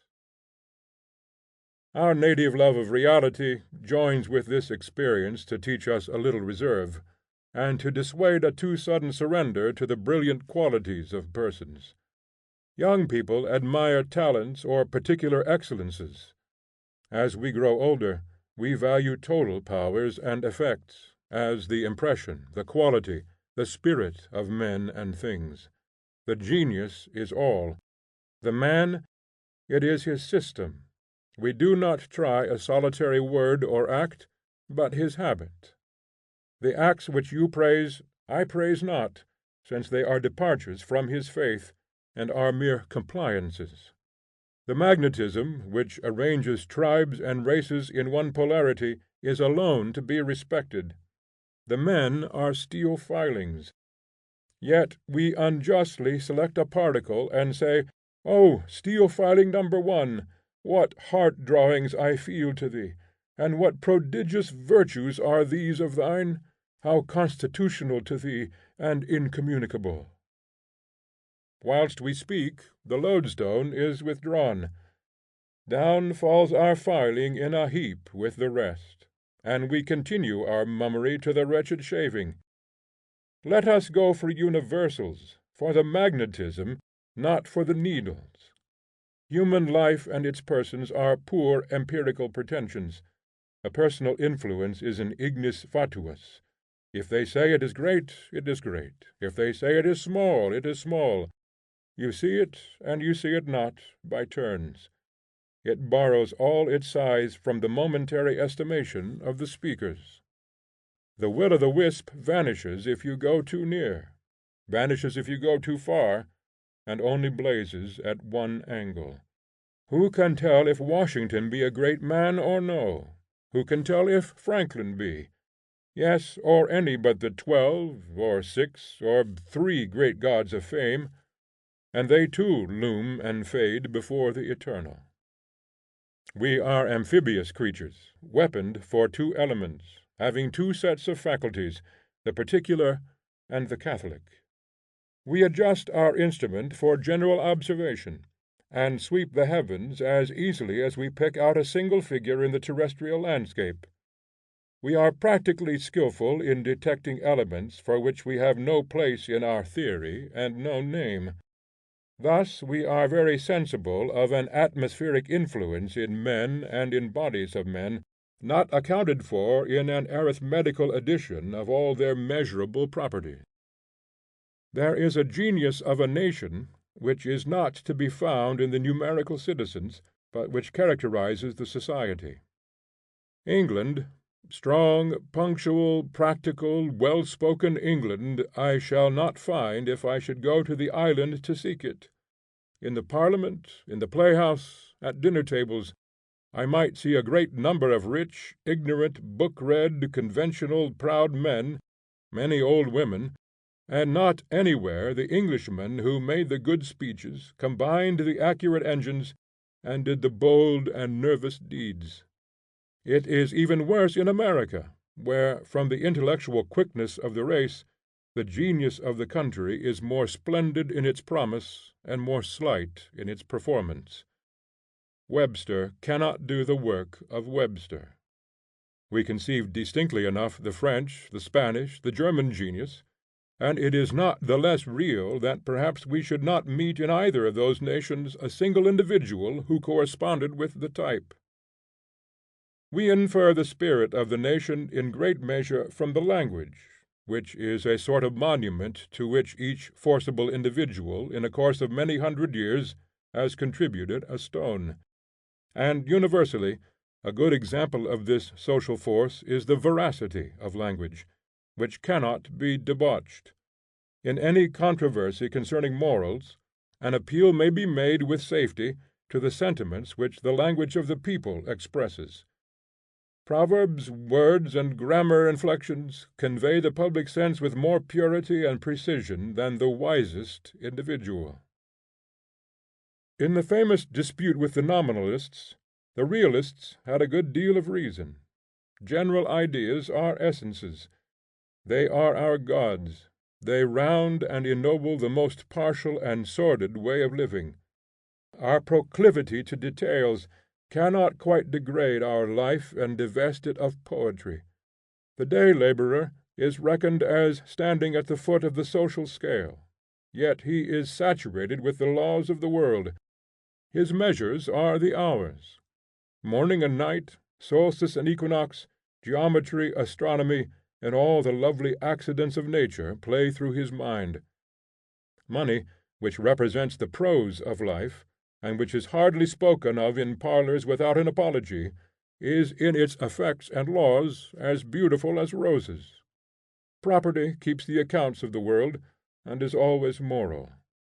The property will be found where the labor, the wisdom, and the virtue have been in nations, in classes, and, the whole lifetime considered with the compensations, in the individual also. How wise the world appears when the laws and usages of nations are largely detailed, and the insurers' and notaries' offices, and the completeness of the municipal system is considered! Nothing is left out. If you go into the markets and the custom houses, the insurers' and notaries' offices, the offices of sealers of weights and measures, of inspection of provisions, it will appear as if one man had made it all. Wherever you go, a wit like your own has been before you, and has realized its thought. The Eleusinian mysteries, the Egyptian architecture, the Indian astronomy, the Greek sculpture, show that there always were seeing and knowing men in the planet. The world is full of Masonic ties, of guilds, of secret and public legions of honor; that of scholars, for example, and that of gentlemen, fraternizing with the upper class of every country and every culture. I am very much struck in literature by the appearance that one person wrote all the books, as if the editor of a journal planted his body of reporters in different parts of the field of action, and relieved some by others from time to time. But there is such equality and identity both of judgment and point of view in the narrative, that it is plainly the work of one all seeing, all hearing gentleman. I looked into Pope's Odyssey yesterday. It is as correct and elegant after our canon of to day as if it were newly written. The modernness of all good books seems to give me an existence as wide as man. What is well done I feel as if I did; what is ill done I reck not of. Shakespeare's passages of passion, for example in Lear and Hamlet, are in the very dialect of the present year. I am faithful again to the whole over the members in my use of books. I find the most pleasure in reading a book in a manner least flattering to the author. I read Proclus, and sometimes Plato, as I might read a dictionary, for a mechanical help to the fancy and the imagination. I read for the lustres, as if one should use a fine picture in a chromatic experiment, for its rich colors. 'Tis not Proclus, but a piece of nature and fate that I explore. It is a greater joy to see the author's author than himself. A higher pleasure of the same kind I found lately at a concert, where I went to hear Handel's Messiah. As the master overpowered the littleness and incapableness of the performers, and made them conductors of his electricity, so it was easy to observe what efforts nature was making, through so many hoarse, wooden, and imperfect persons, to produce beautiful voices, fluid and soul-guided men and women. The genius of nature was paramount at the oratorio. The preference of the genius to the parts is the secret of that deification of art which is found in all superior minds. Art in the artist is proportion, or a habitual respect to the whole by an eye loving beauty in details; and the wonder and the charm of it is the sanity in insanity which it denotes. Proportion is almost impossible to human beings. There is no one who does not exaggerate. In conversation men are encumbered with personality, and talk too much. In modern sculpture, picture, and poetry, the beauty is miscellaneous. The artist works here and there and at all points, adding and adding, instead of unfolding the unit of his thought. Beautiful details we must have, or no artist; but they must be means and never other. The eye must not lose sight for a moment of the purpose. Lively boys write to their ear and eye, and the cool reader finds nothing but sweet jingles in it. When they grow older, they respect the argument. We obey the same intellectual integrity when we study in exceptions the law of the world. Anomalous facts, as the never quite obsolete rumors of magic and demonology, and the new allegations of phrenologists and neurologists, are of ideal use. They are good indications. Homeopathy is insignificant as an art of healing, but of great value as criticism on the hygeia or medical practice of the time. So with mesmerism, Swedenborgism, Fourierism, and the millennial church. They are poor pretensions enough, but good criticism on the science, philosophy, and preaching of the day. For these abnormal insights of the adepts ought to be normal, and things of course. All things show us that on every side we are very near to the best. It seems not worth while to execute with too much pains some one intellectual or aesthetical or civil feat, when presently the dream will scatter, and we shall burst into universal power. The reason of idleness and of crime is the deferring of our hopes. Whilst we are waiting, we beguile the time with jokes, with sleep, with eating, and with crimes. Thus we settle it into our cool libraries, that all the agents with which we deal are subalterns, which we can well afford to let pass, and life will be simpler when we live at the centre and flout the surfaces. I wish to speak with all respect of persons, but sometimes I must pinch myself to keep awake and preserve the due decorum. They melt so fast into each other that they are like grass and trees, and it needs an effort to treat them as individuals. Though the uninspired man certainly finds persons a conveniency in household matters, the divine man does not respect them. He sees them as a rack of clouds, or a fleet of ripples which the wind drives over the surface of the water. But this is flat rebellion. Nature will not be Buddhist. She resents generalizing, and insults the philosopher in every moment with a million of fresh particulars. It is all idle talking. As much as a man is a whole, so is he also a part, and it were partial not to see it. What you say in your pompous distribution only distributes you into your class and section. You have not got rid of parts by denying them, but are the more partial. You are one thing, but nature is one thing and the other thing in the same moment. She will not remain orbed in a thought, but rushes into persons, and when each person, inflamed to a fury of personality, would conquer all things to his poor crotchet, she raises up against him another person, and by many persons incarnates again a sort of whole. She will have all. Nick Bottom cannot play all the parts, work it how he may. There will be somebody else, and the world will be round. Everything must have its flower, or effort at the beautiful, coarser or finer according to its stuff. They relieve and recommend each other, and the sanity of society is a balance of 1,000 insanities. She punishes abstractionists, and will only forgive an induction which is rare and casual. We like to come to a height of land and see the landscape, just as we value a general remark in conversation. But it is not the intention of nature that we should live by general views. We fetch fire and water, run about all day among the shops and markets, and get our clothes and shoes made and mended, and are the victims of these details, and once in a fortnight we arrive perhaps at a rational moment. If we were not thus infatuated, if we saw the real from hour to hour, we should not be here to write and to read, but should have been burned or frozen long ago. She would never get anything done if she suffered admirable Crichtons and universal geniuses.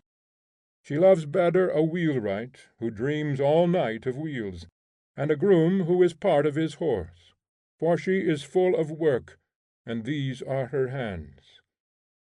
As the frugal farmer takes care that his cattle shall eat down the rowen, and swine shall eat the waste of his house, and poultry shall pick the crumbs, so our economical mother dispatches a new genius and habit of mind into every district and condition of existence, plants an eye wherever a new ray of light can fall, and gathering up into some man every property in the universe, establishes thousandfold occult mutual attractions among her offspring, that all this wash and waste of power may be imparted and exchanged. Great dangers undoubtedly accrue from this incarnation and distribution of the Godhead.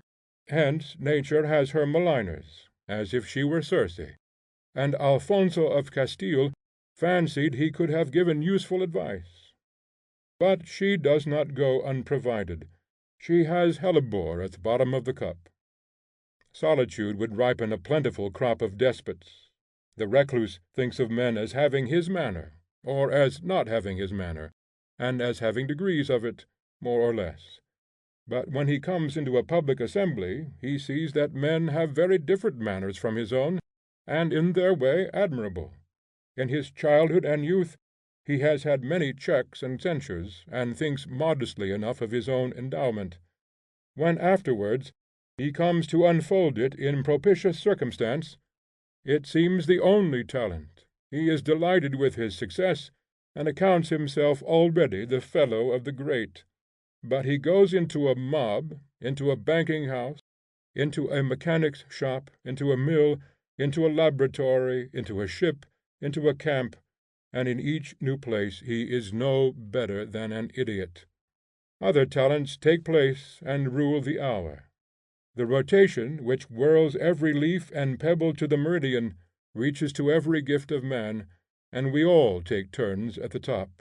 For nature, who abhors mannerism, has set her heart on breaking up all styles and tricks, and it is so much easier to do what one has done before than to do a new thing, that there is a perpetual tendency to a set mode. In every conversation, even the highest, there is a certain trick, which may be soon learned by an acute person, and then that particular style continued indefinitely. Each man, too, is a tyrant in tendency, because he would impose his idea on others, and their trick is their natural defence. Jesus would absorb the race, but Tom Paine or the coarsest blasphemer helps humanity by resisting this exuberance of power. Hence the immense benefit of party in politics, as it reveals faults of character in a chief, which the intellectual force of the persons, with ordinary opportunity and not hurled into aphelion by hatred, could not have seen. Since we are all so stupid, what benefit that there should be two stupidities! It is like that brute advantage so essential to astronomy, of having the diameter of the earth's orbit for a base of its triangles. Democracy is morose, and runs to anarchy, but in the state and in the schools it is indispensable to resist the consolidation of all men into a few men. If John was perfect, why are you and I alive? As long as any man exists, there is some need of him. Let him fight for his own. A new poet has appeared, a new character approached us. Why should we refuse to eat bread until we have found his regiment and section in our old army files? Why not a new man? Here is a new enterprise of Brook Farm, of Skaneateles, of Northampton. Why so impatient to baptize them Essenes, or Port Royalists, or Shakers, or by any known and effete name? Let it be a new way of living. Why have only 2 or 3 ways of life, and not thousands? Every man is wanted, and no man is wanted much. We come this time for condiments, not for corn. We want the great genius only for joy, for 1 star more in our constellation, for 1 tree more in our grove. But he thinks we wish to belong to him, as he wishes to occupy us. He greatly mistakes us. I think I have done well if I have acquired a new word from a good author, and my business with him is to find my own, though it were only to melt him down into an epithet or an image for daily use. Into paint will I grind thee, my bride. To embroil the confusion, and make it impossible to arrive at any general statement, when we have insisted on the imperfection of individuals, our affections and our experience urge that every individual is entitled to honor, and a very generous treatment is sure to be repaid. A recluse sees only 2 or 3 persons, and allows them all their room. They spread themselves at large. The statesman looks at many, and compares the few habitually with others, and these look less. Yet are they not entitled to this generosity of reception? And is not munificence the means of insight? For though gamesters say that the cards beat all the players, though they were never so skilful, yet in the contest we are now considering, the players are also the game, and share the power of the cards. If you criticize a fine genius, the odds are that you are out of your reckoning, and instead of the poet, are censuring your own caricature of him. For there is something spheral and infinite in every man, especially in every genius, which, if you can come very near him, sports with all your limitations. For rightly, every man is a channel through which heaven floweth, and whilst I fancied I was criticizing him, I was censuring, or rather terminating, my own soul. After taxing Goethe as a courtier, artificial, unbelieving, worldly, I took up his book of Helena, and found him an Indian of the wilderness, a piece of pure nature like an apple or an oak, large as morning or night, and virtuous as a briar rose. But care is taken that the whole tune shall be played. If we were not kept among surfaces, everything would be large and universal. Now the excluded attributes burst in on us with the more brightness that they have been excluded. Your turn now, my turn next, is the rule of the game. The universality being hindered in its primary form, comes in the secondary form of all sides. The points come in succession to the meridian, and by the speed of rotation a new whole is formed. Nature keeps herself whole, and her representation complete in the experience of each mind. She suffers no seat to be vacant in her college. It is the secret of the world that all things subsist and do not die, but only retire a little from sight, and afterwards return again. Whatever does not concern us is concealed from us. As soon as a person is no longer related to our present well-being, he is concealed, or dies, as we say.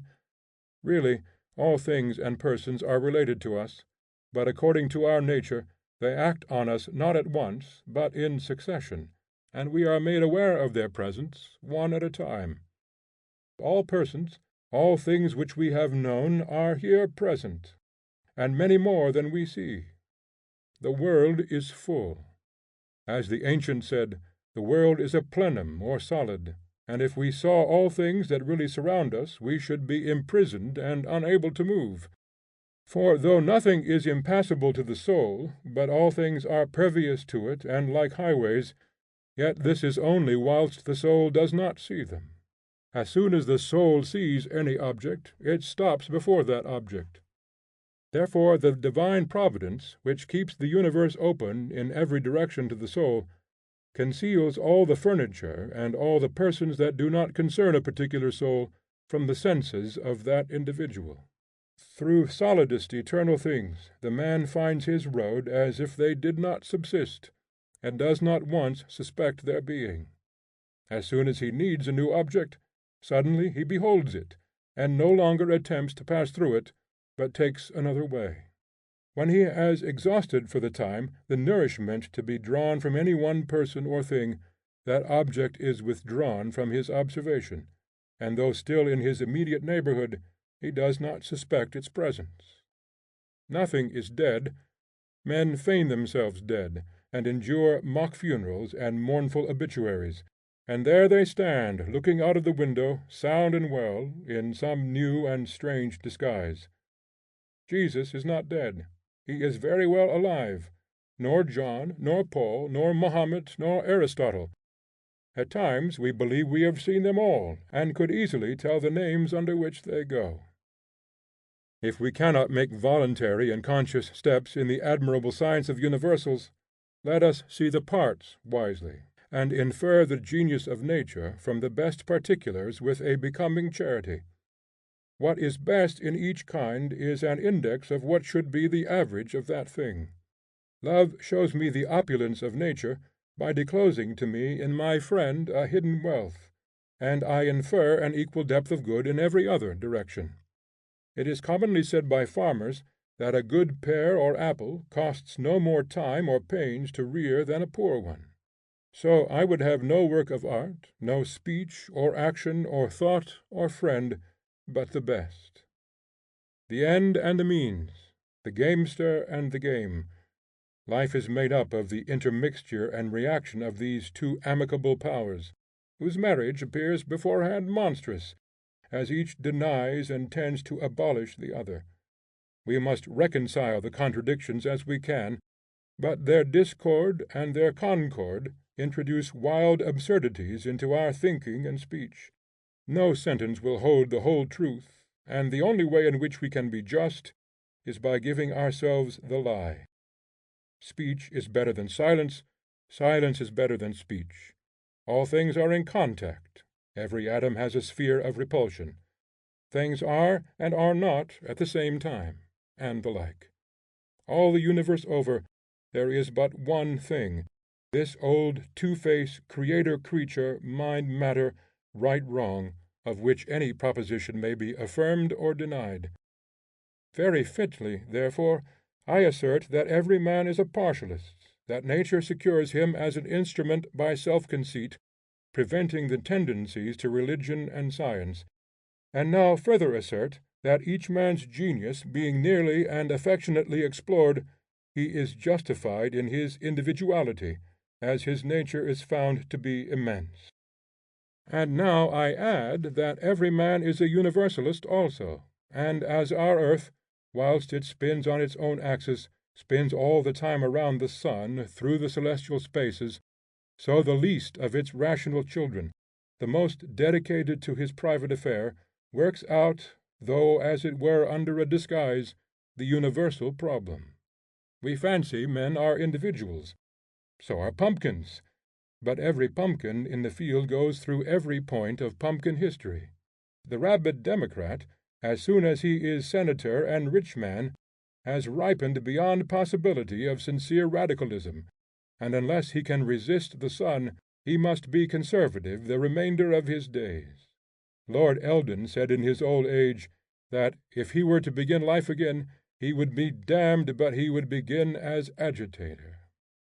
We hide this universality if we can, but it appears at all points.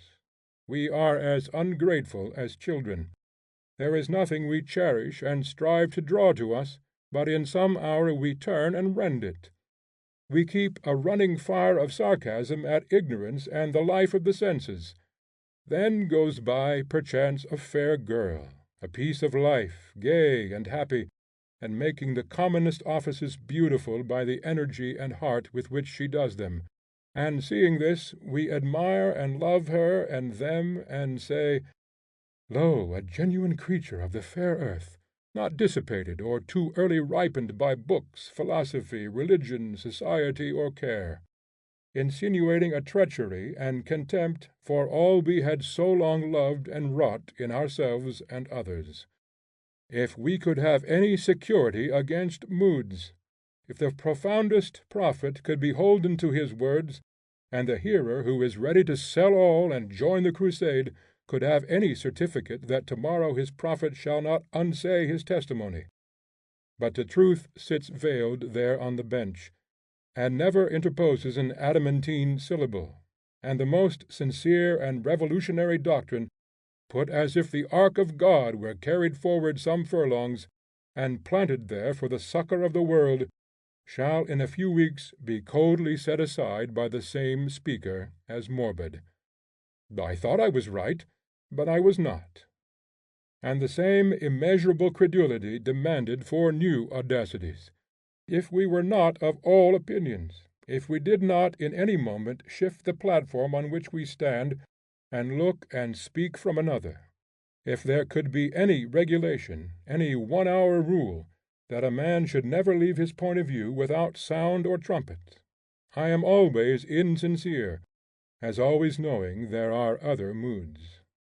How sincere and confidential we can be, saying that all lies in the mind, and yet go away feeling that all is yet unsaid, from the incapacity of the parties to know each other, although they use the same words. My companion assumes to know my mood and habit of thought, and we go on from explanation to explanation until all is said which words can, and we leave matters just as they were at first, because of that vicious assumption. Is it that every man believes every other to be an incurable partialist, and himself a universalist? I talked yesterday with a pair of philosophers. I endeavored to show my good men that I love everything by turns, and nothing long; that I loved the centre, but doted on the superficies; that I loved man, if men seemed to me mice and rats; that I revered saints, but woke up glad that the old pagan world stood its ground and died hard; that I was glad of men of every gift and nobility, but could not live in their arms. Could they but once understand that I loved to know that they existed, and heartily wished them God speed, yet, out of my poverty of life and thought, had no word or welcome from them when they came to see me, and could well consent to their living in Oregon for any claim I felt on them, it would be a great satisfaction. End of Essay number 8.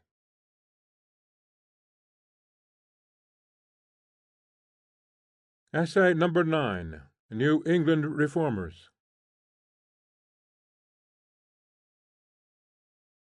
In the suburb, in the town, on the railway, in the square, came a beam of goodness down, doubling daylight everywhere.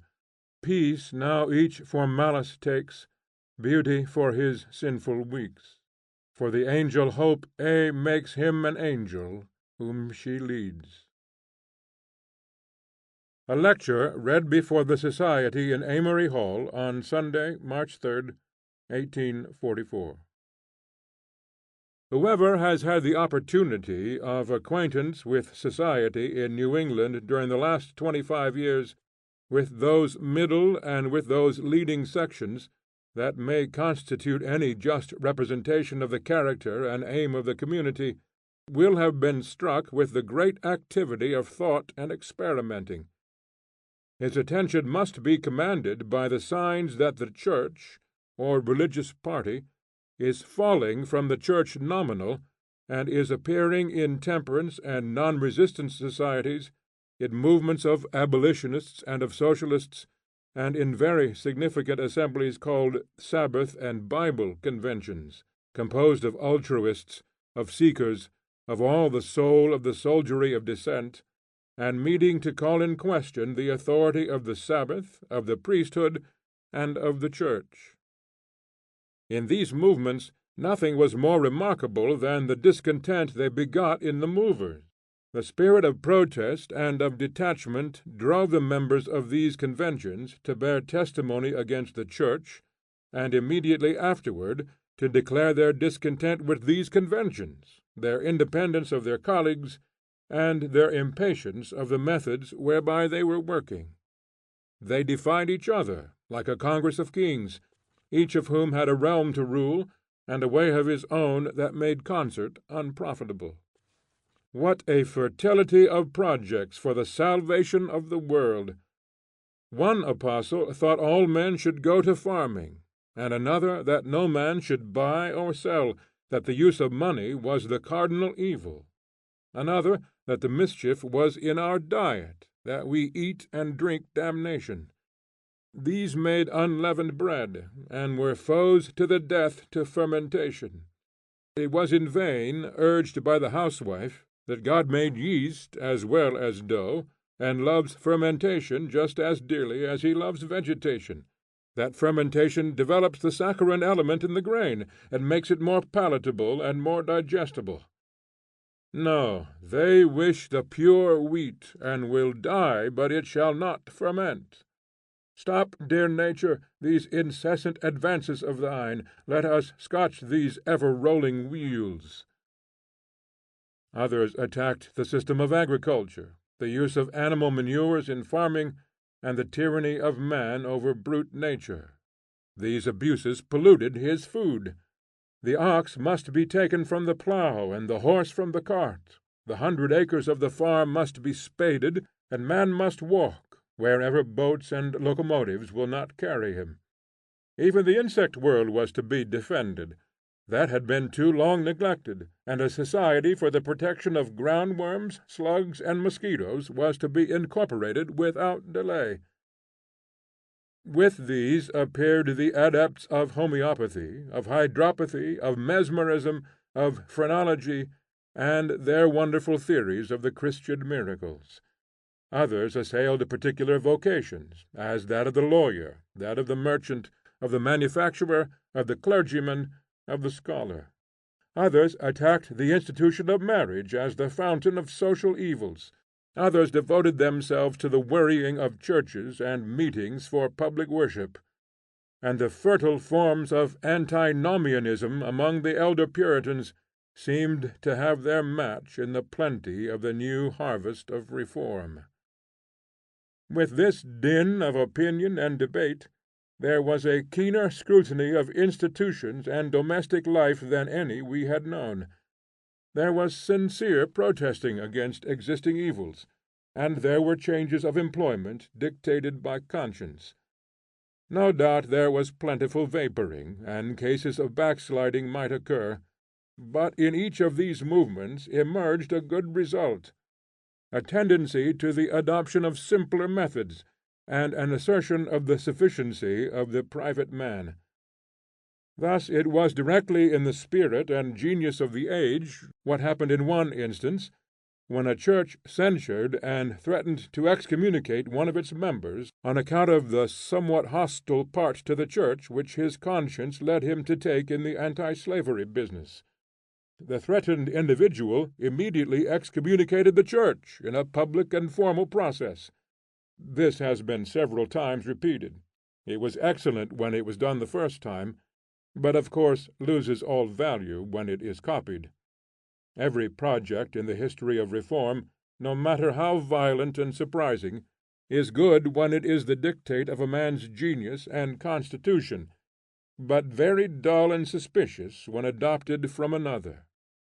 It is right and beautiful in any man to say, I will take this coat, or this book, or this measure of corn of yours, in whom we see the act to be original, and to flow from the whole spirit and faith of him, for then that taking will have a giving as free and divine.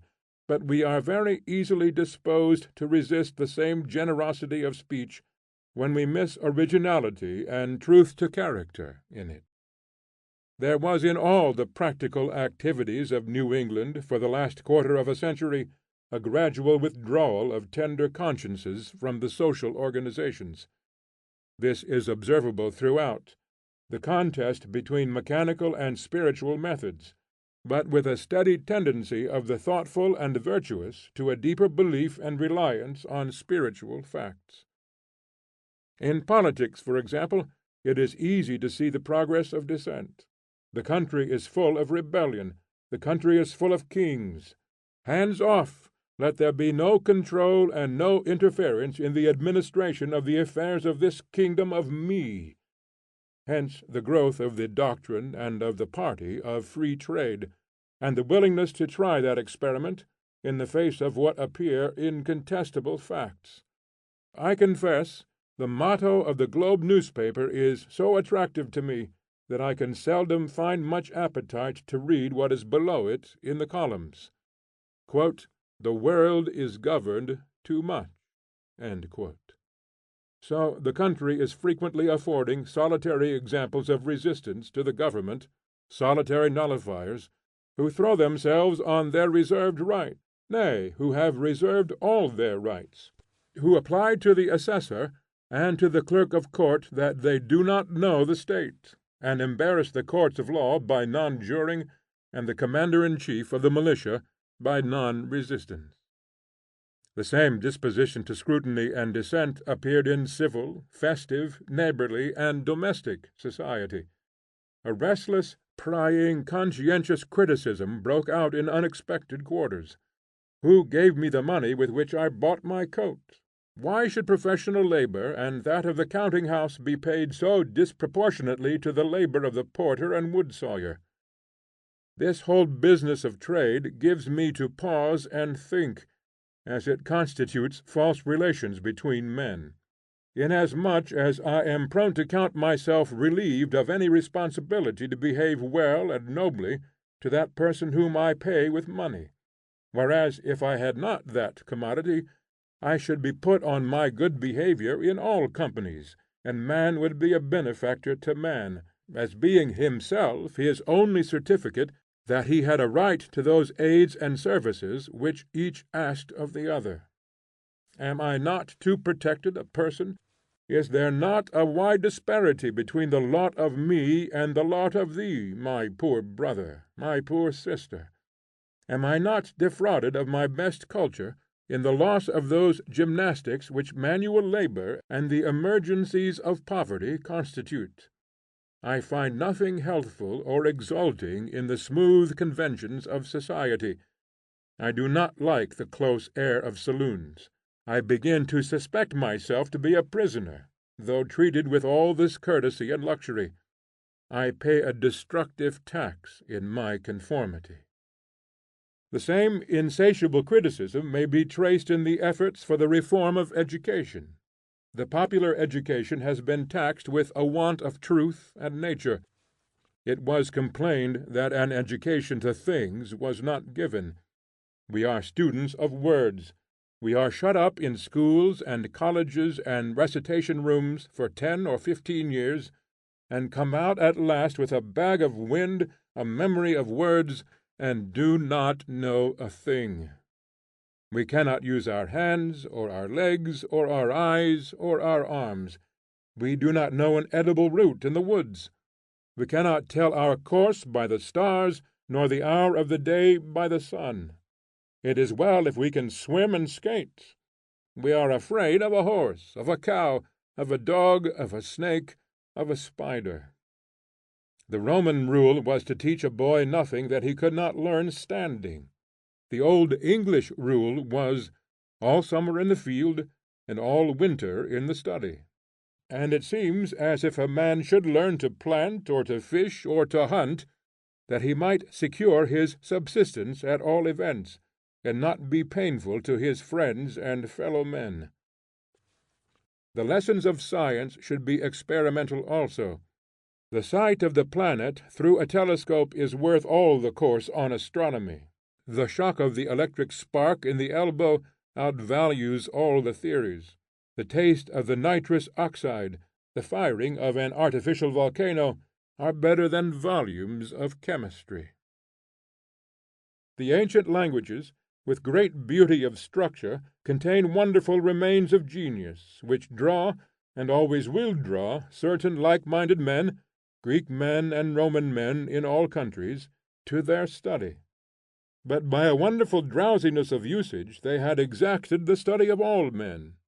Once, say 2 centuries ago, Latin and Greek had a strict relation to all the science and culture there was in Europe, and the mathematics had a momentary importance at some era of activity in physical science. These things became stereotyped as education, as the manner of men is. But the good spirit never cared for the colleges, and though all men and boys were now drilled in Latin, Greek, and mathematics, it had quite left these shells high and dry on the beach, and was now creating and feeding other matters at other ends of the world. But in 100 high schools and colleges this warfare against common sense still goes on. 4 or 6 or 10 years the pupil is parsing Greek and Latin, and as soon as he leaves the university, as it is ludicrously called, he shuts those books for the last time. Some thousands of young men are graduated at our colleges in this country every year, and the persons who at 40 years still read Greek can be counted on your hand. I never met with 10. 4 or 5 persons I have seen who read Plato. But is this not absurd, that the whole liberal talent of this country should be directed in its best years on studies which lead to nothing? What was the consequence? Some intelligent persons said or thought, is that Greek or Latin some spell to conjure with, and not words of reason?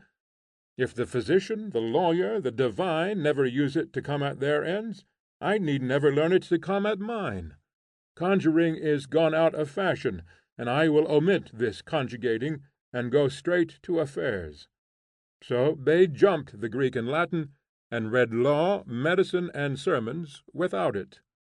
To the astonishment of all, the self-made men took even ground at once with the oldest of the regular graduates, and in a few months the most conservative circles of Boston and New York had quite forgotten who of their gownsmen was college bred and who was not.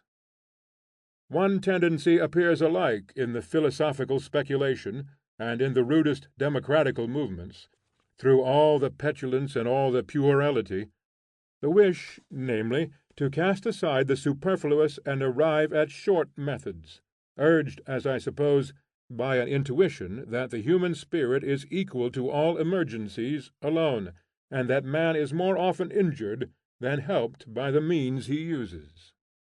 I conceive this gradual casting off of material aids, and the indication of growing trust in the private, self-supplied powers of the individual, to be the affirmative principle of the recent philosophy, and that it is feeling its own profound truth, and is reaching forward at this very hour to the happiest conclusions. I readily concede that in this, as in every period of intellectual activity, there has been a noise of denial and protest. Much was to be resisted, much was to be got rid of by those who were reared in the old, before they could begin to affirm and to construct. Many a reformer perishes in his removal of rubbish, and that makes the offensiveness of the class. They are partial, they are not equal to the work they pretend. They lose their way. In the assault on the kingdom of darkness they expend all their energy on some accidental evil, and lose their sanity and power of benefit. It is of little moment that 1 or 2 or 20 errors of our social system be corrected, but of much that the man be in his senses. The criticism and attack on institutions which we have witnessed has made one thing plain, that society gains nothing whilst a man, not himself renovated, attempts to renovate things around him. He has become tediously good in some particular, but negligent or narrow in the rest, and hypocrisy and vanity are often the disgusting result. It is handsomer to remain in the establishment better than the establishment, and conduct that in the best manner, than to make a sally against evil by some single improvement, without supporting it by a total regeneration. Do not be so vain of your one objection. Do you think there is only one? Alas, my good friend, there is no part of society or of life better than any other part. All our things are right and wrong together. The wave of evil washes all our institutions alike. Do you complain of our marriage? Our marriage is no worse than our education, our diet, our trade, our social customs. Do you complain of the laws of property? It is a pedantry to give such importance to them. Can we not play the game of life with these counters as well as those? In the institution of property as well as out of it? No one gives the impression of superiority to the institution which he must give who will reform it. It makes no difference what you say. You must make me feel that you are aloof from it. By your natural and supernatural advantages do easily see to the end of it. Do see how man can do without it. Now all men are on one side. No man deserves to be heard against property. Only love, only an idea, is against property as we hold it. I cannot afford to be irritable and captious, nor to waste all my time in attacks. If I should go out of church whenever I hear a false sentiment, I could never stay there 5 minutes. But why come out? The street is as false as the church, and when I get to my house, or to my manners, or to my speech, I have not got away from the lie. When we see an eager assailant of one of these wrongs, a special reformer, we feel like asking him, "What right have you, sir, to your one virtue? Is virtue piecemeal? This is a jewel amidst the rags of a beggar." In another way the right will be vindicated. In the midst of abuses, in the heart of cities, in the aisles of false churches, alike in one place and in another, wherever, namely, a just and heroic soul finds itself, there it will do what is next at hand, and by the new quality of character it shall put forth, it shall abrogate that old condition, law, or school in which it stands, before the law of its own mind. If partiality was one fault of the movement party, the other defect was their reliance on association. Doubts such as those I have intimated drove many good persons to agitate the questions of social reform. But the revolt against the spirit of commerce, the spirit of aristocracy, and the inveterate abuses of cities, did not appear possible to individuals, and to do battle against numbers they armed themselves with numbers, and against concert they relied on new concert. Following or advancing beyond the ideas of Saint Simon, of Fourier, and of Owen, 3 communities have already been formed in Massachusetts on kindred plans, and many more in the country at large. They aim to give every member a share in the manual labor, to give an equal reward to labor and to talent, and to unite a liberal culture with an education to labor.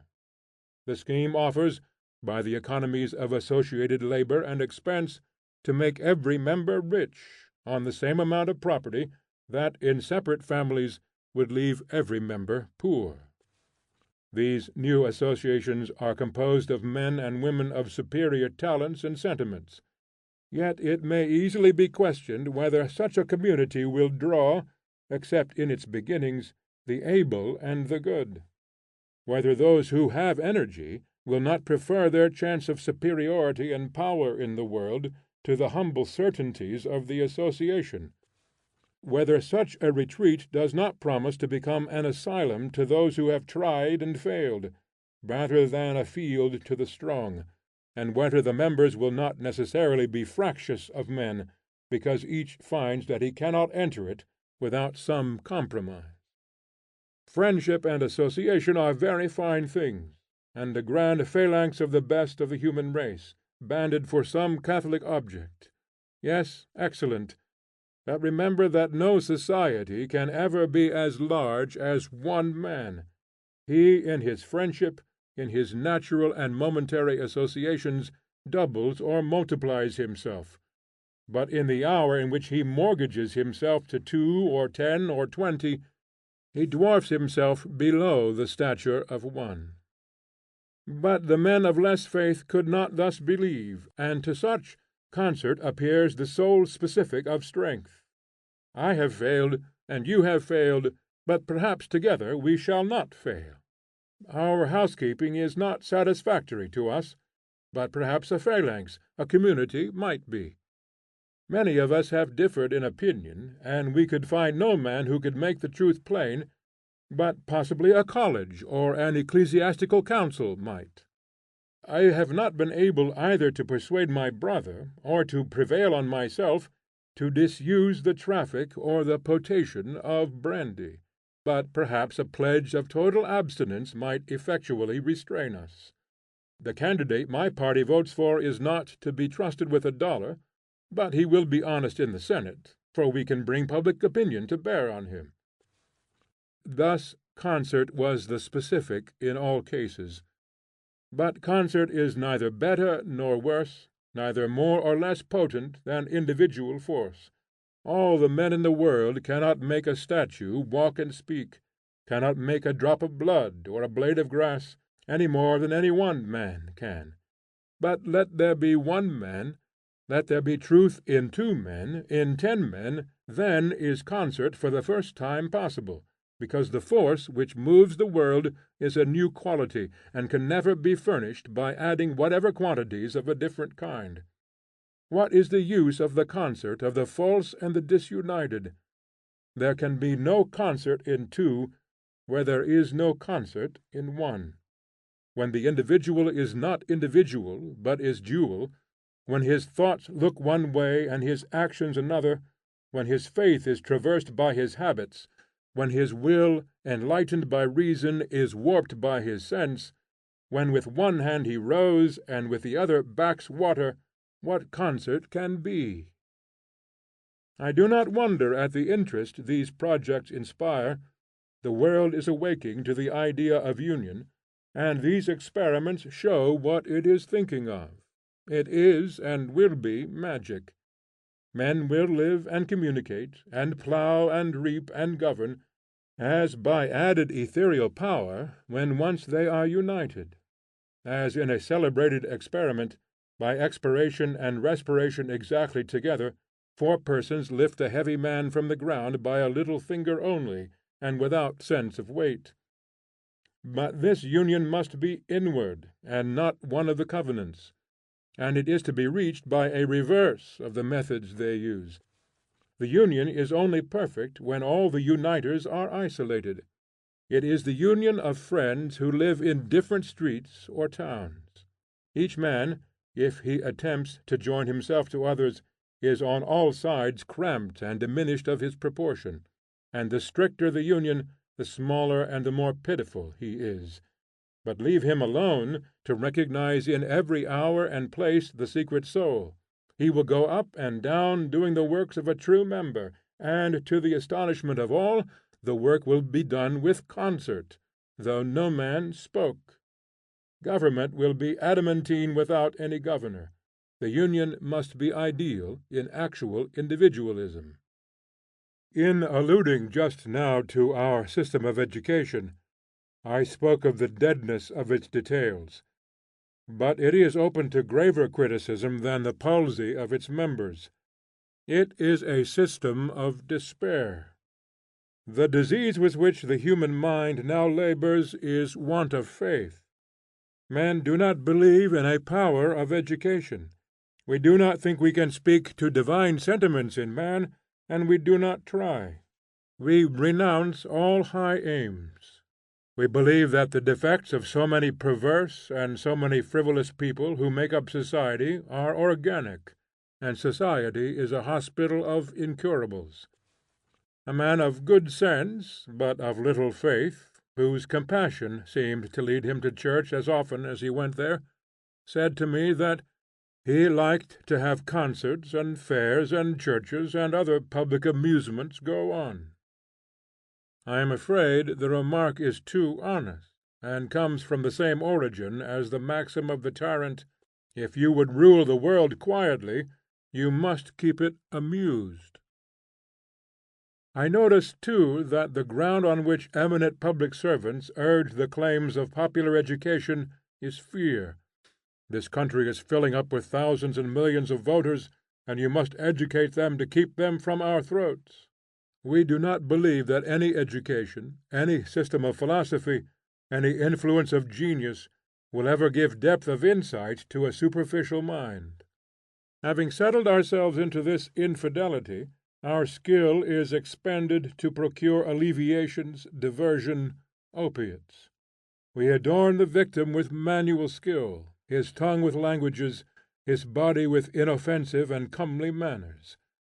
So have we cunningly hid the tragedy of limitation and inner death we cannot avert. Is it strange that society should be devoured by a secret melancholy, which breaks through all its smiles and all its gaiety and games? But even one step farther our infidelity has gone.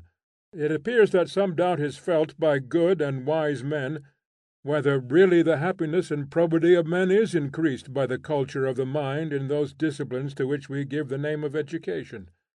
Unhappily, too, the doubt comes from scholars, from persons who have tried these methods. In their experience, the scholar was not raised by the sacred thoughts amongst which he dwelt, but used them to selfish ends. He was a profane person, and became a showman, turning his gifts to a marketable use, and not to his own sustenance and growth. It was found that the intellect could be independently developed, that is, in separation from the man, as any single organ can be invigorated, and the result was monstrous. A canine appetite for knowledge was generated, which must still be fed, but was never satisfied, and this knowledge, not being drained on action, never took the character of substantial humane truth, blessing those whom it entered. It gave the scholar certain powers of expression, the power of speech, the power of poetry, of literary art, but it did not bring him to peace or to beneficence. When the literary class betray a destitution of faith, it is not strange that society should be disheartened and sensualized by unbelief. What remedy? Life must be lived on a higher plane. We must go up to a higher platform, to which we are always invited to ascend. There the whole aspect of things changes. I resist the skepticism of our education and of our educated men. I do not believe that the differences of opinion and character in men are organic. I do not recognize, beside the class of the good and the wise, a permanent class of skeptics, or a class of conservatives, or of malignants, or of materialists. I do not believe in two classes. You remember the story of the poor woman who importuned King Philip of Macedon to grant her justice, which Philip refused. The woman exclaimed, "I appeal." The king, astonished, asked to whom she appealed. The woman replied, "From Philip drunk to Philip sober." The text will suit me very well. I believe not in two classes of men, but in man in two moods, in Philip drunk and Philip sober. I think according to the good-hearted word of Plato, unwillingly the soul is deprived of truth. Iron conservative, miser, or thief no man is but by a supposed necessity which he tolerates by shortness or torpidity of sight. The soul lets no man go without some visitations and holy days of a diviner presence. It would be easy to show, by a narrow scanning of any man's biography, that we are not so wedded to our paltry performances of every kind, but that every man has at intervals the grace to scorn his performances, in comparing them with his belief of what he should do, that he puts himself on the side of his enemies, listening gladly to what they say of him, and accusing himself of the same things. What is it men love in genius but its infinite hope, which degrades all it has done? Genius counts all its miracles poor and short. Its own idea it never executed. The Iliad, the Hamlet, the Doric column, the Roman arch, the Gothic minster, the German anthem, when they are ended, the master casts behind him. How sinks the song in the waves of melody which the universe pours over his soul!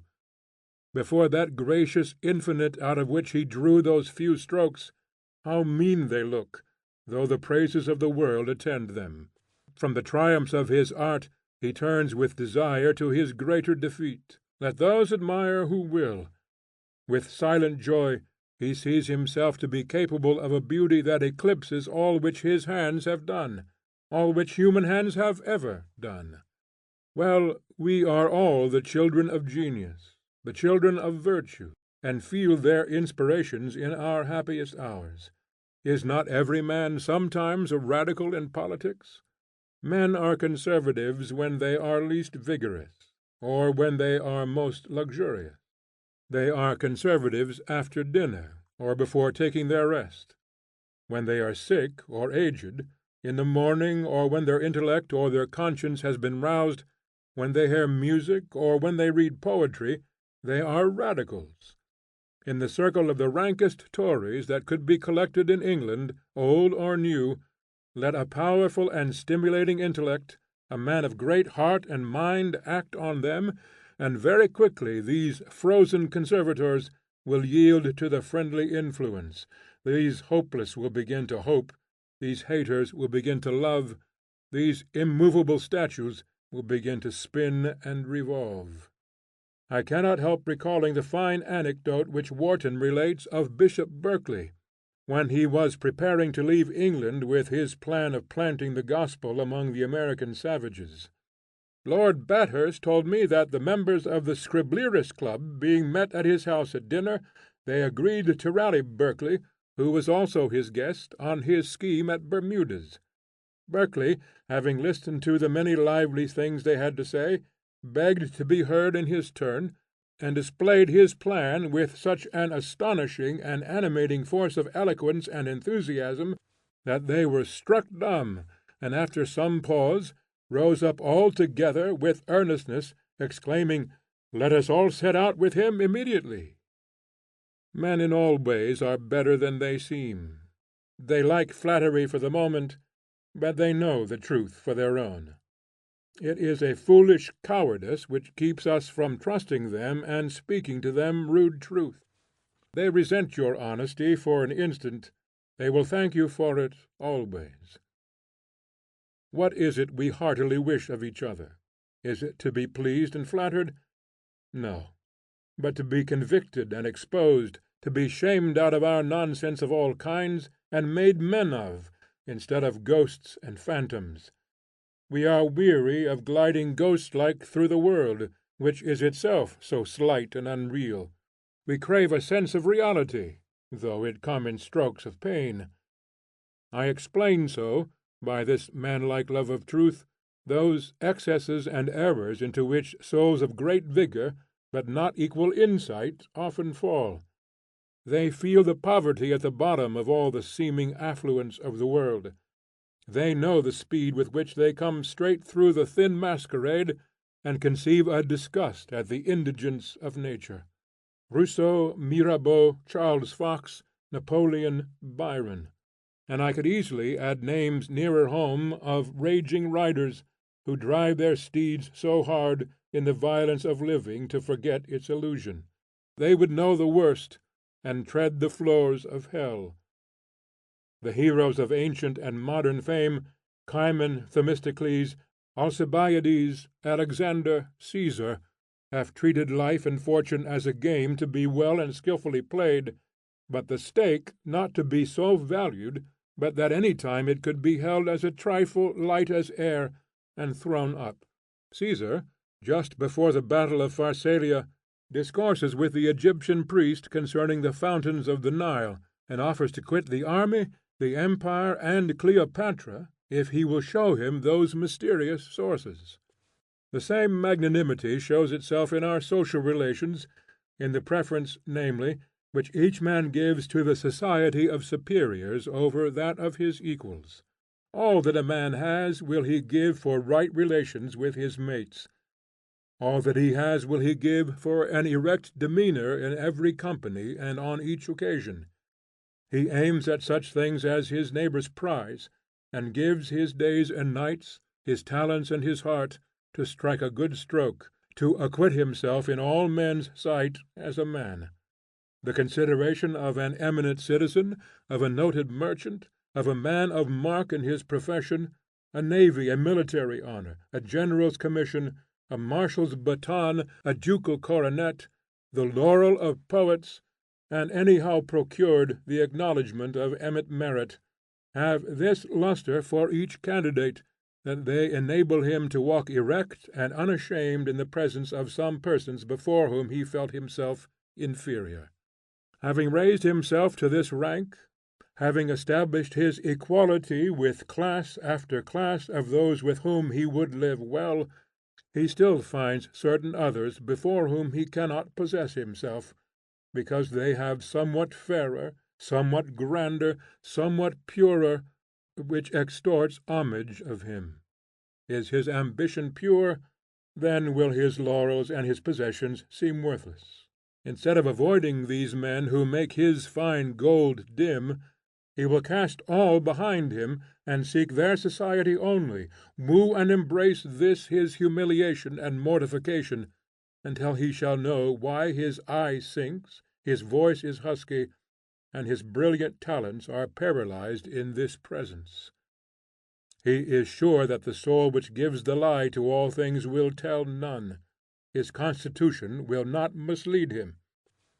If it cannot carry itself as it ought, high and unmatchable in the presence of any man, if the secret oracles, whose whisper makes the sweetness and dignity of his life, do here withdraw and accompany him no longer, it is time to undervalue what he has valued, to dispossess himself of what he has acquired, and with Caesar to take in his hand the army, the empire, and Cleopatra, and say, all these will I relinquish if you will show me the fountains of the Nile.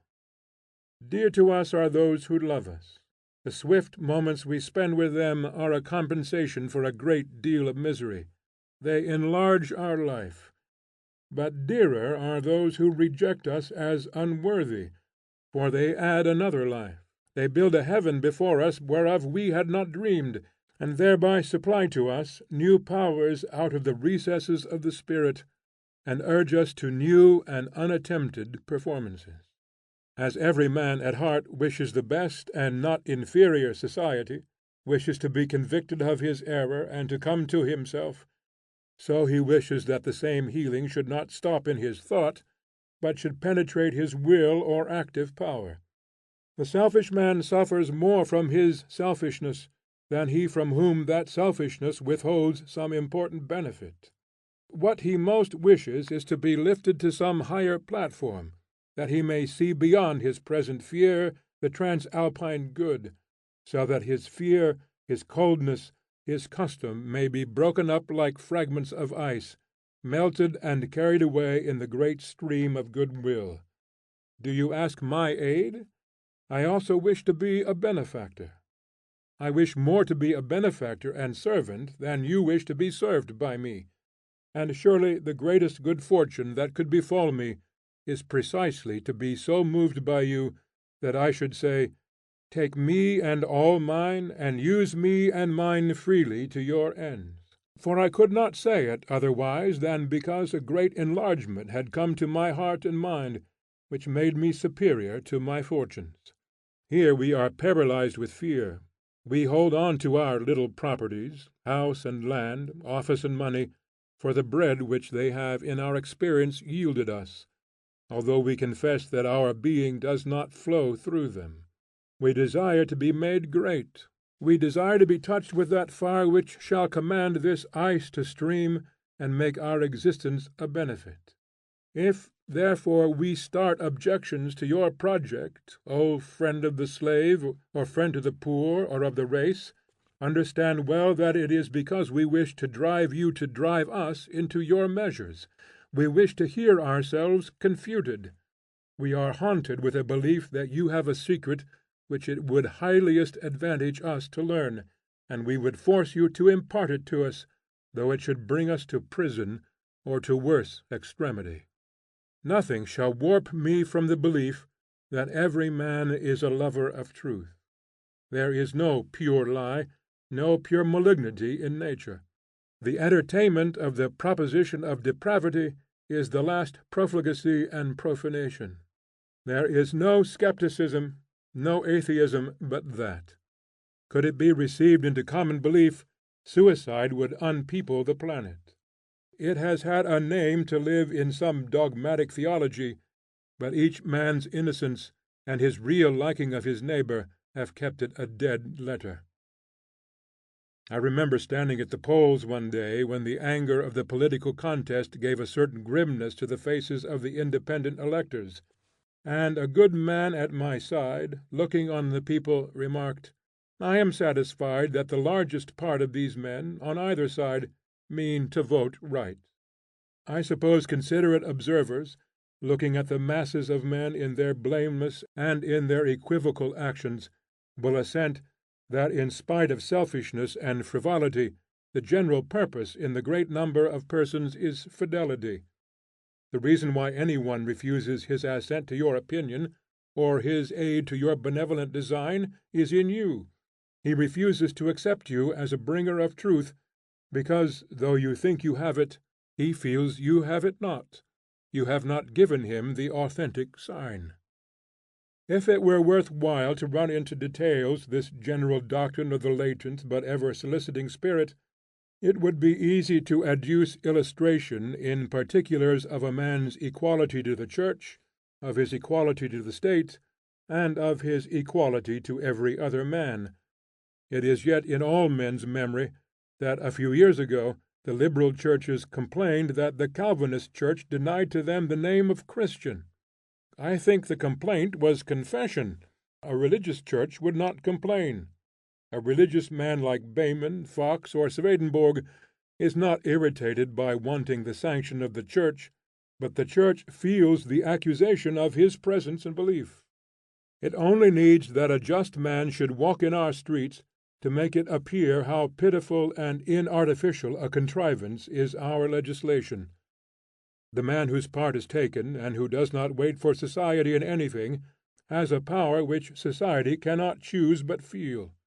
The familiar experiment called the hydrostatic paradox, in which a capillary column of water balances the ocean, is a symbol of the relation of one man to the whole family of men. The wise Dandamus, on hearing the lives of Socrates, Pythagoras, and Diogenes read, judged them to be great men every way, excepting that they were too much subjected to the reverence of the laws, which to second and authorize true virtue must abate very much of its original vigor. And as a man is equal to the church and equal to the state, so he is equal to every other man. The disparities of power in men are superficial, and all frank and searching conversation, in which a man lays himself open to his brother, apprises each of their radical unity.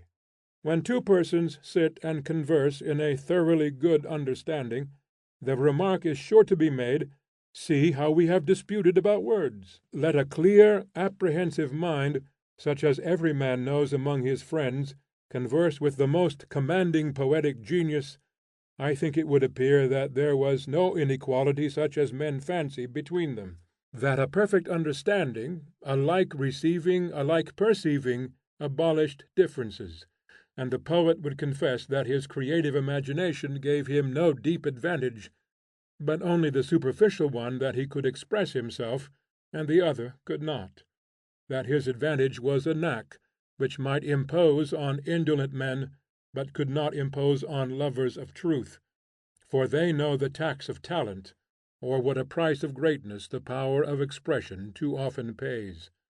I believe it is the conviction of the purest men that the net amount of man and man does not much vary.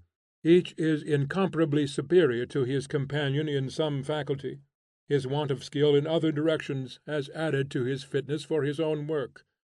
Each seems to have some compensation yielded to him by his infirmity, and every hindrance operates as a concentration of his force. These and the like experiences intimate that man stands in strict connection with a higher fact never yet manifested. There is power over and behind us, and we are the channels of its communications. We seek to say thus and so, and over our head some spirit sits which contradicts what we say. We would persuade our fellow to this or that; another self within our eyes dissuades him. That which we keep back, this reveals. In vain we compose our faces and our words. It holds uncontrollable communication with the enemy, and he answers civilly to us, but believes the spirit. We exclaim, there's a traitor in the house, but at last it appears that he is the true man, and I am the traitor. This open channel to the highest life is the first and last reality, so subtle, so quiet, yet so tenacious, that although I have never expressed the truth, and although I have never heard the expression of it from any other, I know that the whole truth is here for me. What if I cannot answer your questions? I am not pained that I cannot frame a reply to the question, what is the operation we call Providence? There lies the unspoken thing, present, omnipresent. Every time we converse we seek to translate it into speech, but whether we hit or whether we miss, we have the fact. Every discourse is an approximate answer, but it is of small consequence that we do not get it into verbs and nouns, whilst it abides for contemplation forever. If the auguries of the prophesying heart shall make themselves good in time, the man who shall be born, whose advent men and events prepare and foreshow, is one who shall enjoy his connection with a higher life, with the man within man, shall destroy distrust by his trust, shall use his native but forgotten methods, shall not take counsel of flesh and blood, but shall rely on the law alive and beautiful which works over our heads and under our feet. Pitiless, it avails itself of our success when we obey it, and of our ruin when we contravene it. Men are all secret believers in it, else the word justice would have no meaning. They believe that the best is the true, that right is done at last, or chaos would come. It rewards actions after their nature, and not after the design of the agent. Work, it saith to man, in every hour, paid or unpaid, see only that thou work, and thou canst not escape the reward. Whether thy work be fine or coarse, planting corn or writing epics, so only it be honest work, done to thine own approbation, it shall earn a reward to the senses as well as to the thought. No matter how often defeated, you are born to victory. The reward of a thing well done is to have done it. As soon as a man is wanted to look beyond surfaces, and to see how high this will prevails without an exception or an interval, he settles himself into serenity. He can already rely on the laws of gravity, that every stone will fall where it is due. The good globe is faithful, and carries us securely through the celestial spaces. Anxious or resigned, we need not interfere to help it on. And he will learn one day the mild lesson they teach, that our own orbit is all our task, and we need not assist the administration of the universe. Do not be so impatient to set the town right concerning the unfounded pretensions and the false reputation of certain men of standing. They are laboring harder to set the town right concerning themselves, and will certainly succeed. Suppress for a few days your criticism on the insufficiency of this or that teacher or experimenter, and he will have demonstrated his insufficiency to all men's eyes. In like manner, let a man fall into the divine circuits, and he is enlarged. Obedience to his genius is the only liberating influence. We wish to escape from subjection and a sense of inferiority, and we make self-denying ordinances. We drink water, we eat grass, we refuse the laws, we go to jail. It is all in vain. Only by obedience to his genius, only by the freest activity in the way constitutional to him, does an angel seem to arise before a man, and lead him by the hand out of the wards of the prison. That which befits us, embosomed in beauty and wonder as we are, is cheerfulness and courage, and the endeavor to realize our aspirations. The life of man is the true romance, which when it is valiantly conducted will yield the imagination a higher joy than any fiction. All around us what powers are wrapped up under the coarse mattings of custom, and all wonder prevented. It is so wonderful to our neurologists that a man can see without his eyes, that it does not occur to them that it is just as wonderful that he should see with them, and that is ever the difference between the wise and the unwise. The latter wonders at what is unusual, the wise man wonders at the usual. Shall not the heart which has received so much trust the power by which it lives? May it not quit other leadings and listen to the soul that has guided it so gently and taught it so much, secure that the future will be worthy of the past? May it not quit other leadings and listen to the soul that has guided it so gently and taught it so much, secure that the future will be worthy of the past? End of essay number 9. End of Essays, Second Series, by Ralph Waldo Emerson. Read by Bob Neufeld.